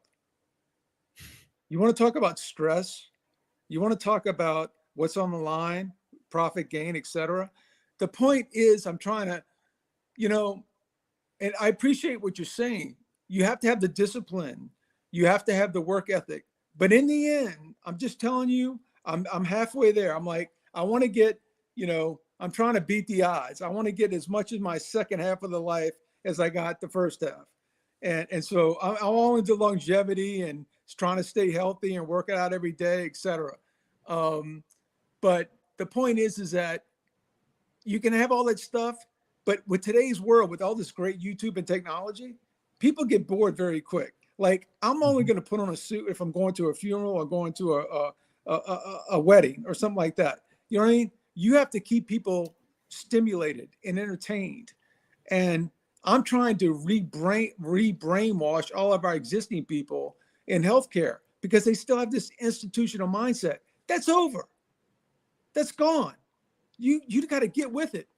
And YouTube and internet, it's phenomenal. And what I love about the community is that, and look, irrespective of mistakes, and obviously there's been mistakes, and I've made mistakes in my life. We've all made mistakes in life. All of us. None of us are mistake free. I got a treat for you, TG01. I got a treat for you. Wait, Curly. No, go ahead. I'm sorry. All right, let me finish. And I shared this with OC a few weeks ago, just directly. Because I had family members going through stuff, not in my immediate, in my immediate family, but not my fiance or anything like that. When you really know someone has gotten it, they have true contrition. And until you see that, then you still, in my case, I'm spiritual. I pray for them. I want to wish the best for them. I met a lot. This is the other thing. In any side of this, I would venture to say that 90% of us, maybe 95% of us, would never know each other had it not been for a certain source, an epicenter, if you will. Yeah, for an Tim. epicenter. And as you, Curly, as you said about an hour ago, you have to give it to someone that puts in the time, day after day after day after day for years. My God, it was amazing. And a lot of what that person was doing was backed up and supported and promoted by his closest people. Now, maybe that, again, I was distant. I'm not involved in the private stuff. I don't understand all that stuff. So maybe there's something I don't know. So if there is, I apologize and please forgive me for that. I'm just seeing it from where I'm seeing it. And I'm just saying that, all of us, we make mistakes, but in the end, God gives, again, I'm saying this, I'm spirit, someone, whether it's God or whoever you believe in, they give you some talent. And you need to take that and just go with it. And don't ever let anyone tell you that you can't do it. I've done so many things in my life where people said, he's not going to pull that off. He's not going to do that. And I'm just telling you, when I was 30 years old, no one could provide insurance to senior living across America. I spent 2 years lobbying Lloyd's of London, telling them we had a risk management program that could help them. and prove to them when the internet was booming that we could give to them real-time data to solve the problem. Took me 2 years. We got it done. After I got it off the ground, 20 plus years on autopilot. Various things. You just have to be, and Curly, I know I'm preaching to the choir because I know you've been very successful, OC, the same way. We all know this. And what's beautiful about YouTube, and I guess I'm an old guy now, but we have this wonderful medium we come to after a day of stress and look at good watches and look at Boston and look at all these great people and cars and Diego and all these, and look at all this stuff saying, man, I didn't know about that. Let me check this out. Actually, I got this Sky Dweller. I got this. You know what turned me on to this piece? It wasn't Tim or the channel. I first saw this piece in an advertisement in the Wall Street Journal. Quarter-page ad, beautiful. And it wasn't on this rose gold, all gold band. It was just the regular, whatever the black rubber band is. Oyster Flex. Yeah. It was beautiful. And I waited about a year to like entertain getting it. And finally, the AD and OC, if we ever do a watch club thing here in New Orleans, they're great friends of mine. They have a major, in fact, Boston is very familiar with them. We'll do they got this beautiful multi-million-dollar store they just built about a year ago. I told my buddy, I said, look, you get one in, call me. So I don't understand all this stuff about waiting because I never had to wait for anything. I just want it. And I know I said that before. I don't mean to hurt anybody if that's an insult, but I'm just telling you, I guess maybe I was lucky. I don't know. But anyway, I want to thank you guys. I'm sorry for running on. I had 2 reasons to come on. Thank you guys for providing the forum this evening. We love these forums. And especially tonight, it was very enjoyable, and to let whoever's watching still, there is a difference between TG01 in New Orleans and OC in the Northeast. So everybody knew that. I apologize to you, buddy, for talking too long. Thank you for letting me on. And wait! Don't go, TG01. We don't go. We got listen. Mookie, if you don't mind, we have to give credit where credit is due. Mookie is the one who makes all these clips, and believe it or not, it really elevates people's profiles. So now that we know that this is a real TG01, there he is. Here is the TG01 clip. Mookie, if you don't mind, can you please drop your channel link, and if you guys could subscribe to Mookie's channel, hopefully we get that back up and running tomorrow. I'm hoping that we'll be able to run the Royal Rumble on there. Mathis and Lucha Pedic and whoever else wants. It's going to be an open panel, and we're going to honor one of the Green Room's one of his finest pieces of work. So here you go. Let's run it. Now this, of course, when you have fire going on in the background, Mookie has to make a clip. So here we go. Here's TG01 Mookie clip. Hey, how's it going? Oh, damn. What a pad. Yeah, look at that. There's definitely a similarity. Mental Jock as TG01. Mental Jock as TG01. There you go. Curly, do you know who I thought Mental Jock used to resemble? I'm not kidding you. This is true. In fact, maybe I shared this with someone. For many months before that video ever came out, you know who I always thought he resembled? Like going back like a year when he used to always come onto the stream with his cap on. Who's that? Tell me. I'm trying to think. I'm not kidding you because if you give me a hint. Actor. Give me a hint. Actor, musician, or musician. Oh, wait a minute. Now you got me curious. Hang on a second. I like these. Hang on. Let me look at that. I'm not kidding you. With his glasses that he wore, he looked exactly like a musician that is actually a close friend of one of my good friends. Famous musician? He's a major rock star. Okay, singer. Got to give me some more hints. Singer, guitarist, drummer. Currently lives in the South and pisses people off. Lives in the South and pisses people off. With the glasses? Currently in the South and pisses people off. Like his voice or what he says could depopulate a $1 billion brand name. I give up. I mean, it's not. It lives in the South. Well, obviously, it's not Kid Rock. Doesn't look No. like Kid That's Rock. exactly who it is. You're kidding me. Dude, go back and look at Kid Rock with his cowboy hat on that he wears most of the time. If you go back and look at Jock on most of those videos that he was on with Tim, he'd have the cap on with the glasses, and it was the type of glasses that he wore. Yeah, and the with cap would always be over his ears. You know what? And- I can and the see way- why you and the say way- that. That's why I guessed it. I can Dude, see why you say that. You got to look at it. I'm telling you, they looked almost identical. They looked almost identical. Yeah, you take away the glasses. Yeah, because you got the double XL flex cap that goes over your ears with the. Yeah, I got you. I got you. Amazing. Same kind of mustache for sure. Yeah, I could see that. I thought so. Kid Rock is in the South now. So what do he do? He must be in Texas then. I thought he was No, he lives in Nashville. That's right. He built a White House replica in Nashville on a hill.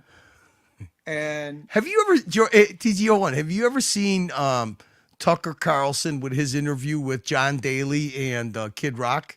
Curly, that was epic. Wasn't it?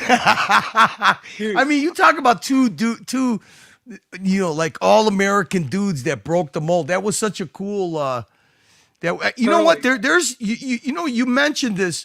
You mentioned this about how media and the way we consume media is changing. Isn't that a perfect example of it on how those guys in that atmosphere it could just? I think that thing got in 3 weeks. It got 1 million views a week. It's amazing, right? It's amazing the draw power Kid has, and I'm not kidding you. He calls me a brother, and his good buddy is Kid. And the reason why he has all these relationships was back in the 90s, he was best friends and still is, and they're like brothers with, and that's why I kind of hold my breath when I see all you guys like talking all these watches in fact, I remember like a year ago when Sean was at the grand opening or whatever, I think he left disappointed. OC, I know you'll remember this. He went to some grand event in Beverly Hills for what do you call it? La Couture JC, the watch, the Jaja Lacoutre, yeah. Yes, where they JLC flip watch. Yes, Yep. and Lenny is the sponsor person for that watch, and Lenny is like a brother to. He calls me brother, whatever, and so I remember all that. But this same person is also. Got involved. Is also very close with Kid. And Isn't he? I saw a thing on him where he's a guy who puts his money where his mouth is, and he gentrified a really shitty area of Detroit that basically between restaurants. I don't want to say craft places, like a little artist centers where people were like entrepreneurs were able to have studios where they built, like handmade stuff. As a matter of fact, I think one of them was a watch company. But there's an area that he is very famous for bringing back and bringing a lot of people, gentrifying and improving a neighborhood. He got treated like a king there. As a matter of fact, I think he had his own restaurant there. Curly, for a while. I'm not kidding you. He's the real deal, and he doesn't really give a shit about what people think. You're talking about a guy that is best friends with people like Dana White, people that are like on textile with maybe our next president.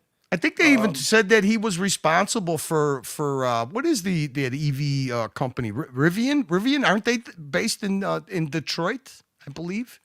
It's pretty cool. Pretty cool. One guy could make that much of a difference. He really believed in where he came from, in his roots. I'm not sure, but I mean, the guy is he's straight up. He's like these people. He is very down to earth. And by the way, so is Lenny. And it's just amazing to see that. I just wish we could get some of that in New Orleans. But there was something else I wanted to tell you that you brought up about him. You asked, but what else did you ask me about him?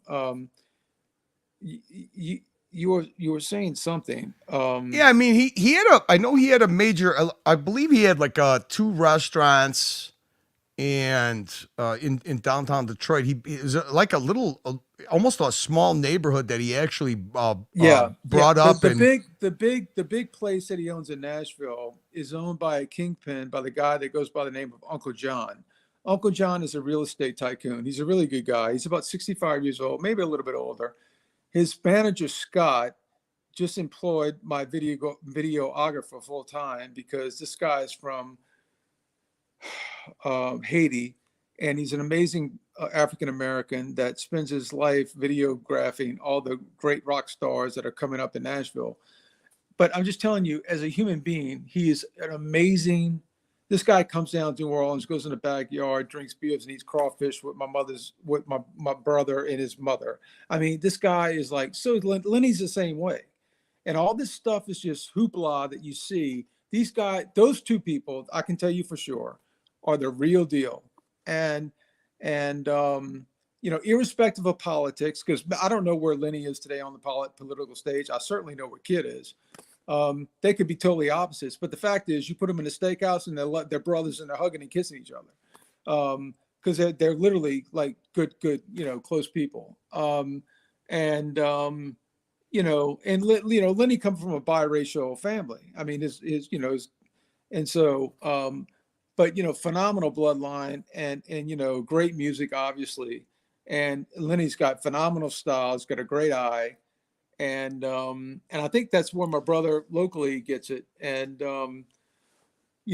we just share all these experiences, but, it's just amazing. Again, because of what I came into on YouTube, I met OC. I met, came to know people like Diego and in Curly, I'm not kidding you. Even though you weren't what I watched for so long, I was like in Tim's genre. When I came to know who you were and listen to what you were saying, a lot of what you were saying about, quote, the issues, brother, I'm not kidding you. You were spot on. So I want you to understand that even though there was all those people in, quote, I'm using terms that are historical now because I know it's all about unification, but I agree with a lot of what you were saying. And don't not know. See, that's a double negative equals a positive, right? Don't not know that those same people were trying to say the same thing. So again, but look, people are young, things happen. And I also, as a talent person looking at talent, understand that there's a long roadway. We all want to think that there's a long highway in front of us. And so there's things as redemption, there's things as forgiveness, there's things as apologies. There's all these other things that can happen along the way. So time will tell what happens. But look, I just genuinely and I try to support, if OC put up a charity tonight, I would have already donated.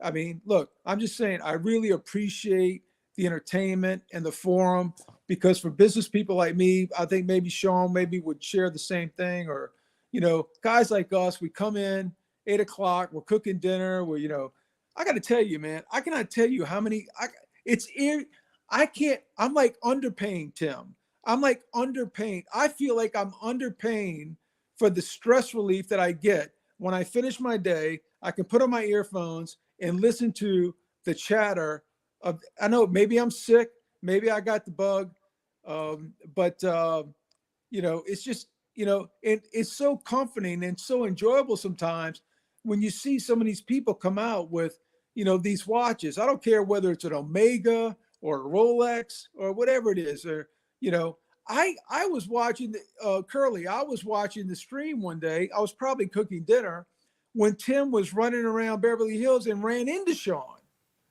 I mean, you're watching that live. You're like, I saw that. You know what? I saw that. It was all over his watch. I saw that. It was him and Lolex, right? Yeah. I mean, it was amazing. It was like, damn, this guy is amazing. I mean, it's like, and you got to give it to him. Why? He was working. He was out there doing stuff. He was out there making it happen. You know, my father always told me, he said, Timothy, and this is actually a detriment to me because I could be great behind the screens and like hide out and try to make millions without even seeing anyone. That's really, my mother tells me she doesn't like that. My mother would much rather me be out there in front of people. And she's probably right. But the point is that there's something to be said for that. And you know, there's just such great people, so many great people. And OC is so good. OC is amazing. I mean, I can't say enough about him. I mean, you know, no, he's just, you know, OC. You've been manipulated into saying that. No, you can't manipulate me. But anyway, guys, I've taken up too much time, and I usually don't do this. But OC, thank you for letting me on. And Of course, anytime. Taking up too much time, but I think it's clear, hopefully, on the record that OC is different from TG01. So that's over. That's the one thing. The You one got thing it, that's been buddy. established. All right, thank you so much. Take care, TG01. Enjoy your Memorial Day weekend. Thank you, guys. Take care. All right, have a great night. So I don't know if you want to bring it up or not, but I just wanted to show you circular drama in effect, full effect. You've made it big. You're on Watch Nicholas's channel, OC, being played live. I just put a couple of comments in his chat on our behalf. TG01 is real. Send the money now. Plur is happening. No, but everyone has known TG01 is real. I know. For a year and a half, they've known. So. Oh boy! Oh boy! Oh boy! Circular drama. It's the fish tank, man. I'm telling you, it's the fishbowl, OC. It's the fishbowl. We live in the fishbowl. I can't think of a better way to end the show than on that note with TG01. Unless anything interesting, anything else you want to bring up tonight? No, hey, listen, that's it. I just hope that the example that Neil set about not making it awkward on the collateral damage that personal vendettas leave. It is what it is. It's a personal choice, but you know, everybody can make their own personal choice. If you want to make an environment where this kind of stuff is tough, then you know what? Have at it. You know, that's right. Yes. So I want to again thank you for all the people that have made a sacrifice, either with one of their family members or for the great people that serve in the military forces of the United States. It's very easy to forget the sacrifices that people make.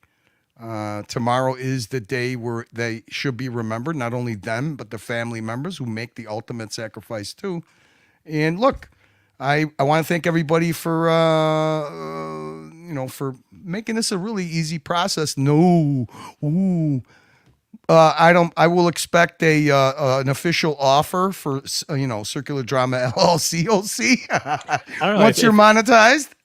If the audience thinks this is something that's worthy of us doing it every week or every 2 weeks or whatever, let us know, give us feedback, and we'll consider it. You'd get sick of me, OC. Come on. I mean, our egos are too big. How are we gonna put up with each other? two big egos, two of the smartest guys in the room coming together in the same room. That's a great thing. Come on. Listen, I'm going to do an after show, so I'm going to drop the link in the chat. Curly's probably going to leave. He doesn't do private streams at all. So, but it's up to him if he wants to stay or not. Thank you so much for coming on, Curly, everybody. Appreciate it. Thank you guys in chat for the company. And that's it, man. And we'll see you around. Hey, welcome to the fishbowl, right? We're listen, the Royal Rumble tomorrow on Mookie's Lounge. Mathis, I hope that we haven't even set it up yet, but we will be playing the replay of the Royal Rumble in honor of, for Memorial Day. If you guys have a chance, I think we'll do it right after Archie's mainstream. Should be fun. Little, pivot off all the stuff that's happening on the peripherals. So I think Mookie already dropped the link to his channel in the chat. You can drop it again if you want. And so we're going to end the show. Thank you, Curly, for coming on. See you. Hit the upvote button on the way out. See you, chat. Thank you. Thank you, chat. And click on the StreamYard link to join the after show. Peace out, everybody. Good night.